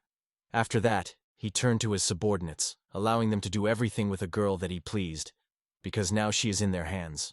The demons immediately rushed to the girl, and General Darm cautiously looked at the outskirts in search of the same hero. Noticing Sefin near the wall, the guy just got up and already headed somewhere further. The leader of the demon jumped to him.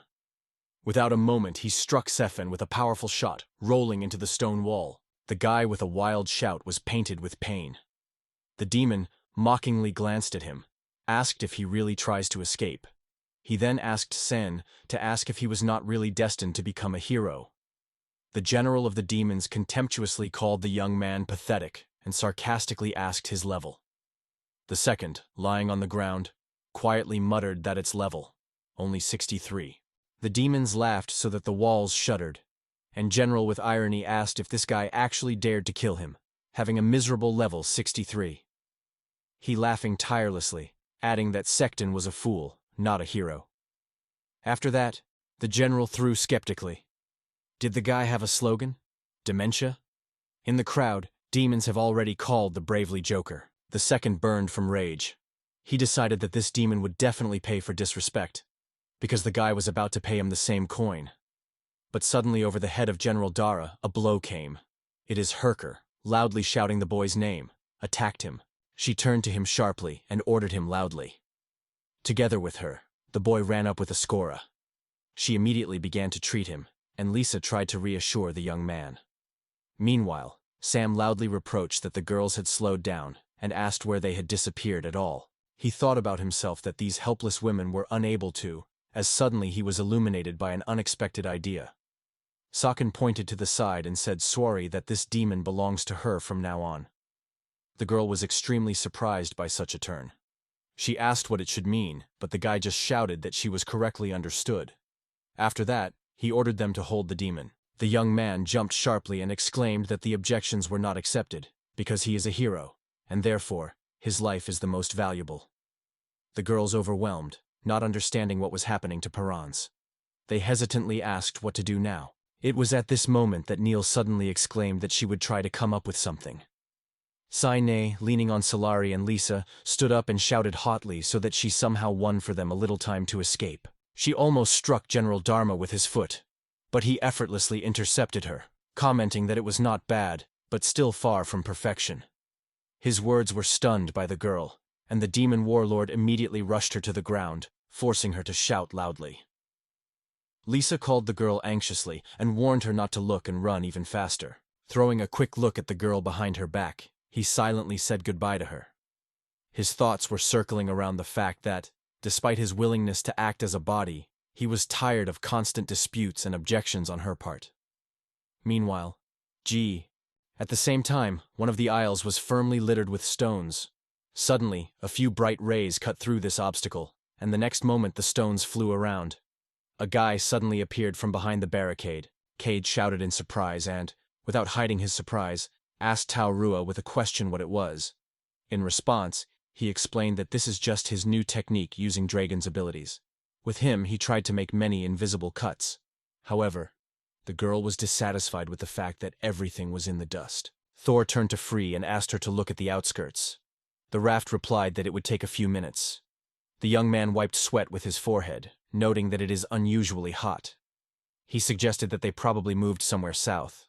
Suddenly, Frey exclaimed, turning to her master, who noticed the light. The guy asked if the city was visible in the distance.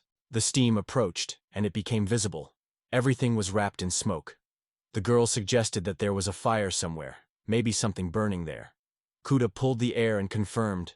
In the air, a noticeable smell of burning and also blood and fresh flesh.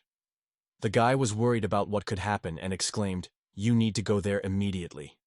He appealed to Froud to take them faster. The Tara team rushed to the frog without a minute.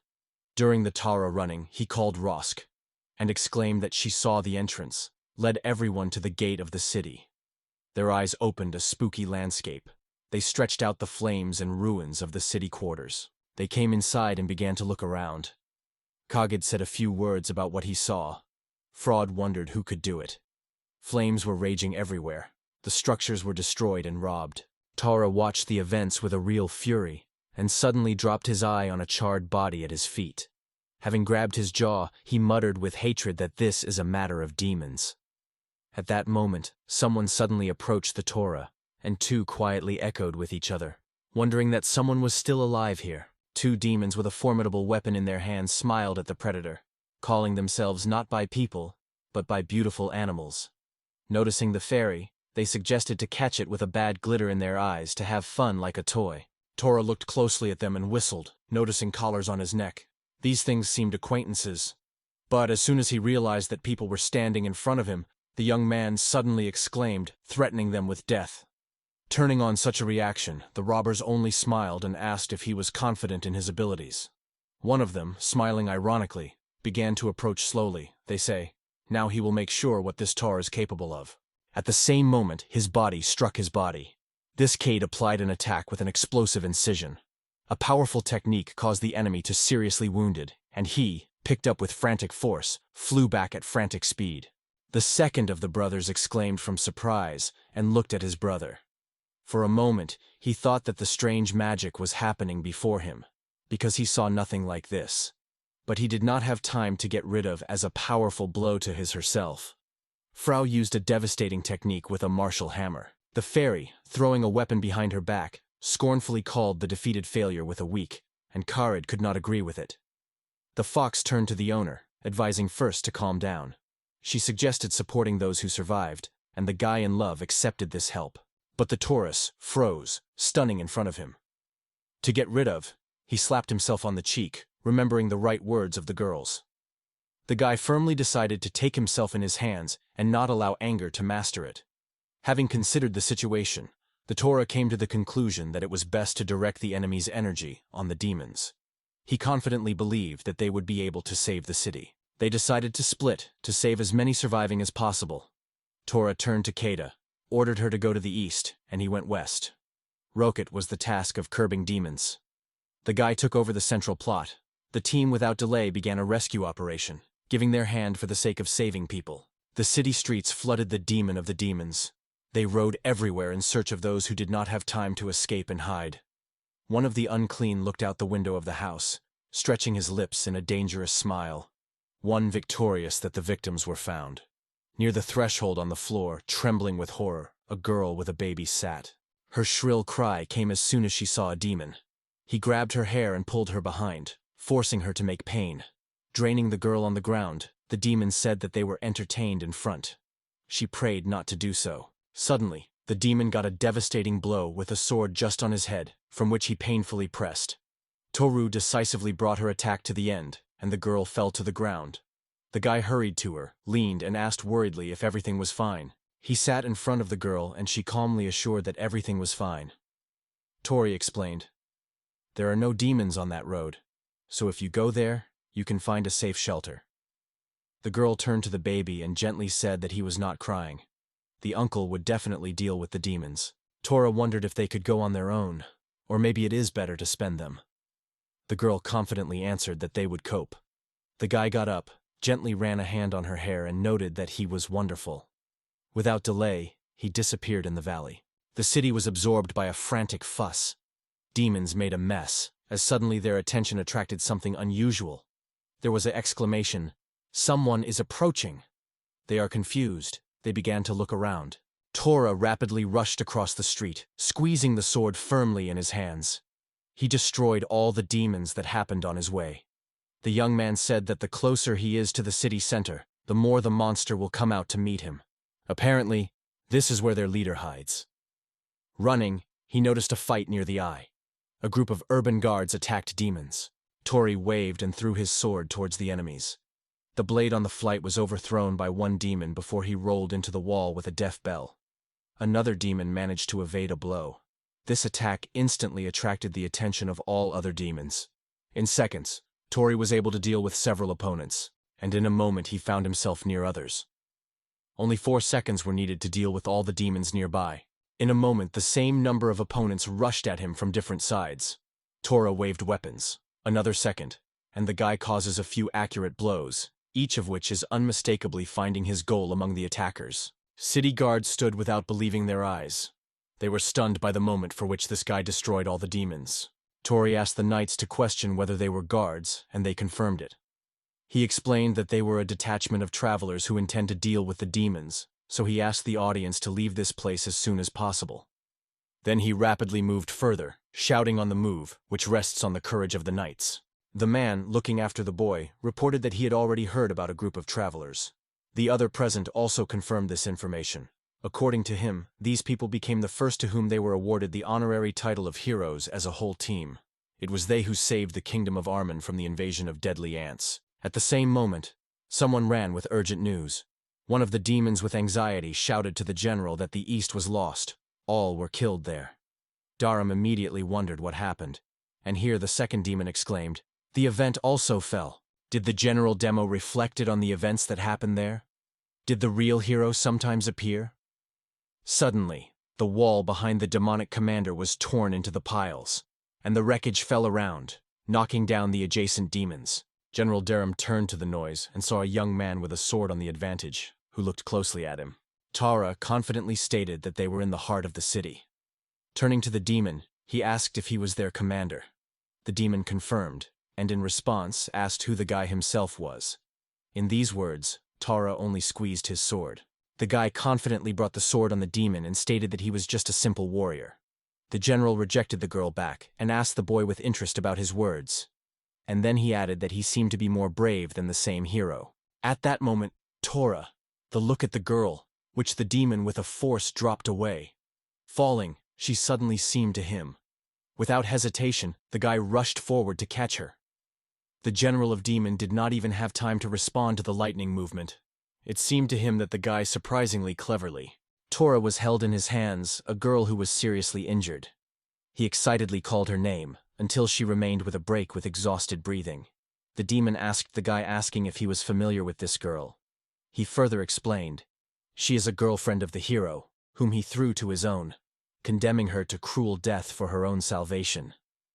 Tora could not stand. Angrily ordered the demon to silence. The man threw a sharp look at the demon and warned, "It is better to keep his tongue over his teeth, otherwise I will break you into pieces in an instant." General Dharam only smiled silently in response to this threat. Tori plunged into memories of her. She remembered the moment when she came quietly and wondered why he was missing. The young man genuinely shared with the girl his anxiety and the fact that he was depressing, which was quite surprised by her. Tori confessed that while the 40 level has long been, it was still stuck on the 20th. He felt worthless and unnecessary. The guy tilted his head and said softly that he should probably leave the band. It surprised the girl. Outraged, she shouted a few harsh words into his address, and then struck the boy strongly, which is why he fell into the water with an unexpected exclamation. The tour jumped and asked why she hit him. The girl replied that she did it only because the guy is too pessimistic, and he has already stopped thinking in that way. She reached out to him, with a smile, noticing that the difference in their levels is really noticeable. But is it important? After all, they will always support it and help you become stronger. The girl assured that each of them would be nearby. The Taurus answered, taking her hand and gently addressing her by his name. After that, the girl asked if he really believed that Lisa would betray his departure. Recognizing, The Torah exclaimed why it is generally mentioned here. She replied that they often have been together, and she has been watching them for a long time, so it makes no sense for the boy to deny it. The girl wondered in Torah whether he liked Lisa, and then added, if so, he would have to make an effort at least for her. Tori confirmed this, but he immediately admitted that he was afraid to get a refusal of the girl. He was convinced that she would certainly discard him. Nellie denied, noting that she did not consider it, and advised the Torah to be courageous and recognize the truth. In response, the guy exclaimed that she is a girl and should behave accordingly. After these words, Nellie lowered her gaze and, not long silent, quietly confessed that she did not expect such words from the Torah. She was barely noticeable. However, she immediately started digging the guy, stating that it is enough to crush, it is time to take up training. Tori in response asked not to attack so suddenly. Squeezing his teeth, the guy reasoned why everything was going on. The demons were slowly picking up to the guy, stubborn with questions about what happened to him. Someone noted that he was frozen in prostration, and then he came to get rid of him. They waved their weapons in front of the guy, sounding loudly, demanding that he fell silent and disappear from here forever. At the same moment, the Torah rapidly rose from the ground and one powerful swing of the sword cut all the demons in its path. General Darum asked if the guy was indeed a common warrior, because his level had to exceed 100. The demon was passionately noted that he did not meet such powerful opponents for a long time, and challenged the boy. Tyrus squeezed the handle of his sword more tightly, and said confidently that he did not intend to linger. He seeks to win as soon as possible because he worries for her. General Darum addressed the boy, emphasizing that she had just asked him a question, which he annoyed Taurus. The demon was indignant whether he really imagined his winner. He mockingly called the guy a clown, but in a moment, the leader of the demons lost his hand, in which he clenched his weapon. He did not even have time to realize what happened, as he suddenly struck pain and tried to exclaim, but was ordered to be silent, leaving the demons seriously wounded. General Dharma waved his only hand, trying to strike, and at the same moment in the air was crunching. However, the Torah remained unharmed. A icy wall suddenly appeared between him and the demon, which was covered with cold. Immediately after that, Torah struck a new blow. The icy glare split into debris, and the demon flew a considerable distance and hit the wall with a roar. Cade suddenly appeared nearby, apologizing for late. Next to her stood a nasty girl who reported, which was left very little. Only this area remained. He turned to the girls with a grateful smile, throwing them a short thank you. Then he turned to Kada and asked to take care of her treatment. The fox was in a hurry to execute the order. Torah looked intently at the demon, and strongly stated that he would deal with him on his own. At this time, the general, while holding his head, tried to recover. The leader of the demons thought that now 3 opponents were faced, and they were able to cause him serious harm. So, having made the final decision, he decided not to restrain himself. He called a demonic armor in a charm, ordering her to respond to his call. At the same moment, the weapon of the demon, which was still behind the Torah, rose sharply into the air and rushed to her master. Instantly she merged with the demon's hand, as if it were her continuation. The demon strictly warned the guy to prepare, because now he will see with his own eyes all the power of General of the Army of Bishop Demon. Lady. Taro tensed, looking at the enemy, and thought that this demonic armor was very similar to sacred weapons. However, the guy decided. This time he would destroy the demon before the dark force would finally absorb it. Torah rushed forward with a decisive pressure, swung for the attack, but the demon could react, and parked a blow to his weapon. The young man froze in a genuine surprise, and the demon, noticing it, asked the cause of his surprise. Like, a real miracle is still ahead. The demon general attacked with struck, but Toru tried to repel their blow to the sacred power. The demon rushed forward, striking the fangs of the fangs. Tor immediately flew back as if it were struck, hitting the wall. The pain of pain flashed on his face.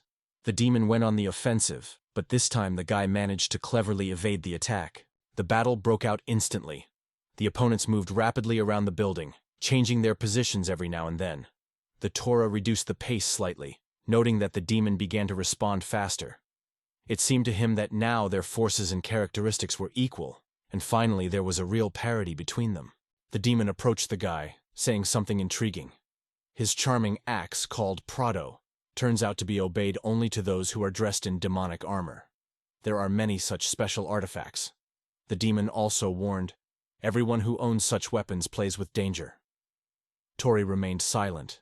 The young man thought that the demon had been injured, and therefore its regeneration was significantly intensified. The general, having grabbed a huge stone, threw it from the toe, adding that these weapons increased the owner's strength by as much as 30%.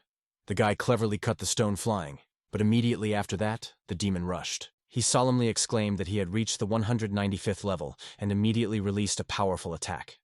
The girls, stunned by such force, instinctively hid from the explosive wave. Frau called to code, warning that the enemy is quite powerful. She wondered if the owner should help. The fox smiled cunningly and said happy, "The fairy here is new, so let him simply watch. And all because their owner is the strongest person." At the same moment, Tori stood in defense, taking the strike of a demon.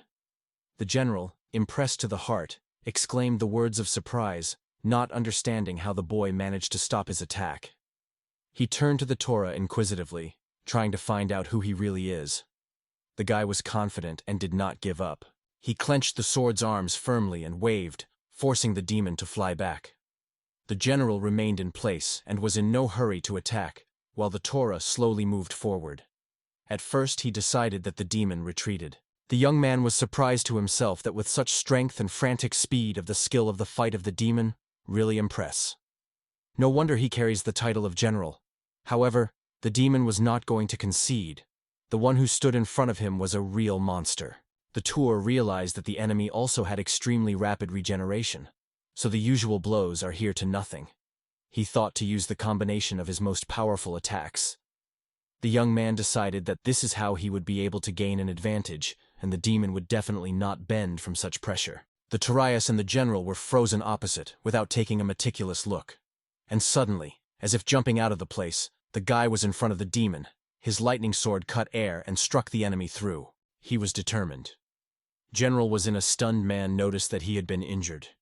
He first thought that the guy was moving at the limit, but he rejected this version. He did not feel any pain or discomfort. The demon was nourished. He was convinced that the demonic force would save him. But suddenly trouble. One hand has already suffered.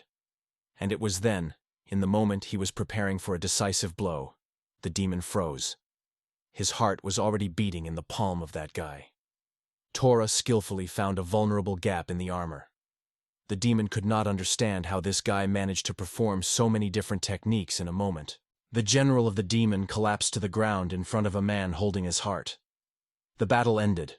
The Torah not only increased its skills, its basic characteristics have increased. Moreover, he has several new professions. Now he simultaneously combined the role of Dragon and the Great Thief. Dragon gave the ability to recognize weaknesses, to detect a magical nucleus. The Great Thief gave invisibility, which could be quietly overcome the distance. The demon returned to the boy and offered to get him, recognizing his defeat. The Tur agreed, asking if he wanted to say something to the last. The general only answered, "He has one question. What is your level in your executioner?" The Tur was fastened by eyebrows, wary of looking at the demon. The young man looked at the demon and said cold-blooded that he reached a 300th level. His words stunned the opponent. The general laughed loudly, and therefore noted that there was a gap between them. That is why the guy won. Here it is, the real force of 300th levels. After the battle, heavy rain fell from the sky. Toru and Kades sat silently on the bench inside the building. Suddenly the door opened, and the guy got up. He turned to a man who left the room and asked about the girl's condition. He reported that the elixir who gave Toru really got it. She was much better. But the girl will be in a dream for a while. The potion will gradually heal its wounds and heal fractures. But this process takes time. She was lucky that injuries were not so serious. The man reported that he had completed his job, so he was going to go. He added that you should contact him if necessary. Taro thanked him. The young man entered the room, approached, and looked at her closely. She lay unconsciously on the bed. Tora looked carefully, then sank on a chair nearby. He noted that her broken arm was completely healed. The guy did not even realize that those potions would ever come in handy. Now he was glad that he sold only a few bottles. Tori noted that it is good that the girl did not threaten anything. Behind him, Kaed, barely smiling, adding that she was sleeping so calmly, as if she had no danger. The young man returned to Kaeda and thanked her, acknowledging that it was the merit of her magic. The girl smiled awkwardly and said that it is not necessary to thank. She is always ready to fulfill the will of her master. The girl asked the boy to ask, if he does not deny, can she use the grade? The guy nodded as a sign of consent, and Keita instantly activated the assessment skill, directing her to the girl in front of him. Suddenly, Keita exclaimed and began to rub her eyes as if she had seen something. Tori wondered what had happened, but the girl only asked her master to go out with her for a moment. They went out to the corridor to chat alone. Casey did not warn the guy about the change of consciousness, so there was no limit. The girl explained that she has a similar condition, probably because someone with the help of magic or other means imposed her thoughts. The young man, stunned, asked her whether her brains were laundering. Tori was completely confused, trying to imagine who was capable of this. In his imagination, a guy's face emerged, but it did not help to find the answer. He could not believe that this could be the second reason, because no matter how terrible he was, he would not do so with an ancient girlfriend. Coyote came closer and quietly called her master, but he just stood silently. Rue, turning to the girl, apologized to her, saying that he needed to be alone. She took her eyes away, humbly agreeing with his words. She left, leaving the boy alone in the empty hallway. The Tor frozen, thinking about the girl. If he could only predict such an end. It was rage. In his thoughts, he noted coldly. In such a situation, it would be worth killing immediately without hesitation of a second. In his gaze, anger and determination were blazing. It has passed for a while, and dawn came. Kaid with a panta was shot on a chair at the door, and Tora, without his eyes, was sitting at the bed. Finally, she barely opened her eyes and whispered something fuzzy. The guy immediately called her name and asked her well-being. Kaid jumped sharply and wondered if the girl had already come to her senses. But, looked around, she raised the question of where she found herself, and then asked a boy named Tora, overflowing with joy, exclaimed that he was really. The girl looked at the ceiling silently, until the guy helped her sit carefully. The Tora warned that her wounds can be revealed again, so sharp movements should be avoided. She only nodded and sat down sluggishly, lowering her eyes down. Then she wondered if he really got rid of her, which surprised the Tora. He wondered whether it was Sanhan. The girl replied that the demons turned out to be too powerful, so Sahan told her to restrain them. She continued the story, remembering that the guy looked at her before leaving, seemed to finally get rid of her. Neil noted that she probably seemed to be all this. The girl turned to the Tora, gently calling his name. Neely asked the boy why his face was so concerned.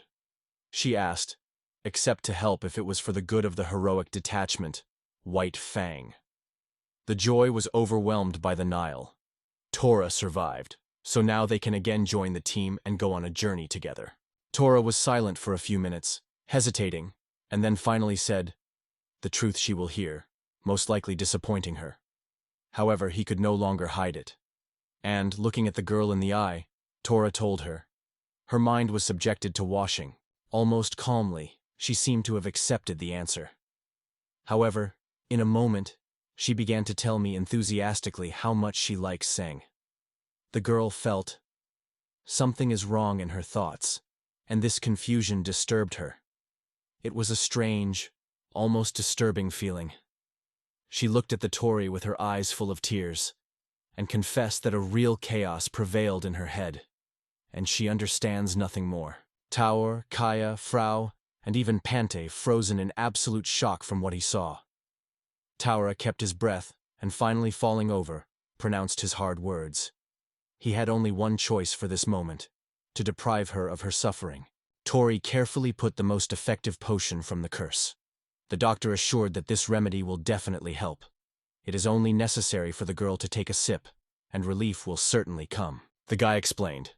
If the girl, when under hypnosis, will behave quite differently than the introduced, it can seriously affect her consciousness. In the worst case, it will simply lose common sense. He left the elixir with the note that the decision to make her. If it does not want to use the potion, it should return it. Guy rose from his chair, and saying that she would not interfere with her and gave time to reflection, he left the room. Others went with him.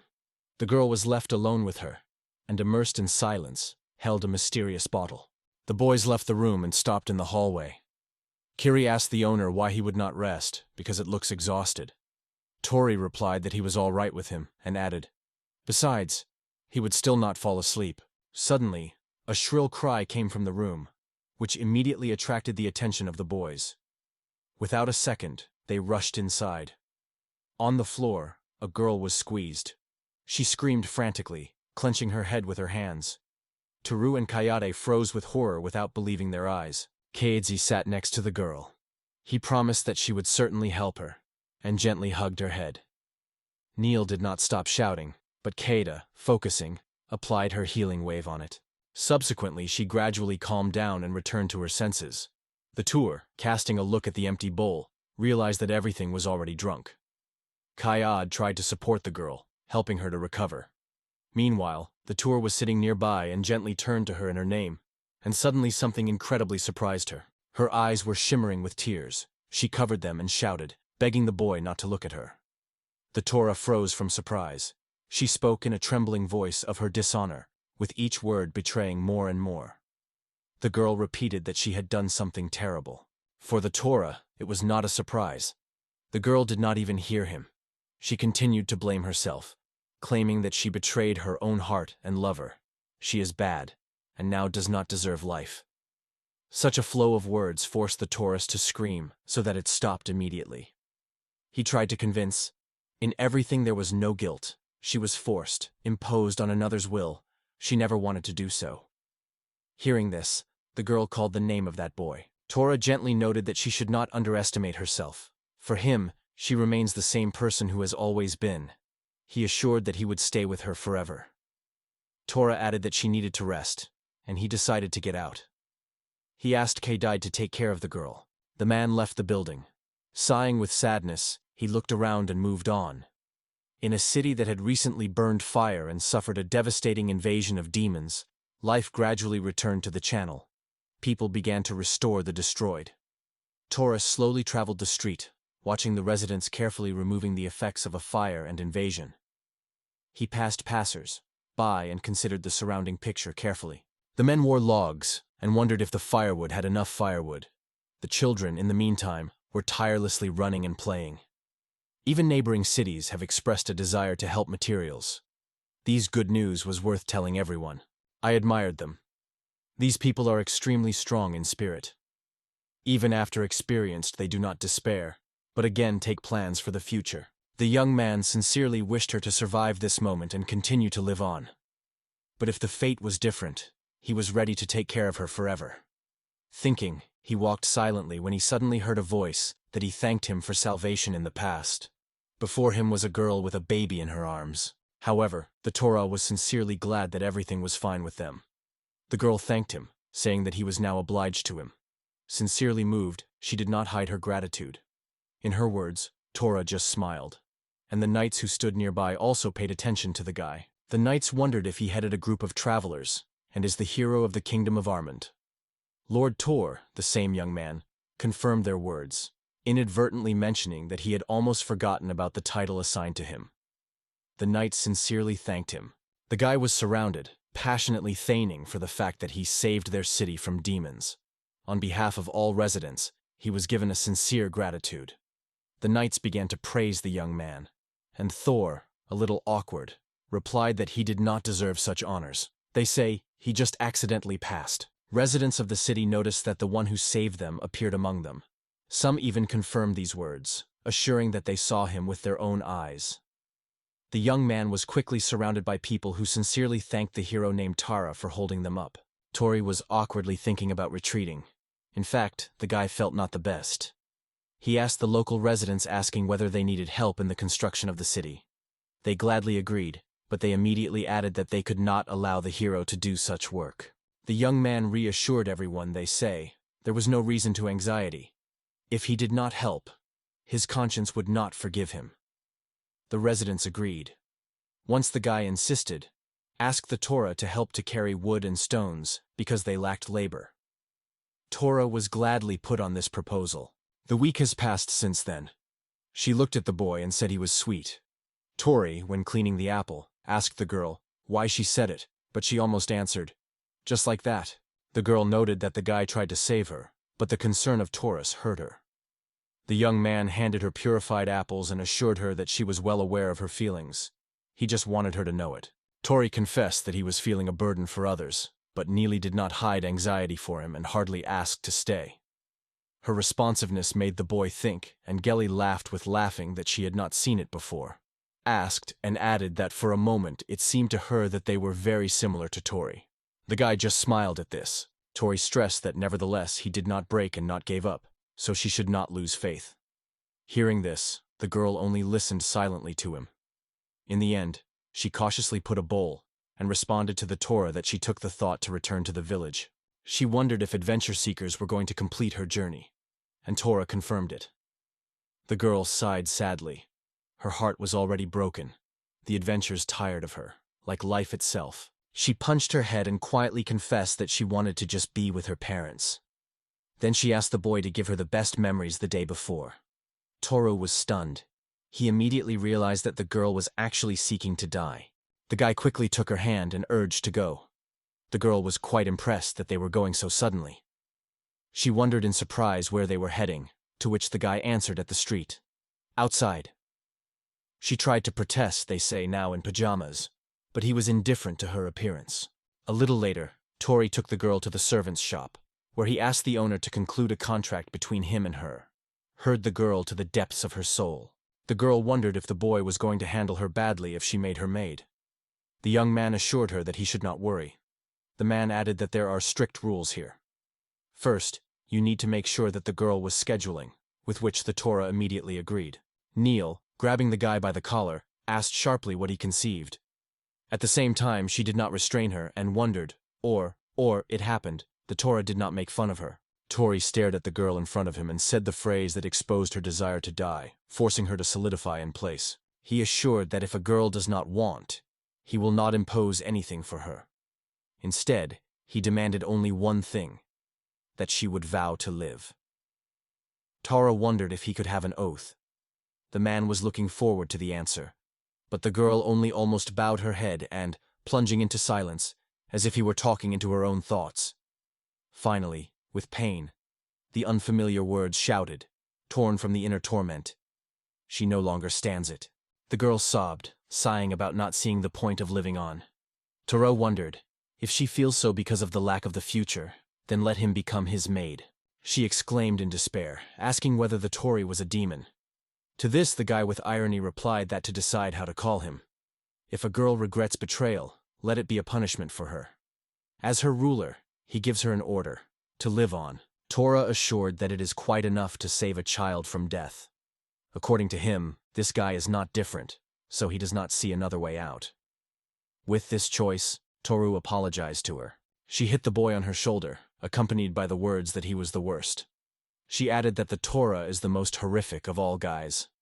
She went, smiling and laughing sincerely. The braid was visible on her breast. Torah noted that the girl seems happy, which was very surprised by her. She did not stay, and asked if it really was. That guy reminded her that, in fact, she was only formal. He added that she should not do what she did not like, and asked not to do his desire. The girl smiled back and confessed that she was happy. She has a connection with a boyfriend. It is not so much, but it is enough for her to feel happy. Tori looked at her closely and wondered if her well-being had a sudden redness. He offered to accompany the girl to the doctor, but she exclaimed emotionally, emphasizing that he knows perfectly. Everything is fine with her. This is exactly how a new friend appeared in the Tori team. But Khalid asked her with delight. Maybe tomorrow they would go somewhere. The girl suggested that others go for shopping to update the wardrobe. Tora was supported by this idea, because the Nydia almost does not leave the house. It is worth a little bit. She uncertainly said that she still had spare clothes. The guy apologized, they say. His clothes were torn, so he threw him away. Neil was already going to deny something, but Kakid hurried to assure that the issue had been resolved. Nipari noted that Sejin had taken her things and money, so she had nothing left. Tora hastened to reassure the girl, they say.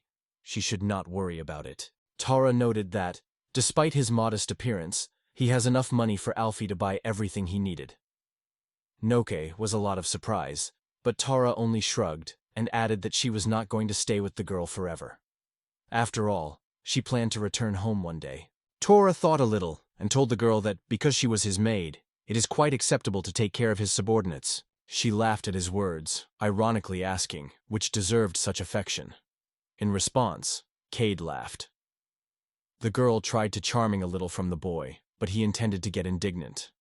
But suddenly she wondered unexpectedly, does the Torah want to turn to him as a master? It took some time and they went to the city. The Torah team was slowly walking through the streets, noting how the city returned to life. Suddenly someone greeted the boy, calling him in his name.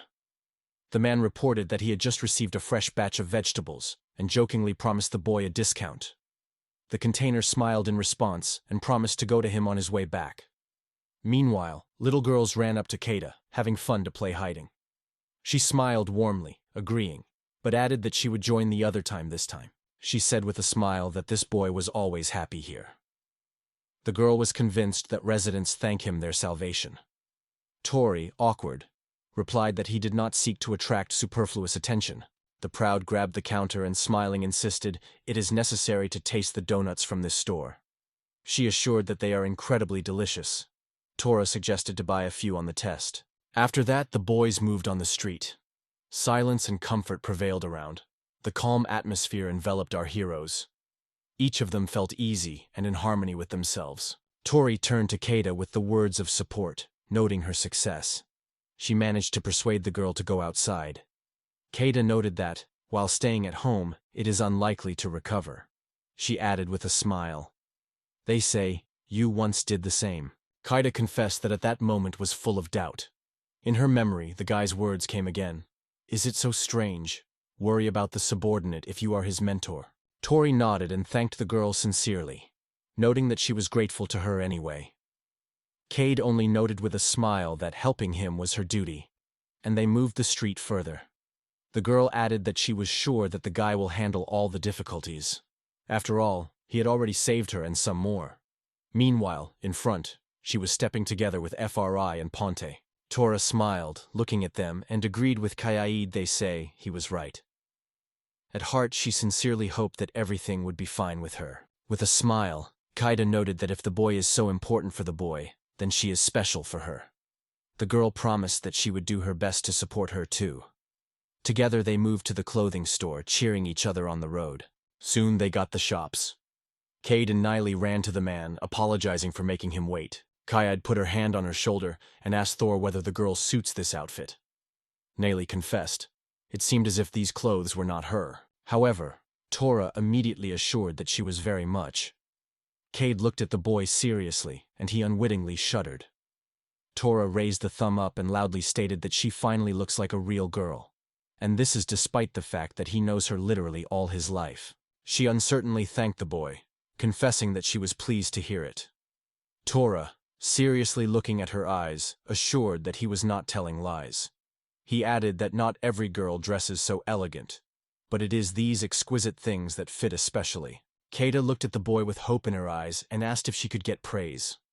Another girl appeared nearby, who also wanted a good word. Tori exclaimed that they all looked great. Troop asked the girls who had further plans. Karade, with a slight indecision, expressed her desire to go somewhere if, of course, no one denies. Tara suggested that she smile to lead the detachment. Kay, rejoicing, grabbed the Karad by her hand and led forward. Unexpectedly for all, the fox was much stronger than it seemed at first glance. In the end, they got to the oasis pool, where they had already raged their lives. Many people splashed in the water and had fun. Frau, standing on the bridge, loudly declared that she would jump first. The fairy, without hesitation, was plunged into the water, and Taurus exclaimed it so that she did not jump. Neil, watching it, noted that the fairy, as always, was full of stormy energy. Tora was discontinuing that she really was 28, so she was the oldest. Tori turned to Kedia with gratitude for finding his melting.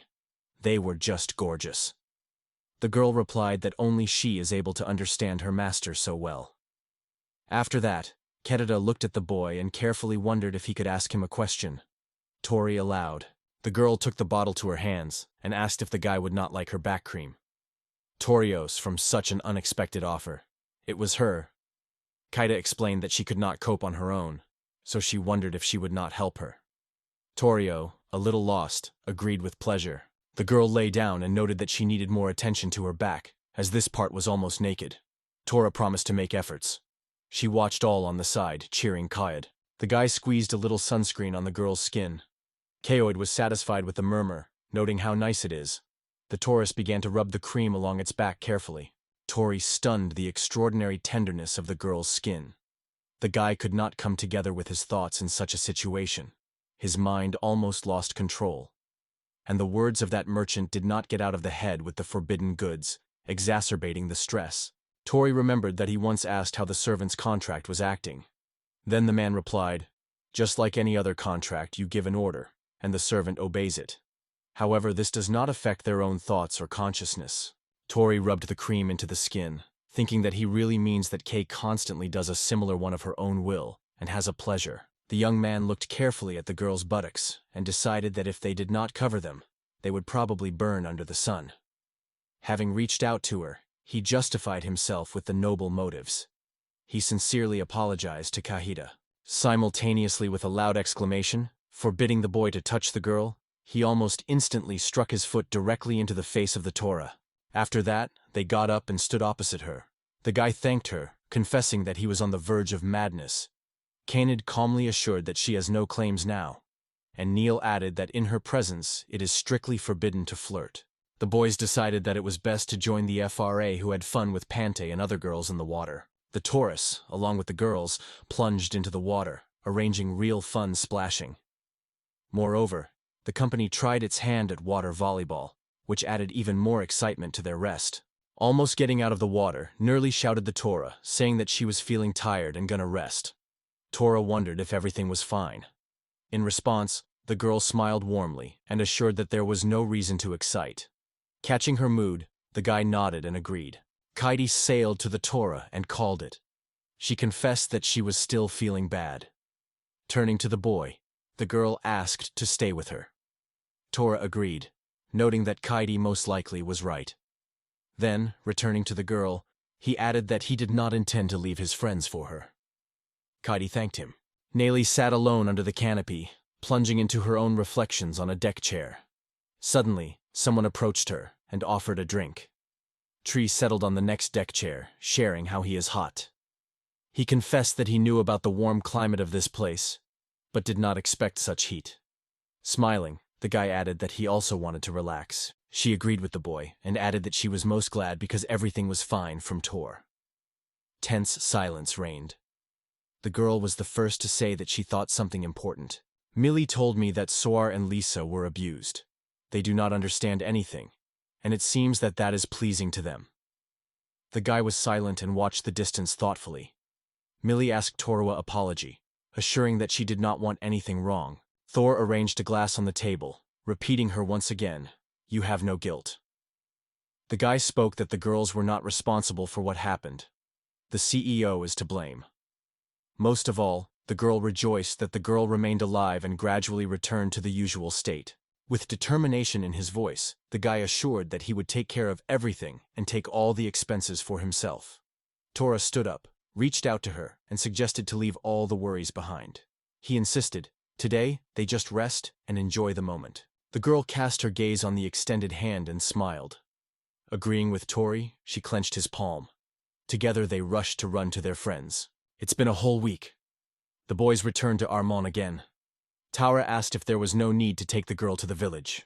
Nellie replied that it is quite enough for her to accompany her to Armand, and also took care of the carriage and guard. One of the knights exclaimed that once she is a friend of Lord Tora, they are fine to defend her even at the cost of their own lives. The young man noted that this is what he hopes. The girl wondered in Tora how he and his comrades became the hero of this country. The young man just shrugged, saying, "So happened." He then asked the guest what she plans to do when he got to the village. The girl thought for a moment and replied that she would help her parents manage at home. She told him that everything would be forgotten over time, and then she would finally become easier. Tora rejoiced when he heard these words. The girl said the same farewell words with which the guy humbly rested. Behind his back, Pante was barely able to restrain tears. Almost frustrated, Fru reached out to Pantai, shaking her, and at the same time saying goodbye to the fairy. She admitted that the opportunity to see the fairy, and even more so to get acquainted and make friends with him, will remain in her memory forever. The girl sincerely thanked them for the support and encouragement during this time. Fru wished the girl a happy road, and Panta moaned her, not hiding her sadness. Millie looked at Kada with gratitude, because the girl took care of her all this time. But from now on, Millie decided to move forward on her own. Kada only smiled warmly. Suddenly, Neil came to Kada and leaning closer, trying to whisper something in her ear. The fox tilted her head to hear better. Neil asked the girl to take care of the Torah. She added that the guy sometimes seems rough and silent, but in fact he is a wonderful person. Cade barely smiled and nodded, as if answering instead of a girl who had nothing to worry about. Neely turned to the Torah and called him by name. The young man thought a little, and then promised to ask again. He addressed the girl with a proposal to join their company, because they would be glad to see her among themselves. It was almost ready to answer the Torah that his offer was really good, but she was not worthy of being among them. In addition, the girl quietly added that she had long made a final decision. The young man with a barely noticeable smile answered the girl. "Who knows? You seem to change nothing." "Well, let it." Unexpectedly, Neil grabbed the boy by his sleeve, shouting his name, and tears shone in her eyes. She gladly turned to Solara to intervene, because the girl is already tired of the boy. Neil hoped that Sagan would soon be able to get rid of her. Tori carefully put his hands on the girl's shoulders and assured that he would help. Having paused, he remembered the forest. He hesitated a little, noted that despite the possibility of removing the curse Cello, the girl is afraid. The forest may not withstand the burden of these memories. Tori fastened his eyebrows and answered briefly, expressing his guesses. She loudly called the boy's name, asking if the feelings of the forest were glowing. "Who?" A counter view of Tori, full of silence. Kai had followed the guy who died into his own thoughts. He said the words unfamiliar for himself. He confessed that he loved his time, but now he was no longer sure of his feelings. She almost answered that, then it was even good, because she was sure that Thor is right now. The Taurus wrinkled his eyebrows in surprise, listening to the girl's words. It seemed to him that she may be right. But despite doubt, he still sought to support the girls. She turned to the boy, looking at him in his eyes, and said that she relied on him, because only he was able to save them in this situation. The guy in response noted that she himself understands it perfectly. Torah, as the best friend for her and for all, promised to support the girls, as always supported her. They hit their fists slightly, after which she jumped into the cart and moved on. The Taurus team watched how their new girlfriend was leaving. She barely held back herself, sitting quietly in the cart, suddenly jumping and happily waving her hand to say goodbye to the boys behind. She smiling farewell words of Torah and the girls, Kaida, Frau, and Pante, who had a fun with her hands and smiled widely. Their voices were confidently heard. They will still meet. The cart gradually disappeared behind the horizon, leaving the boys on the empty road. But the trip of Tor and his comrades continues.